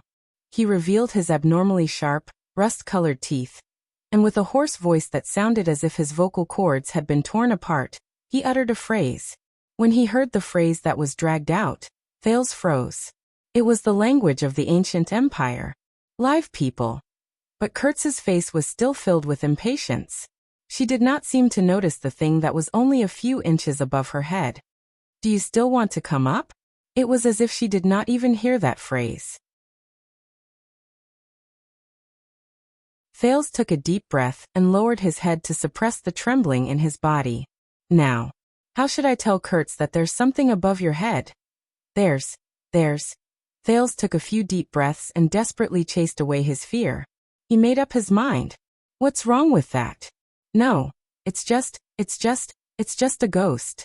Filled with indignation, Thales gritted his teeth, opened his eyes, and raised his head abruptly. But he was stunned again. There was only a layer of black rock above Kurtz's head. It's empty. The man lying on the ground, the brightly colored ghost. It's as if they never appeared. Hey. Kurtz looked at the dumbfounded Thales with a displeased expression. The light shone on the side of her face and the rock wall.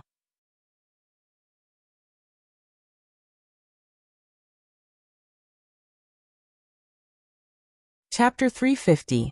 What is that? In the darkness, Thales stared fearfully at the rock straight above Kurtz's head. He tried his best to blink, but he still could not see anything. There was only darkness above Kurtz's head. The sin of Hell's River did not give him any feedback. "Hey brat." The seamstress' dissatisfaction almost filled the small cave. "Are you messing with me?" Her voice traveled through the cave, and it echoed frequently. Thales was shocked by the angry shout. "Nothing." The teenager took a deep breath and stared at the top of Kurtz's head, still in a state of shock. I was distracted. I'm coming." This time, Thales straightened his arm with all his might, and held the everlasting lamp in front of him. He looked around with lingering fear and moved forward bit by bit. With great difficulty, he clasped Kurtz's palm and climbed up. Naturally, he attracted a lot of criticism from the seamstress. But Thales no longer cared about that. As Kurtz continued to explore the way forward, Thales held the lamp and walked past the spot where the face used to be. The latter could not help but raise his head repeatedly to check if there was really a strange face above his head. But there was still nothing. There was only a stone quietly embedded in the rock strata. Did I see wrongly? I did, right? Thales took a deep breath and suppressed his trembling hands and feet. He tried his best to throw away all thoughts that something was wrong with the atmosphere. He followed Kurtz's light in front of him, and hugged the everlasting lamp tightly in his arms. He braced himself and continued forward in the pitch-black environment. They moved forward for another half an hour. During that time, Thales carefully moved forward. Every step he took was filled with anxiety. Even his heartbeat was almost not his own. Before he knew it, the prince was already drenched in cold sweat. Very good, we're already halfway there. Now above our heads. The seamstress' voice traveled into his ears, and she sounded rather satisfied. We're not far away. Thales felt relieved. Kurtz pressed her left hand against the rock wall in front of the cave and turned right.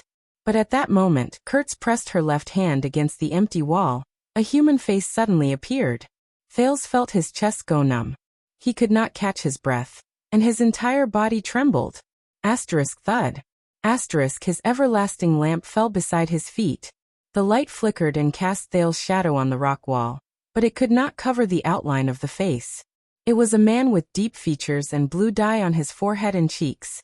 Just like the first man, his muscles were thin and shriveled, his eyes were pale, his lips were closed, and his skin was so pale that he didn't look like a living person. Hey. Kurtz gritted her teeth and turned around. I told you not to drop the everlasting lamp. Without the light, are you going to hit your head against the wall? The seamstress was a palm's distance away from the face on the rock wall, but she did not feel anything wrong. We must. The man in the rock wall glared at Thales with pupilless eyes. His cervical vertebrae rotated slowly like a rusty clock. His black lips opened and closed, and his teeth, which were like withered wood, let out an unpleasant sound. It was as if the sound was right next to his ears. Elves. Kill them all. Kill the orcs as well. Enemy countries, kill them all as well. Why can't we kill them all? Kurtz was still reprimanding the teenager unhappily, as if she and the man were in two different worlds. She did not hear anything. This is the common language of the Western Peninsula that's mixed with the language of the ancient empire? Thales felt goosebumps in his heart. He was about to cry. With a stiff expression, he pointed in the direction opposite Kurtz. But there, however, when he turned his gaze, Thales discovered to his horror that the man was gone. Kurtz turned her head around in puzzlement. There was only a black rock wall behind her. There was no human face. It was covered by alternating lights and shadows, and it was as serene as ever. Thales was stunned. He started to tremble slightly. Kurtz frowned and looked at him. Hey, what's there? The teenager shook his head violently. Thales sucked in a deep breath and sprang up like an agile rabbit. He picked up the everlasting lamp, and using both his hands and feet, he practically rolled and crawled away from the rock wall. He ran in front of Kurtz. The petrified prince turned around the strange rock wall, and before his eyes was another stretch of darkness. He could barely see a downward slope. No, Kurtz. Thales gulped as he ran. His fingers were numb, and his voice was unsteady. Something's not right. Kurtz was a little stunned. What? Thales firmly resisted the desire to turn his head around. He shook his head vigorously. The black track. This place is very strange. I saw some things. Kurtz looked at Thales' disheveled appearance, as if she was deep in thought. Suddenly she giggled. Are you really afraid of the dark? Thales, who was terrified, bit his lower lip and tried his best not to think. This isn't the dark. He was cut off. Be good and shut up. The seamstress rushed in front of him with a fierce look on her face and poked his chest. I promised the cripple, so I will definitely send you out. Follow me properly. Don't be afraid of the dark. Thales, who wanted to cry but had no tears and was horrified, was speechless. Kurtz, who was in front of him, cursed as she jumped down a slope. She stirred up air currents, and a chill surrounded them. Thales could only put on a long face and hang the everlasting lamp in front of his chest. With one foot in front of him and both hands supporting his back, he slid down the slope. This time he widened his eyes. The sin of hell's river flowed faster. I remember that as long as we walk past this place. Thales listened absent-mindedly, but just as he was about to slide to the bottom of the slope, facing him, on the top of the rock wall, 3 figures suddenly appeared. Old men, women, and men. Thales, who was falling, shuddered. A low and strange whisper traveled into his ears again. You are. I am. Who are we? This was the old man's call. The common language with a Northland accent was filled with confusion. You are us. We are you. This was the man's whisper. It was filled with the language of the ancient empire. His words were elegant but very strange. They were stuck to the rock wall. Their eyes were pale, and they looked like corpses. They stared at him, and their gazes were extremely clear in the darkness. One of the women even stretched out her withered hands towards him. Why are you over there? This was the common language, but the grammar was complicated, and it was filled with an accent that Thales had never heard before. There was a heart-wrenching chill in his words, as well as hysterical pain. My lover, why did you not return from the battlefield? The brownish-gray nails swept past Thales' face, bringing with it a bone-chilling chill. Bang. The petrified Thales fell to the ground on his butt, and he fell hard on the ground. What the hell is this? CK. Thales could not help but curse. At that moment, he only felt goosebumps all over his body. He got up and took a step forward, just wanting to stay further away from the figures above him. What the hell is this place? Panting, Thales, who was panicking in the dark, bumped into Kurtz, who was trying to recall the way back. Are you crazy? The seamstress staggered when he bumped into her. She turned around with an angry expression. I swear if you... But she could not finish her sentence. Both of them felt the ground under their feet shake slightly. Kurtz and Thales held their breaths at the same time. At the same time, a frightening sound came from the rock strata in the dark. Crack. Both of their faces turned pale. Crack. This? Thales listened carefully to the frightening sound. It sounds like rocks cracking? A few seconds later, the cracking sound grew louder. Rustle. Under the weak illumination provided by the 2 everlasting lamps, Kurtz and Thales stared at each other. With a pale face, Kurtz touched the top of her head. A few pieces of rubble the size of fingernails had fallen on their heads. T. That was the only word she had time to utter. The ground shook violently again. The panicked Thales grabbed the rock beside him so that he did not fall. Feeling the ground shake, Kurtz finally stabilized herself with great difficulty. Her expression changed drastically. Damn it. Something must have collapsed again. She had just finished speaking. Bang. The cracking sound and shaking sound turned into a piercing crash. It was as if a huge rock had fallen behind them. The seamstress' expression was unpleasant. She could not care about reprimanding Thales. She hung the everlasting lamp around her neck and nimbly climbed up the path. Run. Thud. A huge rock smashed onto a low slope not far from them and rolled down. Thales' heart trembled. He knew that this was not the time to be afraid of ghosts. The prince could not care about preserving his strength. He summoned the familiar yet unfamiliar power, and desperately activated the sin of Hell's river in his body. Boom. The sin of Hell's river happily rushed to the top of his head and filled his entire body. Thales felt the pulsation of his blood vessels and the fullness of his muscles. He felt his vision clearer than day, and the flow of air in the cave. Thales stomped on the ground and instantly stood up. He clung to the rock wall and chased after Kurtz with all his might. The ground shook again. Soon, the sounds around him turned into a deafening roar. Together with the tremors of the rock strata and the ground, they traveled into his ears. Rumble. Asterisk the terrified prince caught up to Kurtz. Asterisk boom. Asterisk the sounds of falling rocks became louder and more frequent, as if they were very close. What the hell? Thales desperately jumped over a shallow pit and clung to a rock strata going up the slope. He gritted his teeth and shouted in the midst of the roars. This stupid place. Was it like this before? The ground shook again. Thales lost his footing and fell to the ground. His everlasting lamp crashed against the rock wall and was instantly extinguished with a shattering sound. But he could not care about that now. Escaping was more important. His skin crawled. Thales propped himself up again and covered a distance of a few meters with just 2 or 3 steps. As the ground shook violently, he fell on his face countless times, but he could only move forward with all his might. Who knows? The last time I brought someone here was 6 years ago. Kurtz's exasperated voice came from the roars. It was obvious that she was not having a good time either. After Shield District was destroyed, the black track would sometimes collapse. That's why the cripple sealed this place. Thales crashed into the walls left and right during the tremors.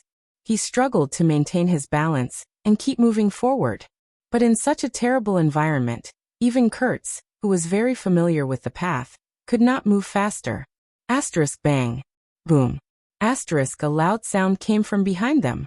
The slope that they passed by earlier was smashed by a rock that had fallen from an unknown place. Crushed stones flew everywhere. When Thales turned his head around and saw this scene, his soul almost left his body. Thales took 2 steps forward and avoided a falling rock to his left. Asterisk bang. Asterisk, but this was far from the worst. As the falling rock smashed open a crack, another person appeared in shock. It was a withered figure with white hair. Come. Join us and fight against the tyrant. The empire will fall, and Northland will rise. Its eyes were white, and its muscles were rotting. But its lips were as dry as its companions, and it had sparse white hair and wrinkled scalp. It extended a hand that was only left with white bones to Thales. Thales shuddered. The sin of Hell's River automatically gathered in his left leg without him needing to summon it. He kicked it with all his might and rolled to the right while cursing. What the hell is this? While he was running for his life, Thales saw from afar another charred, withered face appear in a pit to his lower right. It widened its white eyes and released a terrifying smile at him. Its lips opened and closed. To protect my family, I will kill all my enemies. But with my family around, my enemies will find my weakness and defeat me. I will not be able to kill all my enemies. For my family, I will not be defeated. My family will not be my weakness. So to defeat my enemies, to protect my family, I must first kill my family. The moment this person finished speaking, he suddenly held his head with his withered hands and let out an endless howl of pain. What the F***ck? Thales covered his ears and roared in anger in his heart as he rolled and crawled towards Kurtz. What the hell is this? In front of him, Kurtz came to a sudden stop, and Thales almost crashed into her. Asterisk bang. Asterisk, my God, the roads I remember are all messed up. Kurtz, who was panicking, howled in anger. The everlasting lamp swayed violently in front of her chest. Why are we so unlucky? I feel like wherever we go is collapsing. A rock smashed into their path in a frightening manner. Shocked, Thales and the seamstress immediately turned to the other side. Wherever we go. Thales suppressed the fear in his heart and shouted in dissatisfaction as he ran. Are you sure your surname isn't Drake? Bullsh asterisk T. Kurtz said angrily. My surname is. But at that moment Thales, who was running for his life amidst the tremors, collapses, and falling rocks, stopped breathing. He was frightened by the scene before him. In the field of vision of the sin of Hell's River, countless faces, figures he saw just now appeared one after another as they ran for their lives. These people had the same characteristics. They were as withered as corpses. They had eyes but no pupils, and their movements were stiff. These monsters, either revealed their heads from the cracks in the rocks, stretched out their limbs from the craters, or suddenly rose from the ground. They were everywhere, and their shadows could be seen everywhere. Thales could only feel an endless chill invading his body from the soles of his feet. This time, they faintly exuded an ominous black fog. Regardless of whether they were near or far, they all turned to Thales and glared at him. They opened their ugly mouths and spoke simultaneously. The Emperor is calling. The knights have gathered. Return in triumph, return in triumph, return in triumph. Where the tip of the sword points, the chaos will end. After this war, the Empire will have no enemies, and we will be able to return home. We are surrounded. We don't need to leave any rations. Those who are injured, leave your horses with the healthy. Those who don't have weapons, search the bodies of the others. Cavaliers, equip yourselves. We will make one last charge. This way, King Anzac and the others will have to deal with fewer mixed orcs. Why do we have to fight? Why? The West Billows didn't attack us, so why do we have to attack them? Sel, Karali Rakatasada, Kalalukhail. Selical. There were all sorts of languages, including the elegant or common language of the ancient empire, the ancient or modern lingua franca, and many other languages that Thales seemed familiar with but could not understand. There were even a few existences who did not look like normal humans. They were screaming in pain in a language that he could not understand at all. The cave was instantly filled with noise. But Kurtz was the same as always. She did not seem to have noticed anything and only ran forward desperately. More and more words seeped into Thales' ears. Some were whispered, some were growled, and some were roared. They were accompanied by layers of abnormal emotions. The terrified Thales wailed and increased his speed in a flurry. He only wanted to run as fast as he could and escape this godforsaken place. The voices continued. It doesn't matter if they have weapons or not. The reason is simple. This is the place the Emperor designated. It is our territory. If they don't admit that they are from the Empire, then they are our enemies. The uprising failed. The entire army was wiped out. The inspectors of the Empire will be here soon. Run, sound the bugle. It's the ice bastards. Orcs. We must stop them here. Believe me, the humans will definitely win. Deserters deserve to die. Deserters don't deserve to be human. If they don't have the courage to behead themselves, they deserve to be beheaded by others. The city is breached, the city is breached. Follow me. We will charge forward and leave no one alive. Long live the Empire. Kurtz. Thales covered his ears and wailed, enduring the headache that came at him inch by inch. Kurtz. He forced himself not to look at the skinny, ferocious and terrifying female person, who was only an arm's length away from him. He shot past the obstacles without a care in the world. He relied on the vision of the sin of Hell's River to prevent himself from falling in the darkness. We have to leave this place as soon as possible. The Black Track. Something is very wrong with this place. Amid the rumbling sounds, Kurtz's enraged voice traveled from the front. She seemed to have just avoided a rock that fell on her head. Yes, I can see it too. Also, thank you for your nonsense. Crack. The moment Kurtz turned around, another huge rock above her head cracked. It fell vertically. Be careful. Kurtz subconsciously raised her head, and her face instantly turned pale. That rock enveloped all of them beneath it. Thales felt his skin crawl. He did not care about the soreness in his legs and exerted his strength to catch up. But when he saw the situation before him clearly, he felt a chill in his heart as he charged forward. No. The area of the rock that fell from above my head is too large. Even if he pounced on Kurtz, even if they charged at full speed, I can't avoid it. What should I do? The huge rock was only a few meters away from Kurtz's head. What should I do? At that moment, Thales desperately tried to recall all the skills he could use. Jayla, Ralph, Waya, Black Sword, the Corleone sisters, Ida. But in the face of such a crisis, their skills, and emergency measures were all useless. What should I do? At that moment, a figure that Thales did not expect suddenly appeared in his mind. In his memories, that man's expression was cold and his face was pale. He swung the blade in his hand and miraculously retracted it. Thales shuddered. The rare power of eradication seeped into his bones and joints, and an indescribable power erupted. In the blink of an eye, Thales sped up and pounced on Kurtz, who was in front of him. He held her waist tightly. As Kurtz screamed, They fell forward together, and the huge rock above their heads drew closer and closer. Thales gritted his teeth. The sin of Hell's river began to roar in his body, causing his pores to shrink. The surging blood in his veins gradually drowned out the endless words of those people. His bones began to groan. Ah! Thales could not help but let out an angry grunt amidst the intense pain. The rock above his head drew closer and closer. It even began to reflect the light from the everlasting lamp. In the next moment, his forward momentum came to a miraculous stop. Thales' legs were firmly planted on the ground. They did not fall. That was not all.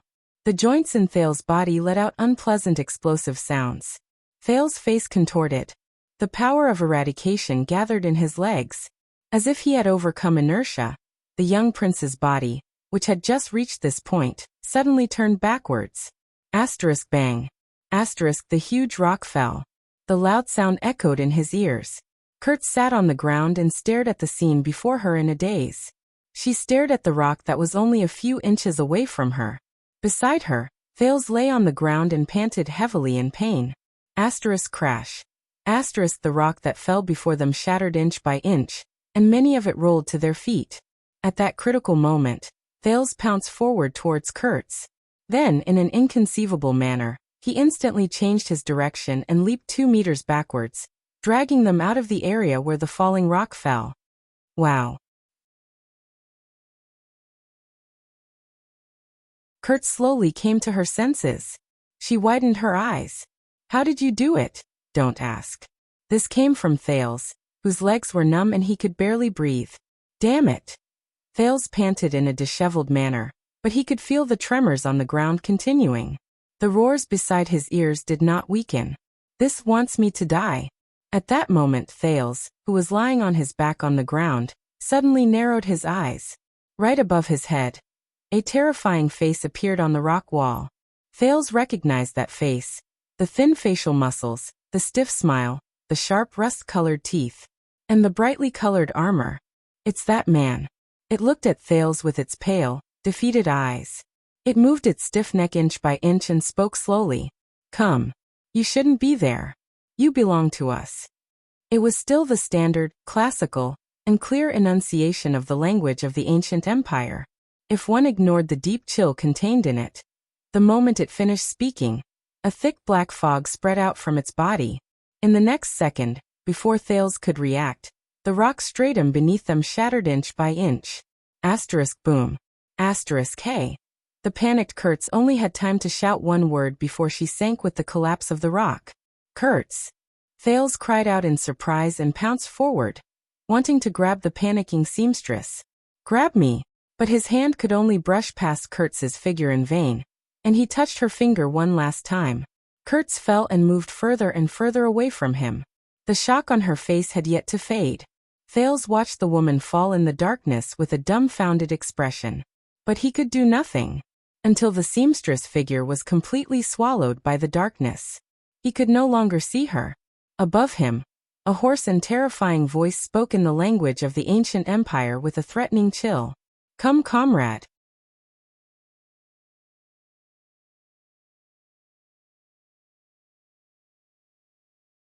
Chapter 351. Thales gritted his teeth and trembled a little. He looked up abruptly. However, the strange man on the rock wall disappeared again. Thales' breathing quickened. No. Kurtz. He could no longer care about those supernatural beings.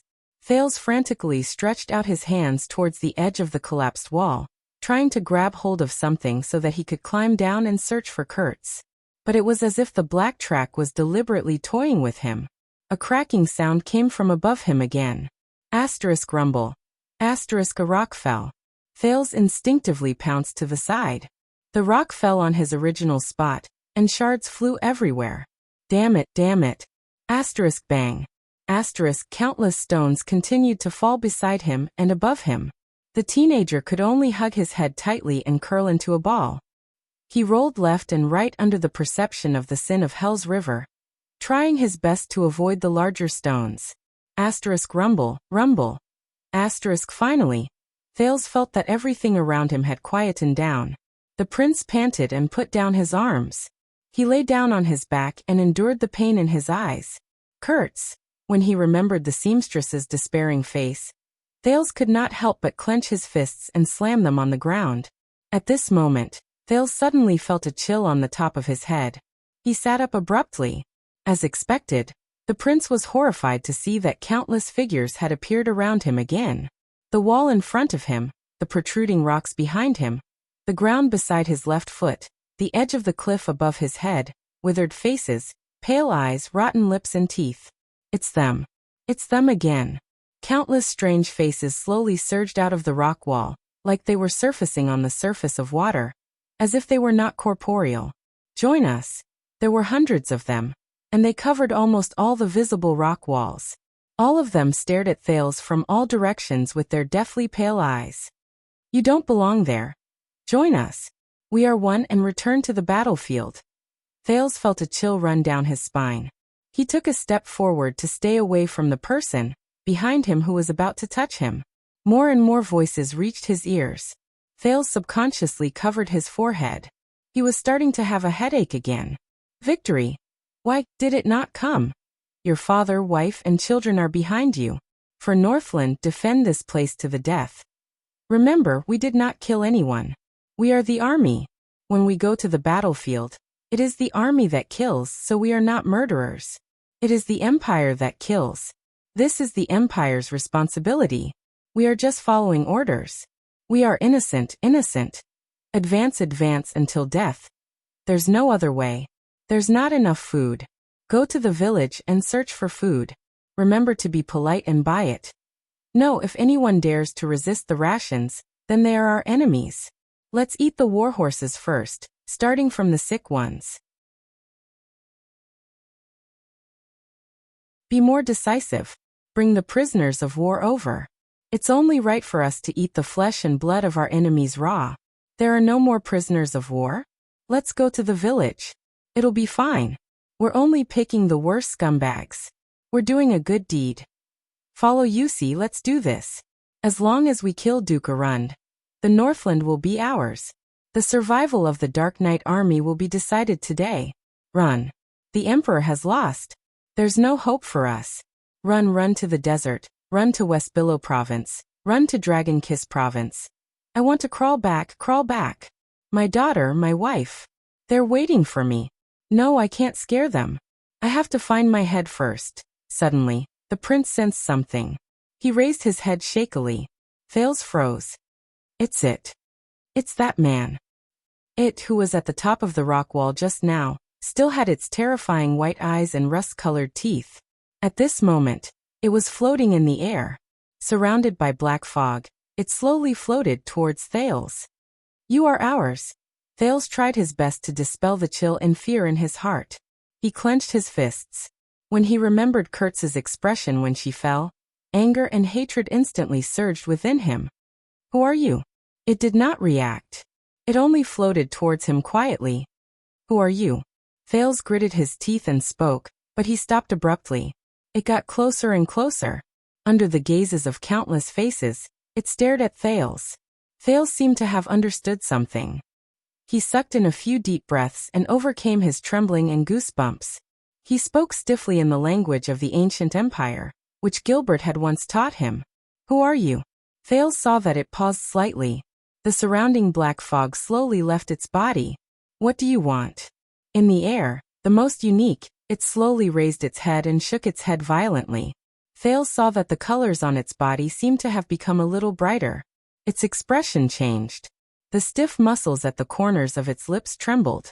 It opened its mouth and let out a terrifying laugh. But in the next moment, it suddenly opened its mouth wide and revealed its sharp teeth. Aha! A shrill roar instantly rang in Thales' ears. He instinctively covered his ears and shrank back in pain. As it howled shrilly, the hundreds of faces around him became agitated. They opened their rotting mouths and responded to the howl. In the next second, countless people left their original positions. As they howled, their bodies, other than their heads, appeared. They were like predatory beasts. Hell's River. What does Hell's River look like? Mother, can I see you there? To be loyal to the Iron Blood King, we can die without regrets. No, our deaths are definitely not meaningless. This rotten so-called empire, that high and mighty shameless tyrant, must be overthrown. Avenge them. Believe me, as long as we kill all our enemies and leave none alive, peace will come. What? New enemies? Then continue to kill until the day peace comes. My God, a dragon, that's a dragon. How can we win against a dragon? After the war, I can be promoted to captain. I want to go home and marry Ellie. I am. Who am I? No, we picked up our weapons for them. I would rather go to the gallows than hurt them. I came to be a soldier to win the war and finish it. This way my son's son, will not have to be a soldier anymore. Countless voices were like whispers, but they penetrated the howls without any obstruction and poured into Thales's ears. Thales covered his ears tightly. He was in great pain. The person closest to him, who only had half a face left, roared angrily and extended its withered, twig-like hand. It first touched Thales's left arm. Ah! Thales cried out in pain. That feeling was like being immersed in boiling water and then pouring ice water over it. The cold and burning sensation spread to the arm that was touched at the same time. The sin of Hell's river circulated madly, instinctively strengthening his arm muscles, hand bones filling his joints, and increasing his blood flow. Thales screamed and swung JC's dagger with all his might, but it was useless. The arm of the monster that did not have a corporeal body passed through Thales' hand without any obstruction, and a wisp of visible smoke drifted out. Thales roared. The pain was still there, and as the monster seeped into his arm, the pain in his arm increased. That was not all. The hundreds of monster faces on the rock wall extended their limbs, climbed up the rock wall, and crawled towards him. They reached out to him shakily. It was not just his arm, but also his legs, neck, head. No. Every time he came into contact with them, Thales felt as if he was being tortured. He could only scream in vain, and even the sin of Hell's river could not help him. In the intense pain, Thales' consciousness gradually blurred. *T. It seems like it's the end. Just when he raised the dagger with all his might, wanting to cut open his palm and make a final attempt, *beep. Thales suddenly felt pain in his ears. Tinnitus. An extremely piercing tinnitus suddenly assaulted him. It almost drowned out the pain all over his body. Under the stimulation of the tinnitus, Thales kept convulsing. He felt as if his body was no longer his own. Along with the tinnitus came a piercing silver light. It shone in the darkness of the cavern, illuminating the narrow corner of the room. As if they had met their natural enemy, the moment the hundreds and thousands of people saw the silver light, they covered their white eyes in pain. It hurts. It's him. It's him. They let go of Thales, who was struggling desperately, and retreated. The silver light was getting closer. The tinnitus was also getting stronger. The miserable howls of them rang out again. But this time, Thales sensed fear and disgust from their emotions. No, it hurts. That Northlander. It's him and his power. Sooner or later he will be ours. Run. Run. Before the silver light, they rushed to let go of Thales, retreated, and disappeared into the dark rock wall again. The silver light was so piercing that Thales could not open his eyes. His tinnitus did not decrease, but Thales was slowly getting used to it. But as the monsters left, Thales let out a sigh of relief. The pain in his body had subsided. Soon, Thales' ears no longer rang with the deep words spoken by the people. It was as if the window to the downtown area had been closed. Finally, there were no longer any monsters at the bottom of the dark pit. Only the dark rock stratum was left. And Thales. The teenager sat up with difficulty, desperately blocking the piercing silver light that shot towards him. Enduring the slightly less piercing tinnitus in his ears, he first looked at his body. He was surprised to find that even though the pain was still fresh in his mind, other than the abrasions he suffered while running for his life, there were no injuries on his body caused by the monsters. So, those things were indeed at this moment. The silver light weakened. The tinnitus disappeared. Wait a minute. Thales shuddered. The strange tinnitus just now gave him an inexplicable sense of familiarity. Yes, tinnitus. He had experienced it before. Twice. Once in Constellation, and once in Northland. Once in the bloodline ceremony. Once in the holy duel. So, the prince seemed to have figured something out. He slowly turned his head around. 2 steps away from him, in the center of the dazzling silver light. There, a figure appeared as the silver light weakened. It was a man. A man made of silver light. The other party looked at him silently. Thales stared blankly at the figure in the silver light, and came to the next conclusion. He was a warrior. The silhouette of the other party's body was embellished with silver light. Only his facial features were dark and profound. The silver light formed the light armor on his body, and even outlined the strong muscles and slender figure exposed under the armor. However, the thing that left the deepest impression on Thales was the heroic, dignified, majestic, and bold aura this man showed when he stood in front of him. He was like a figure in myths and legends. But the other party was still just a transparent silver light. Thales could even see the rock stratum behind him through his body. Thales looked at him in shock and bewilderment. So who is he? The next second, the figure took a step forward and spoke slowly. His voice was cold, and his words were as firm as steel. So you are the culprit. What entered Thales' ears was a Northland accent. It was the lingua franca that was half ancient and half modern. Thales blinked. What? The figure in the silver light shook his head and stepped forward. You don't belong here. Thales watched him approach slowly, and he instantly became nervous. I really don't belong here. I'm sorry. Thales stood up in a flurry. He swung his wrist and felt the soreness brought by the sin of Hell's River. So who are you? Silver Shadow Man's footsteps paused for a moment. Who am I? His handsome face tilted, and his pitch-black eyes slightly distorted. He seemed to be thinking, who am I? But Thales could only sense a deep sense of confusion from his words. Silver Shadow Man shook his head. I don't know. I can't remember. Thales was stunned. Silver Shadow Man suddenly raised his head, and his tone was firm. But I must protect this place. And you came to the wrong place. His deep, dark eyes seemed to have the power to see through people's hearts, and it made Thales' heart clench. Silver Shadow Man walked in front of him, and suddenly extended his strong right arm, which was formed by silver light, to touch Thales' face. Ah! Thales cried out in pain and was shocked. Silver Shadow Man's touch seemed to have substance. Wherever the silver light touched, there was a sharp pain on his skin. The prince gritted his teeth and took 2 steps back. He left Silver Shadow Man's arm, held his dagger and stared at him warily. The ringing in his ears started again. You're a little different. Silver Shadow Man seemed to be even more puzzled. Your body is filled with an ominous presence, and even the power of the mountains is rejecting you. But, Thales widened his eyes, showing that he could not understand the current situation. The tall Silver Shadow Man shook his head violently.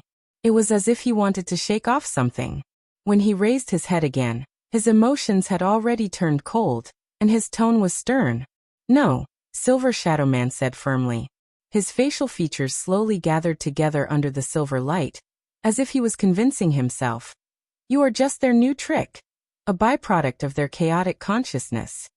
You are the other side of evil. In the next second, the silver light shone brightly. Silver Shadow Man instantly turned into a man of silver light.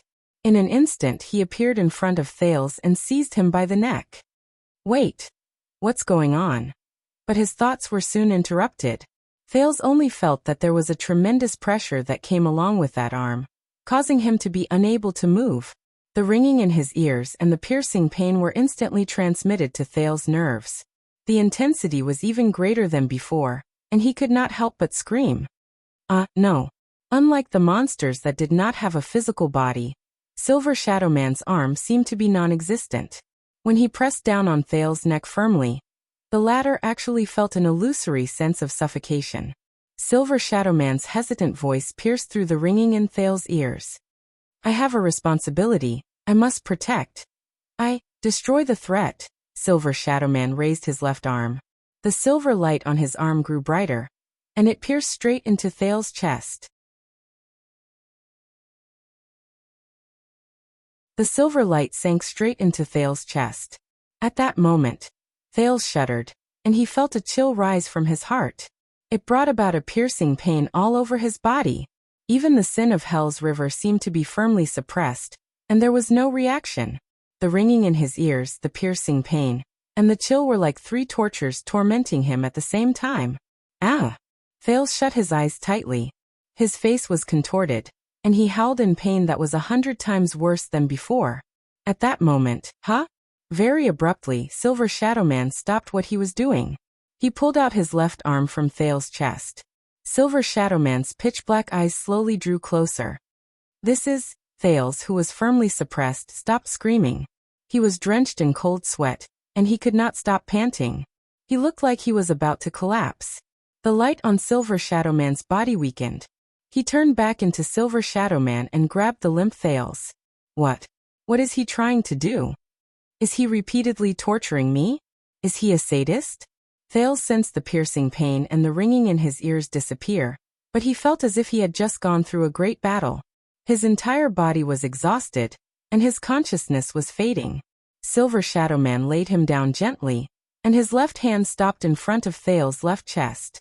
He touched his chest, causing Thales to feel waves of discomfort from the piercing pain. The next second, Silver Shadowman raised his head, and his tone was stern. Who are you? Thales could not even maintain the most basic ability to think. He lay on the ground powerlessly, and he felt that all the cells in his body were roaring, dissatisfied with the abuse brought by their master. Damn it! You lunatic! I'm just a lost traveler, a pitiful lamb. I went in the wrong direction and met a pervert. He panted and sneered again and again, mixing his dissatisfaction and grievance into his words. At this moment, the silver light on Silver Shadowman's body flourished again. The piercing pain and ringing in his ears assaulted him again, causing Thales, who had just recovered from the pain, to tremble again. King hate naughty children the most. So son of a b*** tch, I will ask you one more time, Silver Shadowman said coldly. Silver Shadowman pressed his palm against Thales' chest and pressed it down forcefully. The silver light seeped in again. Who the **ck are you? Arg. Ringing in his ears, piercing pain, heavy pressure, suffocation, chilliness. Under the torment of several senses, Thales resolutely gave up on resisting stubbornly. He roared in horror and despair. Thales! Thales! Thales! Thales Jadestar! I am Thales Jadestar! With all the grievances and displeasure he had experienced throughout the day, he roared at the sky. I am the unlucky prince of some unlucky kingdom. Thales' voice traveled very far, and the echo was deafening. The prince was drenched in cold sweat as he panted. He was surprised to find that the silver sadist's hand had already left his chest. The silver light on the man's body that made him uncomfortable also disappeared. Silver Shadowman stood up slowly. Jadestar. He stared at the dying prince and seemed to be mulling over the name. Jadestar. Silver Shadowman raised his head. A familiar surname. He turned around and walked away from Thales, leaving Thales with his back. Thales struggled painfully to his feet while his consciousness blurred. It was only then that he noticed that the silver light on the man's armor was decorated in a crude style. And the combination was simple. This style is just like... Silver Shadowman slowly raised his head. For the first time, there was a strange emotion in his frosty tone. Even if the memories of the past have long since faded away like rotten wood, but it can still ring the bell in my consciousness and stir up the ripples in my thoughts. Jadestar, Thales, who had every part of his body that did not hurt, stood up with respect and suspicion. He did not want to have anything to do with the sadist at all. Silver Shadowman turned around abruptly. His facial features gathered together again, and he looked very stern. Then young Jadestar, you should not have come here. And you should not have awakened them. That you're tuning in to the Lee May's Sword of Destiny YouTube channel. We're so grateful for your support, and don't forget to subscribe to join us on this incredible journey through captivating stories. Your generosity through donations truly makes a world of difference, as it's the primary source of revenue that allows me to expand and enhance this channel for you. Thank you from the bottom of my heart for being a part of this adventure.